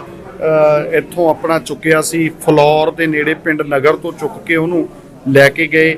24 ਜੁਲਾਈ 1970 ਨੂੰ ਬੰਗੇ ਸਟੇਸ਼ਨ ਵਿੱਚ ਲਿਆ ਕੇ ਉਹਨੂੰ ਮਾਰ ਦਿੱਤਾ, ਜਿਹੜਾ ਮਾਨਯੋਗ ਜਸਟਿਸ ਤਾਰਕੁੰਡੇ ਦੀ ਰਿਪੋਰਟ ਮੁਤਾਬਕ ਝੂਠਾ ਪੁਲਿਸ ਮੁਕਾਬਲਾ ਸੀ। ਔਰ ਇਹਦੇ ਨਾਲ ਸਭ ਤੋਂ ਛੋਟੀ ਉਮਰ ਦਾ ਰਾਮਕਰਨ ਸਿੰਘ ਸੀਗਾ, 18 ਸਾਲਾ 12ਵੀਂ ਜਮਾਤ ਦਾ ਵਿਦਿਆਰਥੀ ਸੀ। ਮਤਲਬ ਦਰਜਨਾਂ ਝੂਠੇ ਪੁਲਿਸ ਮੁਕਾਬਲੇ ਕੀਤੇ। ਫਿਰ ਇਹੀ ਬਾਦਲ ਜਿਹੜਾ 1997 ਦੇ ਚੋਣ ਮੈਨੀਫੈਸਟੋ ਦੇ ਵਿੱਚ ਕਹਿੰਦਾ ਸੀ ਕਿ ਅਸੀਂ ਜਿਹੜੇ ਦੋਸ਼ੀ ਪੁਲਿਸ ਅਫਸਰ ਨੇ ਉਹਨਾਂ ਨੂੰ ਸਜ਼ਾਵਾਂ ਦੇਵਾਂਗੇ, ਉਹਨਾਂ ਨੂੰ ਸਜ਼ਾਵਾਂ ਦੇਣ ਦੀ ਥਾਂ ਤੇ ਉਹਨਾਂ ਨੂੰ ਬਲਕਿ ਨਵਾਜਿਆ ਗਿਆ। ਸੁਮੇਧ ਸੈਣੀ ਵਰਗੇ ਉਹ ਗੁੰਡੇ ਬੰਦੇ ਜਿਹੜੇ ਸਾਡੇ ਨੌਜਵਾਨਾਂ ਦੇ ਪਿੱਠਿਆਂ 'ਚ ਡੰਡੇ ਦਿੰਦੇ ਰਹੇ ਆ, ਔਰ ਜਿਹੜੇ ਕਾਤਲ ਨੇ ਬੜੇ ਵੱਡੇ, ਉਹਨਾਂ ਨੂੰ ਡੀਜੀਪੀ ਤੱਕ ਦੇ ਅਹੁਦੇ ਬਖਸ਼ੇ। ਔਰ ਉਹੀ ਬਦੌਲਤ ਹੈ ਕਿ 2015 ਦੇ ਵਿੱਚ ਮਹਾਰਾਜ ਦੀ ਬੇਅਦਬੀ ਹੋਈ, ਬੇਅਦਬੀ ਨਾਲ ਇਨਸਾਫ ਮੰਗਣ ਵਾਲਿਆਂ ਤੇ ਡਾਂਗਾਂ ਤੇ 2 ਸਾਡੇ ਸ਼ਹੀਦ ਕਰਤੇ ਉੱਥੇ। ਸੋ ਪ੍ਰਕਾਸ਼ ਸਿੰਘ ਬਾਦਲ ਬੜਾ ਵੱਡਾ ਗਦਾਰ ਹੈ। ਕਾਂਗਰਸ ਨੇ ਵੀ ਸਾਡੇ ਨਾਲ ਘੱਟ ਨਹੀਂ ਗੁਜ਼ਾਰੀ, ਬੀਜੇਪੀ ਆਮ ਆਦਮੀ ਵਾਲੇ ਹੈ, ਇਹਨਾਂ ਨੇ ਸ਼ਰਮਲਾਤੀ। ਦੇਖੋ, ਇਹਨਾਂ ਕੋਲੇ ਕੋਈ ਹੋਰ ਪਾਵਰ ਨਹੀਂ, ਇੰਨੀ ਕੁ ਪਾਵਰ ਇਹਨਾਂ ਕੋਲ ਹੈ ਕਿ ਉਹ ਭੁੱਲਰ ਸਾਹਿਬ ਨੂੰ ਰਿਹਾ ਕਰ ਸਕਦੇ, ਉਹ ਨਹੀਂ ਕਰ ਰਹੇ। ਸੋ ਸਾਰੇ ਬੇਈਮਾਨ ਨੇ। ਪਰ ਜਿੱਥੋਂ ਤੱਕ ਘਰਾਓ ਦਾ ਮਸਲਾ ਹੈ, ਉਹ ਅਜੇ ਸਿੱਧੇ ਰੂਪ ਦੇ ਵਿੱਚ ਪ੍ਰਮੁੱਖ ਤੌਰ ਤੇ ਬੀਜੇਪੀ ਹੈ, ਉਹਦੇ ਨਾਲ ਆਮ ਆਦਮੀ ਪਾਰਟੀ ਹੈ ਜਿਹੜੀ, ਕਿਉਂਕਿ ਹੁਣ ਸਿੱਧਾ ਇਹਨਾਂ ਦੇ ਹੱਥ ਨੇ ਮਸਲੇ, ਇਹ ਹੱਲ ਕਰ ਸਕਦੇ ਜੀ। ਦਿੱਲੀ ਕਮੇਟੀ ਦੇ ਪ੍ਰਧਾਨ ਰਹੇ ਨੇ ਮਨਜਿੰਦਰ ਸਿੰਘ ਸਿਰਸਾ, ਉਹਨਾਂ ਦੇ ਨਾਲ ਵਾਰਤਾਲਾਪ ਹੁੰਦਾ ਹੈ। ਉਹ ਕਹਿੰਦੇ ਨੇ ਕਿ ਮੈਂ ਸਿੱਖਾਂ ਦੇ ਮਸਲੇ ਹੱਲ ਕਰਵਾਉਣ ਵਾਸਤੇ ਬੀਜੇਪੀ ਜੁਆਇਨ ਕੀਤੀ ਹੈ। ਸਿੱਖਾਂ ਦੇ ਮਸਲਿਆਂ ਨੂੰ ਲੈ ਕੇ ਪੀਐਮ ਮੋਦੀ ਬਹੁਤ ਸੁਹਿਰਦ ਨੇ। ਜੇ ਸੁਹਿਰਦ ਨੇ ਤਾਂ ਬੀਜੇਪੀ ਦੇ ਉੱਪਰ ਜਾਂ ਮਨਜਿੰਦਰ ਸਿਰਸਾ ਦੇ ਉੱਪਰ ਸਵਾਲੀਆ ਚਿੰਨ੍ਹ ਲੱਗਦੇ ਨੇ ਕਿ ਸਾਨੂੰ ਇਸ ਤਰ੍ਹਾਂ ਦੇ ਨਾਲ ਵਾਰ-ਵਾਰ ਪ੍ਰੈਸ ਵਾਰਤਾਲਾਪ ਕਰਨੇ ਪੈਂਦੇ ਆ, ਪੰਥਕ ਇਕੱਤਰਤਾਈਆਂ ਬੁਲਾਉਣੀਆਂ ਪੈਂਦੀਆਂ, ਤਾਂ ਫਿਰ ਸੁਹਿਰਦਗੀ ਦੇ ਨਾਲ ਕਿਉਂ ਹੱਲ ਕੀਤਾ ਨਹੀਂ ਜਾ ਰਿਹਾ? ਤੇ ਦੇਖੋ ਜੀ, ਮੈਂ ਇਹ ਵੀ ਕਹਿਣਾ ਚਾਹੁੰਦਾ ਕਿ ਅਸੀਂ ਕੋਈ ਇਹ ਭੀਖ ਨਹੀਂ ਮੰਗ ਰਹੇ ਮੋਦੀ ਗਵਰਨਮੈਂਟ ਤੋਂ। ਅਸੀਂ ਇਹ ਯਾਦ ਕਰਵਾ ਰਹੇ ਹਾਂ। ਮਨਜਿੰਦਰ ਸਿੰਘ ਸਿਰਸੇ ਨੂੰ ਵੀ ਯਾਦ ਰੱਖਣਾ ਚਾਹੀਦਾ ਹੈ। ਜੇ ਉਹ ਕਹਿੰਦੇ ਨੇ ਵੀ ਹੱਲ ਕਰਾਉਣ ਗਏ ਆ ਤੇ ਫਿਰ ਇਹ ਗੱਲ ਕਰਨ ਉੱਥੇ ਠੋਕ ਕੇ ਵੀ ਤੁਸੀਂ ਦੇਖੋ, ਗੁਰੂ ਗ੍ਰੰਥ ਸਾਹਿਬ ਗੁਰੂ ਨਾਨਕ ਸਾਹਿਬ ਸੱਚੇ ਪਾਤਸ਼ਾਹ ਦੇ 550 ਸਾਲਾ ਪ੍ਰਕਾਸ਼ ਪੁਰਬ ਦੇ ਵਕਤ ਆਪ ਕੇਂਦਰ ਸਰਕਾਰ ਨੇ ਅਨਾਉਂਸਮੈਂਟ ਕੀਤੀ ਹੈ। ਕੋਈ ਅਸੀਂ ਤਾਂ ਨਹੀਂ ਕਿਹਾ ਸੀ ਉਹਨਾਂ ਨੂੰ ਵੀ 550 ਸਾਲੇ ਤੇ ਸਾਨੂੰ ਐਵੇਂ ਦਾ ਕੁਝ ਕਰੋ। ਉਹਨਾਂ ਨੇ ਆਪਣੇ ਆਪ ਹੀ ਕੀਤਾ ਹੈ ਕਿ ਅਸੀਂ ਬੰਦੀ ਸਿੰਘਾਂ ਨੂੰ ਰਿਹਾ ਕਰਾਂਗੇ। ਸੋ ਉਹਨਾਂ ਨੇ ਨੋਟੀਫਿਕੇਸ਼ਨ ਭੇਜਿਆ। ਤਾਂ ਇਹਦੇ ਨਾਲ ਭਾਈ ਬਲਵੰਤ ਸਿੰਘ ਰਾਜੂਆਣੇ ਦੀ ਰਿਹਾਈ ਜਿਹੜੀ ਆ ਫਾਂਸੀ ਹੈ, ਉਹ ਫਾਂਸੀ ਦੀ ਸਜ਼ਾ ਤੋੜ ਕੇ ਉਹਨੂੰ ਉਮਰ ਕੈਦ ਵਿੱਚ ਬਦਲਣ ਦੀ ਗੱਲ ਸੀ, ਉਹ ਤਾਂ ਕੇਂਦਰ ਸਰਕਾਰ ਨੇ ਕਰਨੀ ਸੀ। ਕੋਈ ਡੱਕਾ ਇਹ ਤੋੜ ਨਹੀਂ ਰਹੇ, ਇਕੱਲੀਆਂ ਗੱਲਾਂ ਕਰਦੇ ਹੈ। ਤਾਂ ਫਿਰ ਇਹਦੇ ਨਾਲ ਤਾਂ ਮਸਲਾ ਹੱਲ ਨਹੀਂ ਹੋਣਾ। ਇਹ ਸਾਰਿਆਂ ਤੇ ਸਵਾਲ ਖੜੇ ਹੈ। ਤੇ ਜਿਹੜੇ ਸਿੱਖ ਆਗੂ ਬੀਜੇਪੀ ਨਾਲ ਸਾਂਝ ਬਣਾ ਰਹੇ ਹੈ, ਉਹਨਾਂ ਨੂੰ ਵੀ ਮੈਂ ਬੇਨਤੀ ਕਰੂੰਗਾ ਵੀ ਤੁਸੀਂ ਉਹਨਾਂ ਤੇ ਦਬਾਅ ਤਾਂ ਪਾਓ ਮਾੜਾ ਮੋਟਾ। ਉੱਥੇ ਉੱਦਾਂ ਹੀ ਮੇਮਣੇ ਬਣੇ ਤੁਰੇ ਫਿਰਦੇ ਹੋ, ਸਿੱਖਾਂ ਦੇ ਮਸਲੇ ਹੱਲ ਕਰਾਉਣੇ ਚਾਹੀਦੇ। ਜੇ ਆਪਾਂ ਗੱਲ ਕਰੀਏ ਤਾਂ ਪਿਛਲੇ ਸਮੇਂ ਦੇ ਦਰਮਿਆਨ ਜਿਹੜੇ ਯੋਧਿਆਂ ਨੇ ਕੁਰਬਾਨੀਆਂ ਕੀਤੀਆਂ ਉਹਨਾਂ ਨੂੰ ਸਰਕਾਰ ਦੇ ਵੱਲੋਂ ਸਜ਼ਾ ਮਿਲਦੀ ਹੈ, ਸਜ਼ਾਵਾਂ ਪੂਰੀਆਂ ਹੋਣ ਦੇ ਬਾਵਜੂਦ ਵੀ ਉਹਨਾਂ ਨੂੰ ਜੇਲ੍ਹਾਂ ਤੋਂ ਰਿਹਾ ਨਹੀਂ ਕੀਤਾ ਗਿਆ। ਪਰ ਮੌਜੂਦਾ ਸਮੇਂ ਦੇ ਵਿੱਚ ਉਹਨਾਂ ਨੌਜਵਾਨਾਂ ਦੀ ਗ੍ਰਿਫਤਾਰੀ ਹੋ ਜਾਂਦੀ ਹੈ, ਨਵੇਂ ਸਿੰਘ ਨੇ ਜਿਹੜੇ ਉਹ ਬੰਦੀ ਸਿੰਘ ਬਣਦੇ ਜਾ ਰਹੇ ਆ। ਕਿ ਉਹਨਾਂ ਵਾਸਤੇ ਵੀ ਕੋਈ ਪੈਂਤੜਾ ਉਲੀਕਿਆ ਗਿਆ ਹੈ? ਬਿਲਕੁਲ ਉਹਨਾਂ ਵਾਸਤੇ ਵੀ ਉਲੀਕਿਆ ਜਾਣਾ ਚਾਹੀਦਾ ਜੀ। ਉਹ ਸਾਰੇ ਅਸੀਂ ਅੱਗੇ ਜਿਹੜੇ ਪ੍ਰੋਗਰਾਮ ਨੇ ਸਾਰੇ ਸੰਗਤ ਨਾਲ ਰਲ ਮਿਲ ਕੇ ਜਿਹੜੇ ਸਾਡੇ ਜਸਪਾਲ ਸਿੰਘ ਮੰਝਪੁਰ ਸੀਨੀਅਰ ਵਕੀਲ ਨੇ, ਹੋਰ ਸੂਝਵਾਨ ਸੱਜਣ ਨੇ, ਉਹਨਾਂ ਸਾਰਿਆਂ ਨੂੰ ਨਾਲ ਲੈ ਕੇ ਜਿਹੜਾ ਇਹ ਕਮੇਟੀ ਮੀਟਿੰਗਾਂ ਕਰੂਗੀ ਔਰ ਯਤਨ ਹੋਣਗੇ ਵੀ ਸਾਨੂੰ ਕਰਨੇ ਚਾਹੀਦੇ। ਕਾਂਗਰਸੀ ਰਵਨੀਤ ਬਿੱਟੂ ਦੀ ਗੱਲ ਕਰੀਏ, ਉਹ ਕਹਿੰਦੇ ਸੀ ਕਿ ਖੇਤੀ ਬਿੱਲ ਰੱਦ ਹੁੰਦੇ ਤਾਂ PM ਮੋਦੀ ਦੇ ਪਾਸ ਮੈਂ ਜਾ ਕੇ ਅਪਰੋਚ ਕਰਾਂਗਾ ਪਰਿਵਾਰ ਨੂੰ ਲੈ ਕੇ, ਮੈਂ ਬੰਦੀ ਸਿੰਘਾਂ ਦੀ ਰਿਹਾਈ ਵਾਸਤੇ ਅਪੀਲ ਕਰਾਂਗਾ। ਪਰ ਉਮੀਦ ਲੱਗਦੀ ਹੈ ਇਹਨਾਂ ਲੋਕਾਂ ਦੇ ਉੱਪਰੋਂ ਤੁਹਾਨੂੰ ਕੁਝ ਨਹੀਂ। ਰਵਨੀਤ ਬਿੱਟੂ ਨੂੰ ਚਾਹੀਦਾ ਵੀ ਜੇ ਉਹਨਾਂ ਨੇ ਇਹ ਗੱਲ ਕੀਤੀ ਹੈ ਤਾਂ ਉਹਨਾਂ ਨੂੰ ਇਹ ਕਰਨੀ ਚਾਹੀਦੀ ਹੈ, ਇਹਦੇ ਤੇ ਕੰਮ ਉਹਨਾਂ ਨੂੰ ਕਰਨਾ ਚਾਹੀਦਾ ਸੀਗਾ, ਪਰ ਉਹਨਾਂ ਨੇ ਨਹੀਂ ਕੀਤਾ। ਉਹਨਾਂ ਦੀ ਬੇਈਮਾਨੀ ਹੈ। ਇਹ ਤਾਂ ਪੰਜਾਬ ਦੀ ਸੰਗਤ ਨੂੰ, ਜਨਤਾ ਨੂੰ ਚਾਹੀਦਾ ਕਿ ਉਹ ਸੁਚੇਤ ਰਹਿਣ ਤੇ ਜਿਹੜੇ ਇਸ ਤਰ੍ਹਾਂ ਦੀਆਂ ਇਕੱਲੀਆਂ ਲੱਛੇਦਾਰ ਗੱਲਾਂ ਕਰਦੇ ਆ, ਪ੍ਰੈਕਟੀਕਲੀ ਕੰਮ ਨਹੀਂ ਕਰਦੇ, ਉਹਨਾਂ ਸਾਰਿਆਂ ਤੋਂ ਸਵਾਲ ਪੁੱਛੇ ਜਾਣ। ਇਹ ਸਿੱਖ ਜਥੇਬੰਦੀਆਂ ਦੇ ਨਾਲ ਬਾਦਲ ਦਲ ਦੇ ਬਹੁਤ ਵੱਡੇ ਵਖਰੇਵੇਂ ਨੇ, ਪਰ ਦੂਜੇ ਪਾਸੇ ਦੇਖੀਏ ਤਾਂ ਚੋਣਾਂ ਦਾ ਸਮਾਂ ਨਜ਼ਦੀਕ ਹੋਣ ਕਾਰਨ ਸ਼ਿਵ ਸੈਨਾ ਹਿੰਦੁਸਤਾਨ ਦੇ ਨਾਲ ਬਾਦਲਾਂ ਦਾ ਗੱਠਜੋੜ ਹੋ ਜਾਂਦਾ ਹੈ। ਜਿਹੜੇ ਸ਼ਿਵ ਸੈਨਾ ਲਗਾਤਾਰ ਅੱਜ ਨਕੋਦਰ ਸਾਕੇ ਦੀ ਗੱਲ ਚੱਲਦੀ ਹੈ 4 ਸਿੰਘਾਂ ਦੀ, ਤਾਂ ਉਹ ਵੀ ਵਿਰੋਧ ਦੇ ਵਿੱਚ ਆਏ ਸੀ, ਸਿੱਖਾਂ ਦੇ ਵਿਰੋਧ ਦੇ ਵਿੱਚ ਨਿੱਤਰਦੇ ਰਹੇ ਨੇ ਸਮੇਂ ਅਨੁਸਾਰ। ਤਾਂ ਬਾਦਲ ਦਲ ਜਿਹੜੀ ਪੰਥ ਦੀ ਨੁਮਾਇੰਦਾ ਜਮਾਤ ਮੰਨੀ ਜਾਂਦੀ ਹੈ, ਇਹਦੀ ਭੂਮਿਕਾ ਕਿਸ ਤਰ੍ਹਾਂ ਦੀ ਰਹਿ ਸਕਦੀ? ਦੇਖੋ, ਜੇ ਤਾਂ ਆਪਾਂ ਕਹੀਏ ਵੀ ਅਕਾਲੀ ਦਲ ਦਾ ਸ਼ਿਵ ਸੈਨਾ ਨਾਲ ਗੱਠਜੋੜ ਬਹੁਤ ਓਪਰਾ ਲੱਗੂਗਾ, ਪਰ ਜਿਹੜਾ ਬਾਦਲ ਦਲ ਦਾ ਸ਼ਿਵ ਸੈਨਾ ਨਾਲ ਗੱਠਜੋੜ ਹੈ ਇਹ 'ਚ ਕੋਈ ਓਪਰੇ ਵਾਲੀ ਗੱਲ ਨਹੀਂ, ਕਿਉਂਕਿ ਇਹ ਉਹ ਅਕਾਲੀ ਨਹੀਂ ਹਨ ਜਿਨ੍ਹਾਂ ਦੀ ਗੱਲ ਭਾਈ ਕਾਹਨ ਸਿੰਘ ਨਾਭਾ ਜਿਵੇਂ ਕਰਦੇ ਆ ਕਿ ਪੂਜੇ ਨਾ ਅਕਾਲ ਬਿਨਾ ਹੋਰ ਕੋਈ ਦੇਵੀ ਦੇਵਾ, ਸਿੱਖ ਦਸ਼ਮੇਸ਼ ਦਾ ਸੋ ਕਹੀਏ ਅਕਾਲੀ ਹੈ। ਇਹ ਤਾਂ ਇਹੋ ਜਿਹੇ ਗਦਾਰ ਨੇ, ਇਹੋ ਜਿਹੇ ਨਲਾਇਕ ਨੇ ਜਿੰਨੇ ਇੱਥੇ ਪੰਜਾਬ ਦੇ ਵਿੱਚ ਸਿੱਖ ਵਿਰੋਧੀ ਡੇਰੇ ਪੈਦਾ ਹੋਏ ਨੇ, ਉਹ ਸਾਰੇ ਡੇਰੇਦਾਰਾਂ ਦੇ ਗਿੱਟਿਆਂ 'ਚ ਜਾ ਕੇ ਬਾਦਲ ਦਾ ਟੱਬਰ ਬਹਿੰਦਾ ਰਿਹਾ। ਤੋ ਭਾਵੇਂ ਉਹ ਸੌਦਾ ਸਾਧ ਸੀ, ਜਿਵੇਂ ਉਹਦੀ ਇਹਨਾਂ ਨੇ ਪੁਸਤ ਪਨਾਹੀ ਕੀਤੀ, ਖੁਦ ਮੈਂ ਗਵਾਹ ਇਸ ਗੱਲ ਦਾ ਕਿ ਉਹਨਾਂ ਇਲਾਕਿਆਂ 'ਚ ਕਿਵੇਂ ਸੌਦਾ ਸਾਧ ਦੀ ਫਿਲਮ ਨੂੰ ਜਿਹੜੇ ਸਿਕਿਉਰਿਟੀ ਦਿੱਤੀ ਗਈ ਤੇ ਮੇਰੇ ਵਰਗੇ ਪ੍ਰਚਾਰਕ ਜਿਹੜੇ ਦੀਵਾਨ ਲਾਉਣ ਜਾਂਦੇ ਸੀ ਉਹਨਾਂ ਨੂੰ ਧਮਕੀਆਂ ਦਵਾਈਆਂ ਗਈਆਂ ਪ੍ਰਸ਼ਾਸਨ ਵੱਲੋਂ। ਔਨ ਰਿਕਾਰਡ ਹੈ ਸਾਰਾ ਕੁਝ। ਜਿਹੜੇ ਸ਼ਾਂਤਮਈ ਬੈਠ ਕੇ ਗੁਰਬਾਣੀ ਪੜ੍ਹ ਕੇ ਇਨਸਾਫ ਮੰਗਦੇ ਸੀ ਬੇਅਦਬੀ ਦਾ, ਉਹਨਾਂ ਤੇ ਇਰਾਦਾ ਕਤਲ ਦੇ ਪਰਚੇ ਪਾ ਦਿੱਤੇ ਗਏ। ਤੋ ਇਹ ਬਾਦਲ ਜਿਹੜਾ ਇਹ ਤਾਂ ਇੰਨੇ ਗਰਕੇ ਹੋਏ ਆ, ਕਿਸੇ ਵੀ ਥਾਂ ਤੇ ਡਿੱਗ ਸਕਦੇ ਆ। ਦਾਲ ਖਾਲਸਾ ਦੇ ਬੁਲਾਰੇ ਸਰਦਾਰ ਪਰਮਜੀਤ ਸਿੰਘ ਮੰਡ ਨੇ, ਉਹਨਾਂ ਦੇ ਨਾਲ ਗੱਲਬਾਤ ਕਰਾਂਗੇ। ਭਾਈ ਸਾਹਿਬ ਜੀ, ਸਭ ਤੋਂ ਪਹਿਲਾਂ ਸਵਾਗਤ ਹੈ ਜੀ। ਵਾਹਿਗੁਰੂ ਜੀ ਕਾ ਖਾਲਸਾ, ਵਾਹਿਗੁਰੂ ਜੀ ਕੀ ਫਤਿਹ। ਵਾਹਿਗੁਰੂ ਜੀ ਕਾ ਖਾਲਸਾ, ਵਾਹਿਗੁਰੂ ਜੀ ਕੀ ਫਤਿਹ। ਭਾਈ ਸਾਹਿਬ ਜੀ, ਸਭ ਤੋਂ ਪਹਿਲਾਂ ਕਾਨੂੰਨੀ ਪ੍ਰਕਿਰਿਆ ਦੀ ਗੱਲ ਕਰੀਏ ਤਾਂ ਕਿਸੇ ਵੀ ਦੇਸ਼ ਦਾ ਲਾਅ ਇਹ ਗੱਲ ਜਿਹੜਾ ਹੈ ਨਹੀਂ ਕਹਿੰਦਾ ਕਿ ਜਿਹੜੇ ਸਿੰਘ ਸਜ਼ਾਵਾਂ ਪੂਰੀਆਂ ਕਰ ਚੁੱਕੇ ਨੇ ਜਾਂ ਜਿਹੜੇ ਲੋਕ ਸਜ਼ਾਵਾਂ ਪੂਰੀਆਂ ਕਰ ਚੁੱਕੇ ਨੇ ਉਹਨਾਂ ਨੂੰ ਜੇਲ੍ਹਾਂ ਦੇ ਵਿੱਚ ਬੰਦੀ ਬਣਾ ਕੇ ਰੱਖਿਆ ਜਾਵੇ। ਪਰ ਭਾਰਤ ਦਾ ਕਾਨੂੰਨ ਇਹ ਕਿਉਂ ਕਹਿੰਦਾ ਹੈ ਕਿ ਜਿਹੜੇ ਲੋਕਾਂ ਨੇ ਆਪਣੇ ਧਰਮ ਵਾਸਤੇ ਲੜੇ, ਜਿਨ੍ਹਾਂ ਨੇ ਕੁਰਬਾਨੀਆਂ ਕੀਤੀਆਂ, ਉਹਨਾਂ ਨੂੰ ਇਸ ਤਰੀਕੇ ਦੇ ਨਾਲ ਬੰਦੀ ਕਿਉਂ ਬਣਾ ਕੇ ਰੱਖਿਆ ਜਾਵੇ? ਕਾਨੂੰਨ ਇੱਥੇ ਦਾ ਵੀ ਇਹ ਨਹੀਂ ਕਹਿੰਦਾ ਕਿ ਬੰਦੀ ਬਣਾ ਕੇ ਰੱਖੋ, ਪਰ ਜਿਹੜੀ ਇੱਥੇ ਦੀ ਪੋਲੀਟੀਕਲ ਵਿਲ ਹੈ ਨਾ ਲੋਕਾਂ ਦੀ, ਜਿਹੜੀ ਇੱਥੇ ਦੀ ਪੋਲੀਟੀਕਲ ਪਾਰਟੀਆਂ ਨੇ ਉਹ ਕਹਿੰਦੀਆਂ ਨੇ ਕਿ ਇਹਨਾਂ ਨੂੰ ਬੰਦੀ ਬਣਾ ਕੇ ਰੱਖਿਆ ਜਾਵੇ। ਫਿਰ ਉਹ ਕਾਨੂੰਨਾਂ ਨੂੰ, ਸੰਵਿਧਾਨ ਨੂੰ ਆਪਣੇ ਤਰੀਕੇ ਦੇ ਨਾਲ ਵਰਤਦੀਆਂ ਨੇ। ਔਰ ਇਹਦੇ ਵਿੱਚ ਸਾਰੀਆਂ ਪੋਲੀਟੀਕਲ ਪਾਰਟੀਆਂ ਜਿਹੜੀਆਂ ਇਨਵੋਲਡ ਹੁੰਦੀਆਂ, ਜਿਨ੍ਹਾਂ ਨੇ ਸੱਤਾ ਮੰਨਣੀ ਹੈ, ਕਿਉਂਕਿ ਉਹਨਾਂ ਨੇ ਸੱਤਾ ਮੰਨਣੀ ਹੈ ਮੈਜੋਰਟੀ ਦੇ ਸਿਰ ਤੇ। ਡੈਮੋਕ੍ਰੇਸੀ ਕਿ ਜਿਹਨੂੰ ਵੱਧ ਵੋਟਾਂ ਪੈਣਗੀਆਂ, ਵੱਧ ਵੋਟਾਂ ਕਿਹਦੀਆਂ ਪੈਣਗੀਆਂ? ਜਿਹਦੀ ਇਸ ਨੇਸ਼ਨ ਦੇ ਵਿੱਚ, ਇਸ ਕੰਟਰੀ ਦੇ ਵਿੱਚ ਮੈਜੋਰਟੀ ਹੈ, ਤੇ ਮੈਜੋਰਟੀ ਕਿਹਦੀ ਆ? ਹਿੰਦੂਤਵ ਦੀ। ਸੋ ਜਿਨ੍ਹਾਂ ਦਾ ਸਾਡੇ ਵਰਗਿਆਂ ਦਾ 2% ਹਿੱਸਾ ਆ, ਉਹਨਾਂ ਲਈ ਤਾਂ ਅਸੀਂ ਕੋਈ ਮਾਇਨੇ ਨਹੀਂ ਰਖਾਉਂਦੇ। ਉਹਨਾਂ ਨੇ 2% ਦੇ ਲਈ ਬਾਕੀ 70-80% ਜਿਹੜੀ ਮੈਜੋਰਟੀ ਲੈਣੀ ਹੈ ਉਹ ਨਾਰਾਜ਼ ਨਹੀਂ ਕਰਨੀ। ਇਸ ਕਰਕੇ ਉਹਨਾਂ ਲੋਕਾਂ ਨੂੰ ਜੇਲ੍ਹਾਂ ਦੇ ਵਿੱਚ ਰੱਖਿਆ ਜਾਂਦਾ ਹੈ ਜਿਨ੍ਹਾਂ ਦੇ ਸਿਰ ਦੇ ਉੱਤੇ ਇਹਨਾਂ ਨੇ ਦੂਸਰੀ ਧਿਰ ਕੋਲੋਂ ਵੋਟਾਂ ਲੈਣੀਆਂ ਨੇ। ਉਹਦੇ 'ਚ ਚਾਹੇ ਤੁਸੀਂ ਵੇਖੋ ਮੁਸਲਮਾਨ ਉਹ ਜੇਲ੍ਹਾਂ ਦੇ ਵਿੱਚ ਨੇ, ਸਿੱਖ ਨੇ ਉਹ ਜੇਲ੍ਹਾਂ ਦੇ ਵਿੱਚ ਨੇ। ਸੇਮ ਕੇਸਿਸ ਵਾਲੇ ਜਿਨ੍ਹਾਂ ਨੇ ਸਟੇਟ ਦੀ ਨੌਕਰੀ ਕੀਤੀ ਹੈ ਜਾਂ ਜਿਨ੍ਹਾਂ ਨੇ ਸਟੇਟ ਦੀ ਕਹਿੰਦੇ ਨੇ ਉਹਨਾਂ ਦੀ ਕਿਆ ਮੰਨਿਆ ਆ, ਉਹ 4-4 ਸਾਲਾਂ ਬਾਅਦ ਬਾਹਰ ਨੇ। ਉਹਨਾਂ ਦੇ ਤਾਂ ਕੇਸ ਵੀ ਇਹ ਰੱਦ ਨੇ। ਪਰ ਦੂਜੇ ਪਾਸੇ ਜਿਹੜੀਆਂ ਮਾਈਨੋਰਟੀ ਜਿਹੜੀਆਂ ਸਟਰਗਲ ਕਰਦੀਆਂ ਨੇ ਉਹ ਜੇਲ੍ਹ 'ਚ ਨੇ। ਸੋ ਇਹ ਤੇ ਉਹਨਾਂ ਦੀ ਵੋਟ ਪੋਲਿਟਿਕਸ ਜਿਹੜੀ ਆ ਉਹ ਸਾਰੀ ਦੀ ਸਾਰੀ ਚੱਲਦੀ ਆ। ਔਰ ਹੁਣ ਚੋਣਾਂ ਦਾ ਮਾਹੌਲ ਹੈ, ਇਸ ਕਰਕੇ ਇਹ ਇਸ਼ੂ ਗਰਮਾਇਆ ਦੁਬਾਰਾ ਤੁਸੀਂ ਕਹਿ ਸਕਦੇ ਹੋ। ਪਰ ਇਹਦਾ ਮਤਲਬ ਇਹ ਨਹੀਂ ਹੈ ਵੀ ਉੱਠਿਆ ਹੋਣਾ। ਉੱਠਿਆ ਇਹ ਸਦਾ ਹੀ ਚੱਲਦਾ ਰਹਿੰਦਾ ਹੈ, ਹਮੇਸ਼ਾ ਚੱਲਦਾ ਰਹਿੰਦਾ ਹੈ। ਪਰ ਹੁਣ ਕਿਉਂਕਿ ਵੋਟ ਪੋਲਿਟਿਕਸ ਜਿਹੜੀ ਆ ਉਹ ਪੰਜਾਬ ਦੇ ਵਿੱਚ ਇੱਕਦਮ 20 ਤਰੀਕ ਨੂੰ ਵੋਟਾਂ ਨੇ, ਗਰਮ ਹੋਈ ਪਈ, ਇਸ ਕਰਕੇ ਇਹ ਵੀ ਇਸ਼ੂ ਜਿਹੜਾ ਚੁੱਕਿਆ ਗਿਆ। ਪਰ ਜਿਹੜਾ ਮੇਨ ਕਾਨੂੰਨ ਦੀ ਗੱਲ ਹੈ, ਕਾਨੂੰਨੀ ਪ੍ਰਕਿਰਿਆ ਦੇ ਵਿੱਚ ਬਹੁਤ ਸਾਰੇ ਤੁਸੀਂ ਵੇਖੋ ਭੁੱਲਰ ਸਾਹਿਬ ਦੀ ਕਾਨੂੰਨੀ ਪ੍ਰਕਿਰਿਆ ਕਲੀਅਰ ਆ, ਕਾਨੂੰਨੀ ਅੜਚਨ ਕੋਈ ਨਹੀਂ ਗੀ। ਕਿਹੜੀ ਚੀਜ਼ ਅੜੀ ਹੋਈ ਆ? Political will. ਕੇਜਰੀਵਾਲ ਦੀ ਹੇਠ ਆ, ਉਹਦੀ ਆਪਣੀ ਇੱਕ ਰਾਜਨੀਤਿਕ ਕੈਲਕੂਲੇਸ਼ਨਸ ਹੈ ਕਿ ਅਜੇ ਮੈਂ ਤੇ ਸਾਈਨ ਕਰਨੇ ਜਾਂ ਨਹੀਂ ਕਰਨੇ। ਉਹਨਾਂ ਦੇ ਰਿਵਿਊ ਬੋਰਡ ਦੀ ਮੀਟਿੰਗ ਆ ਉਹ ਉਹਨਾਂ ਦੇ ਅੜੇ ਪਏ ਨੇ। ਸੋ ਇਹ ਉਹਨਾਂ ਦੀ ਆਪਣੀ ਪੋਲੀਟੀਕਲ ਵਿਲ ਲੜੀ ਪਈ ਹੈ, ਨਾ ਕਿ ਕੋਈ ਕਾਨੂੰਨੀ ਜਿਹੜੀ ਅੜਚਨ ਆ ਉਹ ਇਹਦੇ ਵਿੱਚ। ਕਿਤੇ ਨਾ ਕਿਤੇ ਇਹ ਨਾ ਲਾਈਏ ਜਿਹੜਾ ਇਹ ਮੁੱਦਾ ਸਿਰੇ ਨਹੀਂ ਲੱਗ ਸਕਿਆ। ਜੇ ਇਹਦੇ ਵਿੱਚ ਤਮਾਮ ਪੱਖ ਦੇਖੇ ਜਾਣ ਤਾਂ ਸਾਡੀਆਂ ਜਿਹੜੀਆਂ ਸਿੱਖ ਜਥੇਬੰਦੀਆਂ ਸੀ, ਕਿਤੇ ਨਾ ਕਿਤੇ ਜਿਹੜੇ ਪੰਜਾਬ ਦੇ ਸੁਹਿਰਦ ਲੋਕ ਸੀ, ਉਹ ਸਿਰ ਜੋੜ ਕੇ ਬੈਠ ਨਹੀਂ ਸਕੇ। ਨਹੀਂ ਇਦਾਂ ਨਹੀਂ ਹੈਗਾ। ਤੁਸੀਂ ਸ਼ੁਰੂ ਤੋਂ ਹੀ ਵੇਖੋ, ਜਦੋਂ ਤੋਂ ਭੁੱਲਰ ਸਾਹਿਬ ਦੀ ਫਾਂਸੀ ਦੀ ਸਜ਼ਾ ਸੁਣਾਈ ਗਈ ਆ 2003 ਤੋਂ ਹੀ, ਉਦੋਂ ਦੀਆਂ ਜਿਹੜੀਆਂ ਆਰਗੇਨਾਈਜੇਸ਼ਨ ਉਹਦੀਆਂ ਅਖਬਾਰਾਂ ਫੋਲੀਆਂ ਜਾਣ ਸਾਰੀਆਂ ਇਕੱਠੀਆਂ ਹੋ ਕੇ ਚੱਲਦੀਆਂ ਸੀ। ਚੰਡੀਗੜ੍ਹ ਦੇ ਵਿੱਚ ਦਲ ਖਾਲਸਾ ਨੇ, ਉਦੋਂ ਸਿਮਰਜੀਤ ਸਿੰਘ ਮਾਨ ਉਹਨਾਂ ਦੀ ਜਥੇਬੰਦੀ ਸੀ ਦਲ ਖਾਲਸਾ, ਨਵੀਂ ਰਿਵਾਈਵ ਹੋਈ ਸੀ, ਇਹਨਾਂ ਨੇ ਇਕੱਠਿਆਂ ਹੋ ਕੇ ਚੰਡੀਗੜ੍ਹ ਦੇ ਵਿੱਚ ਪ੍ਰੋਗਰਾਮ ਕੀਤੇ ਨੇ। ਸੋ ਅੱਜ ਵੀ ਤੁਸੀਂ ਵੇਖੋ ਇੱਥੇ ਵੀ ਕੀ ਆ, ਇਕੱਤਰਤਾ ਹੈ, ਸਾਰੇ ਜਿਹੜੀਆਂ ਕਿਸਾਨ ਨੇ ਜਾਂ ਪੰਥਕ ਜਥੇਬੰਦੀਆਂ ਨੇ ਨੁਮਾਇੰਦੇ ਸੱਦੇ ਗਏ। ਸੋ ਇਹ ਨਹੀਂ ਹੈਗਾ ਕਿ ਇਹ ਸਿਰ ਜੋੜ ਕੇ ਬਹਿੰਦੇ ਨਹੀਂ ਗਏ ਜਾਂ ਗੱਲ ਕਰਦੇ ਨੇ। ਹਰ ਕੋਈ ਬਹਿੰਦਾ, ਵਕੀਲਾਂ ਦਾ ਪੈਨਲ ਬਹਿੰਦਾ ਹੈ, ਉਹਨਾਂ ਦੇ ਨਾਲ ਡਿਸਕਸ਼ਨ ਹੁੰਦੀ ਹੈ, ਉਹ ਲੋਕਾਂ ਨਾਲ ਗੱਲਾਂ ਡਿਸਕਸ ਕਰਦੇ ਨੇ। ਗੱਲ ਸਿਰਫ ਉੱਥੇ ਜਿਹੜੀ ਮੈਂ ਤੋਂ ਪਹਿਲਾਂ ਵੀ ਕਹੀ ਆ, ਪੋਲੀਟੀਕਲ ਵੇ। ਸ਼੍ਰੋਮਣੀ ਅਕਾਲੀ ਦਲ ਦੀ ਗੱਲ ਕਰੀਏ ਤਾਂ ਲੰਬਾ ਸਮਾਂ ਪੰਜਾਬ ਅਤੇ ਪੰਥ ਦੇ ਮੁੱਦਿਆਂ ਦੇ ਉੱਪਰ ਲੜਦਾ ਰਿਹਾ, ਸੰਘਰਸ਼ ਕਰਦਾ ਰਿਹਾ ਹੈ। ਸ਼੍ਰੋਮਣੀ ਅਕਾਲੀ ਦਲ ਦੀ ਭਾਈਵਾਲ ਬੀਜੇਪੀ ਦੇ ਨਾਲ ਰਹੀ ਹੈ, ਕੇਂਦਰ ਸਰਕਾਰ ਦੇ ਨਾਲ ਰਹੀ ਹੈ। ਲੱਗਦਾ ਹੈ ਕਿ ਸ਼੍ਰੋਮਣੀ ਅਕਾਲੀ ਦਲ ਜਿਹੜਾ ਸੀ ਉਹ ਬੰਦੀ ਸਿੰਘਾਂ ਦੀ ਰਿਹਾਈ ਕਰਵਾ ਸਕਦਾ ਸੀ, ਜਾਂ ਫਿਰ ਜਾਣਬੁੱਝ ਕੇ ਕਿਉਂ ਨਹੀਂ ਕਰਵਾਈ ਗਈ? ਜਦੋਂ ਇਹ ਕਰਵਾ ਸਕਦੇ ਸੀ, ਜਦੋਂ ਉਦੋਂ ਇਹਨਾਂ ਨੂੰ ਵੀ, ਜਿਵੇਂ ਪਹਿਲਾਂ ਕਿਹਾ ਵੀ ਜਿਹੜੀ ਵੀ ਧਿਰ ਕੱਲ ਨੂੰ ਤੁਸੀਂ ਮੈਨੂੰ ਚਾਹੇ ਵੋਟਾਂ ਦੇ ਵਿੱਚ ਖਿਲਾਰ ਦਿਓ, ਮੈਂ ਗਰੰਟੀ ਦੇ ਨਾਲ ਤੁਹਾਨੂੰ ਕਹਿ ਸਕਦਾ, ਚਾਹੇ ਕੱਲ ਨੂੰ ਜਿਹੜੇ ਇੱਥੇ ਬੈਠੇ ਲੋਕ ਨੇ ਇਹ ਵੋਟਾਂ ਦੇ ਵਿੱਚ ਜੇ ਖੜ ਕੇ ਕਾਮਯਾਬ ਹੋਣਾ ਹੈ ਨਾ, ਤੇ ਬੰਦੀ ਸਿੰਘਾਂ ਦੀ ਗੱਲ ਛੱਡਣੀ ਪੈਣੀ। ਜੇ ਉੱਦਾਂ ਹੀ ਲੜਨੀਆਂ ਨੇ, ਲੜਨ ਨੂੰ ਮੈਂ ਵੀ ਉੱਦਾਂ ਲੜ ਲਾਂ, ਕੋਈ ਵੀ ਲੜ ਲੈ, ਬੰਦੀ ਸਿੰਘਾਂ ਦੀ ਗੱਲ ਕਰਾਂਗਾ, ਕਾਮਯਾਬ ਨਹੀਂ ਹੋਵਾਂਗਾ। ਇਹ ਗੱਲ ਤੁਸੀਂ ਵੇਖ ਲੈਣਾ ਇੰਡੀਆ ਦੀ ਪੋਲਿਟਿਕਸ ਦੇ ਵਿੱਚ। ਮੈਂ ਕਹਿ ਰਿਹਾ, ਜੇ ਤੇ ਜਿਹੜੀਆਂ ਆਪਣੇ ਹੱਕਾਂ ਦੇ ਲਈ ਕੌਮਾਂ ਲੜਦੀਆਂ ਨੇ ਨਾ, ਉਹ ਫਿਰ ਕੁਰਸੀ ਵਾਸਤੇ ਨਹੀਂ ਲੜਦੀਆਂ। ਉਹ ਬੰਦੀ ਸਿੰਘਾਂ ਦੀ ਰਿਹਾਈ ਦੀ ਗੱਲ ਕਰਨ ਵਾਲੇ ਲੋਕ ਕੁਰਸੀਆਂ ਤੱਕ ਨਹੀਂ ਸੋਚਦੇ।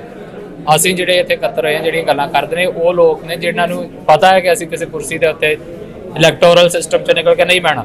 ਜਿੰਨੇ ਬਹਿਣਾ ਤੁਸੀਂ ਵੇਖੋ ਸਮੇਂ ਤੇ ਛੱਡ ਗਏ। ਅਕਾਲੀ ਦਲ ਗੱਲ ਕਰਦਾ ਸੀ ਪਹਿਲਾਂ 97 ਤੱਕ ਇਹਨਾਂ ਨੂੰ ਮੈਜੋਰਟੀ ਨਹੀਂ ਮਿਲਦੀ ਰਹੀ, ਬਣਦੀ ਰਹੀ ਸਰਕਾਰ, 5 ਸਾਲ ਤੱਕ ਚੱਲਦੀ ਨਹੀਂ, ਡਿੱਗ ਦਿੰਦੇ ਰਹੇ। ਇਹ ਇੱਕ ਔਨ ਰਿਕਾਰਡ ਆ ਗੱਲ। 97 ਤੱਕ ਅਕਾਲੀ ਦਲ ਦੀ ਕਦੇ ਵੀ ਕੋਈ ਵੀ ਸਰਕਾਰ 5 ਸਾਲ ਪੂਰੇ ਨਹੀਂ ਕਰ ਸਕੀ, ਪਹਿਲਾਂ ਸੁੱਟ ਦਿੰਦੇ ਰਹੇ ਨੇ। ਕਿਉਂ? ਕਿਉਂਕਿ ਪੰਥਕ ਗੱਲ ਨਾਲ ਹੀ 97 ਤੋਂ ਲੈ ਕੇ 2002 ਤੱਕ ਪਹਿਲੀ ਰਿਹਾ ਜਦੋਂ ਅਕਾਲੀ ਦਲ ਦੀ ਸਰਕਾਰ 5 ਸਾਲ ਪੂਰੇ ਕੀਤੇ। ਕਿਉਂ ਪੂਰੇ ਕੀਤੇ? ਨਾਲ ਕੌਣ ਖੜਿਆ? ਬੀਜੇਪੀ। ਵੋਟ ਪੋਲਿਟਿਕਸ ਦੀ ਕੈਲਕੂਲੇਸ਼ਨ ਸੇਮ ਹੀ ਚੱਲਦੀ। ਇੱਥੇ ਜੇ ਸਸਟੇਨ ਕਰਨਾ ਹੈ ਨਾ ਇਲੈਕਟੋਰਲ ਸਿਸਟਮ ਦੇ ਵਿੱਚ, ਇੰਡੀਅਨ ਇਲੈਕਟੋਰਲ ਸਿਸਟਮ ਦੇ ਵਿੱਚ, ਫਿਰ ਹੱਕਾਂ ਦੀਆਂ ਗੱਲਾਂ ਬੰਦ ਕਰ ਦਿਓ। ਇਹ ਉਹਨਾਂ ਨੇ ਸਿਖਾਇਆ ਅਕਾਲੀ ਦਲ ਨੂੰ, ਤੇ ਉਹਨਾਂ ਨੇ ਫਿਰ 2 ਦਹਾਕੇ ਉਹਨਾਂ ਨੂੰ ਉਸ ਪ੍ਰੈਕਟਿਸ 'ਚ ਪਾਇਆ, ਤੇ ਅੱਜ ਇੰਨੇ ਕੁ ਕਾਣੇ ਕਰਦੇ ਨੇ ਕਿ ਬੋਲਣ ਜੋਗੇ ਨਹੀਂ ਛੱਡੇ। ਔਰ ਇਹ ਆਉਣ ਵਾਲੀਆਂ ਤਰ੍ਹਾਂ ਨਾਲ ਵੀ ਇਵੇਂ ਹੋਏਗਾ, ਚਾਹੇ ਕੈਪਟਨ ਹੈ ਚਾਹੇ ਢੀਂਡਸਾ ਆ। ਅੱਜ ਇਹ ਕਹਿੰਦੇ ਨੇ ਨਾ ਅਸੀਂ ਸਿੱਖਾਂ ਦੇ ਮਸਲੇ ਹੱਲ ਕਰਾਵਾਂਗੇ ਉਹਨਾਂ ਦੇ ਨਾਲ। ਤੁਸੀਂ ਵੇਖੋ, ਉਹੀ ਮਨਜਿੰਦਰ ਸਿੰਘ ਸਿਰਸਾ ਸੀ ਜਿੱਦਣ ਕਸ਼ਮੀਰ ਦੇ ਵਿੱਚ ਇੱਕ ਲੜਕੀ ਦਾ ਇਸ਼ੂ ਉੱਠਿਆ ਤੇ ਦਿੱਲੀੋਂ ਪੱਬਾਂ ਭਾਰ ਹੋ ਕੇ ਕਸ਼ਮੀਰ ਪਹੁੰਚ ਗਿਆ ਉਹਨੂੰ ਕਮਿਊਨਲ ਰੰਗਤ ਦੇਣ ਦੇ ਲਈ, ਹਾਲਾਂਕਿ ਉਹ ਕਮਿਊਨਲ ਸੀਗਾ ਨਹੀਂ। ਉਹੀ ਮਨਜਿੰਦਰ ਸਿੰਘ ਸਿਰਸਾ ਉਹਦੀ ਜੜ ਦੇ ਵਿੱਚ ਦਿੱਲੀ ਦੇ ਵਿੱਚ ਐਡਾ ਤਗੜਾ ਕਾਰਾ ਵਾਪਰ ਗਿਆ, ਤੇ ਹੁਣ ਕਹਿੰਦਾ ਜਿਹਨੂੰ ਕਮਿਊਨਲ ਰੰਗਤ ਦਾ। ਕਿਉਂ? ਉਦੋਂ ਕਿਸੇ ਹੋਰ ਧਿਰ 'ਚ ਹੀ, ਤੇ ਹੁਣ ਬੀਜੇਪੀ। ਸੋ ਇਹ ਨੇ ਕੈਲਕੂਲੇਸ਼ਨ ਇਹਨਾਂ ਦੀ। ਜੇ ਤੇ ਬੰਦੀ ਸਿੰਘਾਂ ਦਾ ਮਸਲਾ ਹੱਲ ਹੋਣਾ ਹੈ ਤੇ ਉਹ ਇਹਨਾਂ ਦੇ ਚੁੰਗਲ 'ਚੋਂ ਬਾਹਰ ਨਿਕਲ ਕੇ ਹੋਣਾ। ਔਰ ਮੈਂ ਫਿਰ ਕਹਿ ਰਿਹਾ, ਜਿਵੇਂ ਤੁਸੀਂ ਪਹਿਲਾਂ ਕਿਹਾ ਕਿ ਪਹਿਲਾਂ ਸਿਰ ਜੋੜ ਕੇ ਬੈਠੇ, ਬਹਿੰਦੇ ਰਹੇ ਨੇ, ਪਰ ਇਹ ਉਹ ਲੋਕ ਬਹਿੰਦੇ ਰਹੇ ਨੇ ਜਿਨ੍ਹਾਂ ਦੀਆਂ ਜ਼ਮੀਰਾਂ ਜਾਗਦੀਆਂ ਨੇ, ਇਹਨਾਂ ਦੀਆਂ ਜਿਨ੍ਹਾਂ ਦੀਆਂ ਮਰ ਚੁੱਕੀਆਂ ਨੇ, ਜਿਨ੍ਹਾਂ ਨੇ ਆਪਣੀਆਂ ਵੇਚ ਦਿੱਤੀਆਂ, ਉਹਨਾਂ ਬੈਠਿਆ ਨਾ ਉਹਨਾਂ ਬਹਿਣਾ ਆ। ਕੱਲ ਨੂੰ ਉਹ ਆਪਣੇ ਨਿੱਜੀ ਮਫਾਦਾਂ ਵਾਸਤੇ ਇਹਨਾਂ 'ਚੋਂ ਕਿਸੇ ਨੂੰ ਵਰਤ ਲੈਣ, ਇਹਨਾਂ ਨੂੰ ਕਿਸੇ ਨੂੰ ਆਪਣੀ ਝੋਲੀ 'ਚ ਪਾ ਲੈਣ, ਉਹ ਗੱਲ ਵੱਖਰੀ ਹੈ। ਮਾਨ ਸਾਹਿਬ, ਇੱਕ ਵੱਡਾ ਸਵਾਲ ਹੈ, ਸਵਾਲੀਆ ਚਿੰਨ੍ਹ ਲੱਗਦਾ ਹੈ ਕਿ ਆਮ ਕਰਕੇ ਜਿਹੜਾ ਸੰਗਤ ਹੈ ਉਹ ਸ਼ਿਕਵਾ ਕਰਦੀ ਹੈ, ਕਿਉਂਕਿ ਬਰਗਾੜੀ ਵਾਲਾ ਮੋਰਚਾ ਬਹੁਤ ਸਿਰੇ ਤੇ ਜਾ ਚੁੱਕਾ ਸੀ। ਜੋ ਮੋਰਚੇ ਨੂੰ ਕਿਸੇ ਪਰਾਏ ਹੱਥਾਂ ਦੇ ਵਿੱਚ ਨਾ ਦਿੱਤਾ ਜਾਂਦਾ ਤਾਂ ਅੱਜ ਜਿਹੜਾ ਸੀ ਗੱਲ ਕਿਤੇ ਕਿਨਾਰੇ ਲੱਗੀ ਹੋਣੀ ਸੀ। ਗੁਰੂ ਗ੍ਰੰਥ ਸਾਹਿਬ ਮਹਾਰਾਜ ਜੀ ਦੀਆਂ ਬੇਅਦਬੀਆਂ ਮੌਜੂਦਾ ਸਮੇਂ ਦੇ ਵਿੱਚ ਵੀ ਉਸੇ ਤਰ੍ਹਾਂ ਹੁੰਦੀਆਂ, ਬੰਦੀ ਸਿੰਘ ਦੀ ਜਿਹੜੀ ਰਿਹਾਈ ਦਾ ਮਾਮਲਾ ਉਹ ਵੀ ਉਸੇ ਤਰ੍ਹਾਂ ਪਿਆ ਹੋਇਆ। ਕਿਤੇ ਨਾ ਕਿਤੇ ਇਹ ਨਹੀਂ ਸੀ ਲੱਗਦਾ ਕਿ ਜੇ ਉਹ ਬਰਗਾੜੀ ਵਾਲਾ ਮੋਰਚਾ ਕਿਸੇ ਸਿਰੇ ਲੱਗਾ ਹੁੰਦਾ ਤਾਂ ਅੱਜ ਇਹ ਮੰਗਾਂ ਮੰਨੀਆਂ ਜਾਂਦੀਆਂ ਸਾਡੀਆਂ। ਇਹ ਤੇ ਹੁਣ ਕਿਆਸ ਰਾਈਆਂ ਨੇ ਸਾਡੀ, ਜਿਹੜੀ ਚੀਜ਼ ਗੁਜ਼ਰ ਜਾਂਦੀ ਹੈ ਅਸੀਂ ਤਾਂ ਉਸ ਦੇ ਉੱਤੇ ਸਿਰਫ ਜਿਹਨੂੰ ਕਹਿੰਦੇ ਨਾ ਵੀ ਕੁਝ ਆਪਣੇ ਨਾਲ ਐਕਸਪੈਕਟ ਕੀਤੇ ਜੇ ਜੋੜ ਸਕਦੇ, ਜੇ ਜਿਹਨੂੰ ਜੇ ਇਦਾਂ ਆਉਂਦਾ ਤੇ ਇਦਾਂ ਆਣਾ, ਜੇ ਇਦਾਂ ਆਉਂਦਾ ਤੇ ਇਦਾਂ ਆਣਾ, ਉਹਦੇ ਨੂੰ ਸਿਰਫ ਜੇ ਆ। ਉਹ ਕੀ ਹੋਣਾ ਸੀ, ਕਿੱਦਾਂ ਹੋਣਾ ਸੀ, ਇਹਦੇ ਸਮਝ ਪਿਆ, ਪਰ ਇਹ ਗੱਲ ਸੱਚਾਈ ਹੈ ਕਿ ਹੋਇਆ ਨਹੀਂ ਉਹਨਾਂ 'ਚ ਕੁਝ। ਹੁਣ ਸਵਾਲ ਇਹ ਨਹੀਂਗਾ ਕਿ ਸਿਰਫ ਉਹਨਾਂ ਜੇ ਦੇ ਉੱਤੇ ਆਪਣਾ ਮਿੱਟੀ ਝਾੜ ਕੇ ਤੇ ਘਰ ਬੈਠੇ ਰਹੀਏ।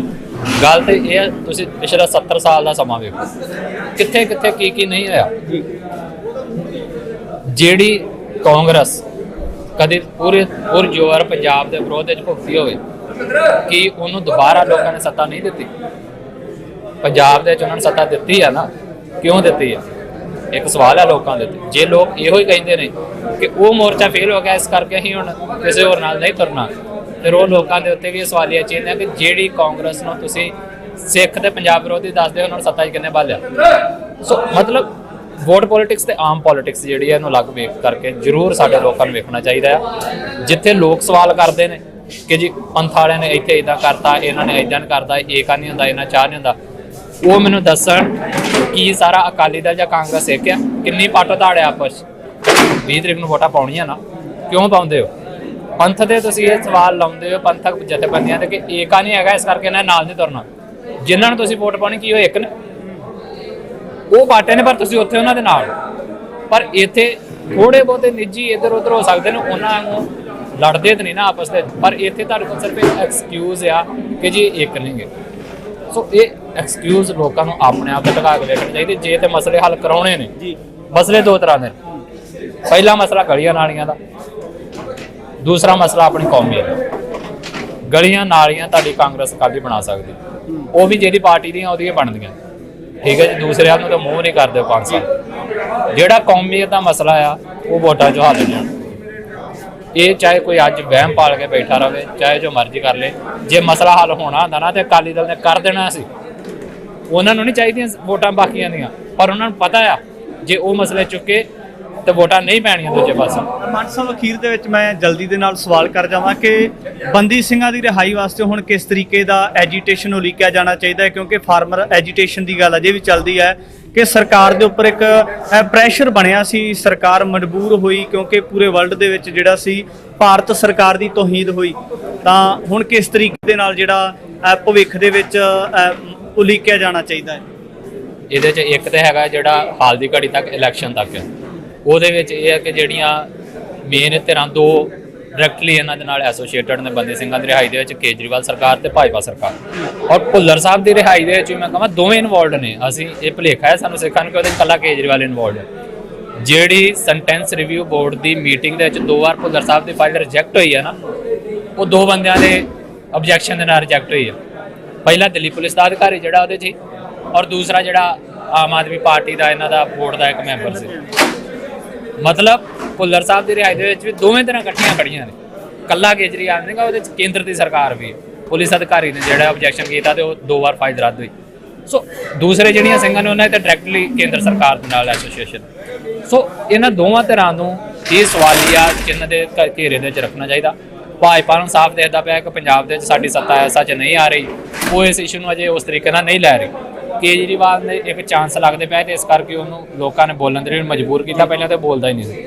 ਸੋ ਇੱਕ ਤੇ ਸਾਡੀ ਰਣਨੀਤੀ ਆ ਵੋਟਾਂ ਤੱਕ, ਕਿਉਂਕਿ ਵੋਟ ਮਾਹੌਲ ਹੈ, ਇਹਦੇ ਵਿੱਚ ਉਹਨਾਂ ਦੇ ਜਿਹੜੇ ਚਿਹਰੇ ਇੱਥੇ ਆਉਣੇ ਨੇ ਉਹਨਾਂ ਨੂੰ ਜਵਾਬਦੇਹ ਬਣਾਇਆ ਜਾਵੇ, ਉਹ ਤੋਂ ਬਾਅਦ ਤੋਂ ਵੜਨੇ ਨਹੀਂ। ਦੂਸਰੀ ਰਣਨੀਤੀ ਹੈ ਜੇ ਵੋਟਾਂ ਦਾ ਕਿ ਇਸ਼ੂ ਨਹੀਂ ਹੱਲ ਹੁੰਦਾ ਤਾਂ ਫਿਰ ਅਸੀਂ ਕੀ ਕਰਨਾ।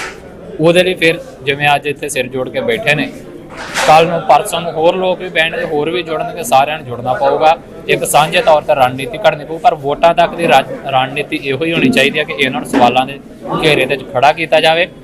ਜੇ ਮੋਦੀ ਬੇਰੰਗ ਮੁੜਿਆ ਆ ਤੇ ਅਸੀਂ ਇਹ ਯਕੀਨ ਦਿਵਾਉਂਦੇ ਹਾਂ ਕਿ ਜੇ ਜਿਹੜੀ ਇੱਥੇ ਕਮੇਟੀ ਬਣੀ ਹੈ ਜਾਂ ਇਨ ਫਿਊਚਰ ਹੋਰ ਵੀ ਇਹਦੇ ਨਾਲ ਜਿਹੜੇ ਜੁੜਨਗੇ ਜਾਂ ਕੋਈ ਹੋਰ ਵੀ ਐਕਸ਼ਨ ਪ੍ਰੋਗਰਾਮ ਦਿੰਦਾ ਆ, ਤੇ ਇਹਨਾਂ ਦੇ ਜਿਹੜੇ ਸਟਾਰ ਕੰਪੇਨਰਸ, ਚਾਹੇ ਹੋਮ ਮਿਨਿਸਟਰ ਹੋਵੇ, ਚਾਹੇ PM ਦਾ ਚਿਹਰਾ ਹੋਵੇ ਤੇ ਚਾਹੇ ਅਰਵਿੰਦ ਕੇਜਰੀਵਾਲ ਹੋਵੇ, ਜੇ ਉਹ ਹੁਣ ਪੰਜਾਬ ਦੇ ਆਉਣਗੇ, ਕਿਉਂਕਿ ਉਹਨੇ ਮੂੰਹ ਖੋਲਤਾ ਨਾ ਆਪਣਾ, ਪਹਿਲਾਂ ਤਾਂ ਮੂੰਹ ਹੀ ਨਹੀਂ ਖੋਲਦਾ, ਹੁਣ ਉਹ ਕਲੀਅਰ ਕਰਤੀ ਕਿ ਫਾਈਲ ਉਹਦੇ ਕੋਲ ਆ। ਇਹਨਾਂ ਨੂੰ ਫਿਰ ਲੋਕਾਂ ਦਾ ਰੋਜ਼ ਚੱਲਣ ਦੇ ਲਈ ਤਿਆਰ ਰਹਿਣਾ ਚਾਹੀਦਾ। ਅਗਲੇ 15 ਦਿਨ ਇਹਨਾਂ ਦੇ ਲਈ ਸੌਖੇ ਨਹੀਂ ਰਹਿਣੇ।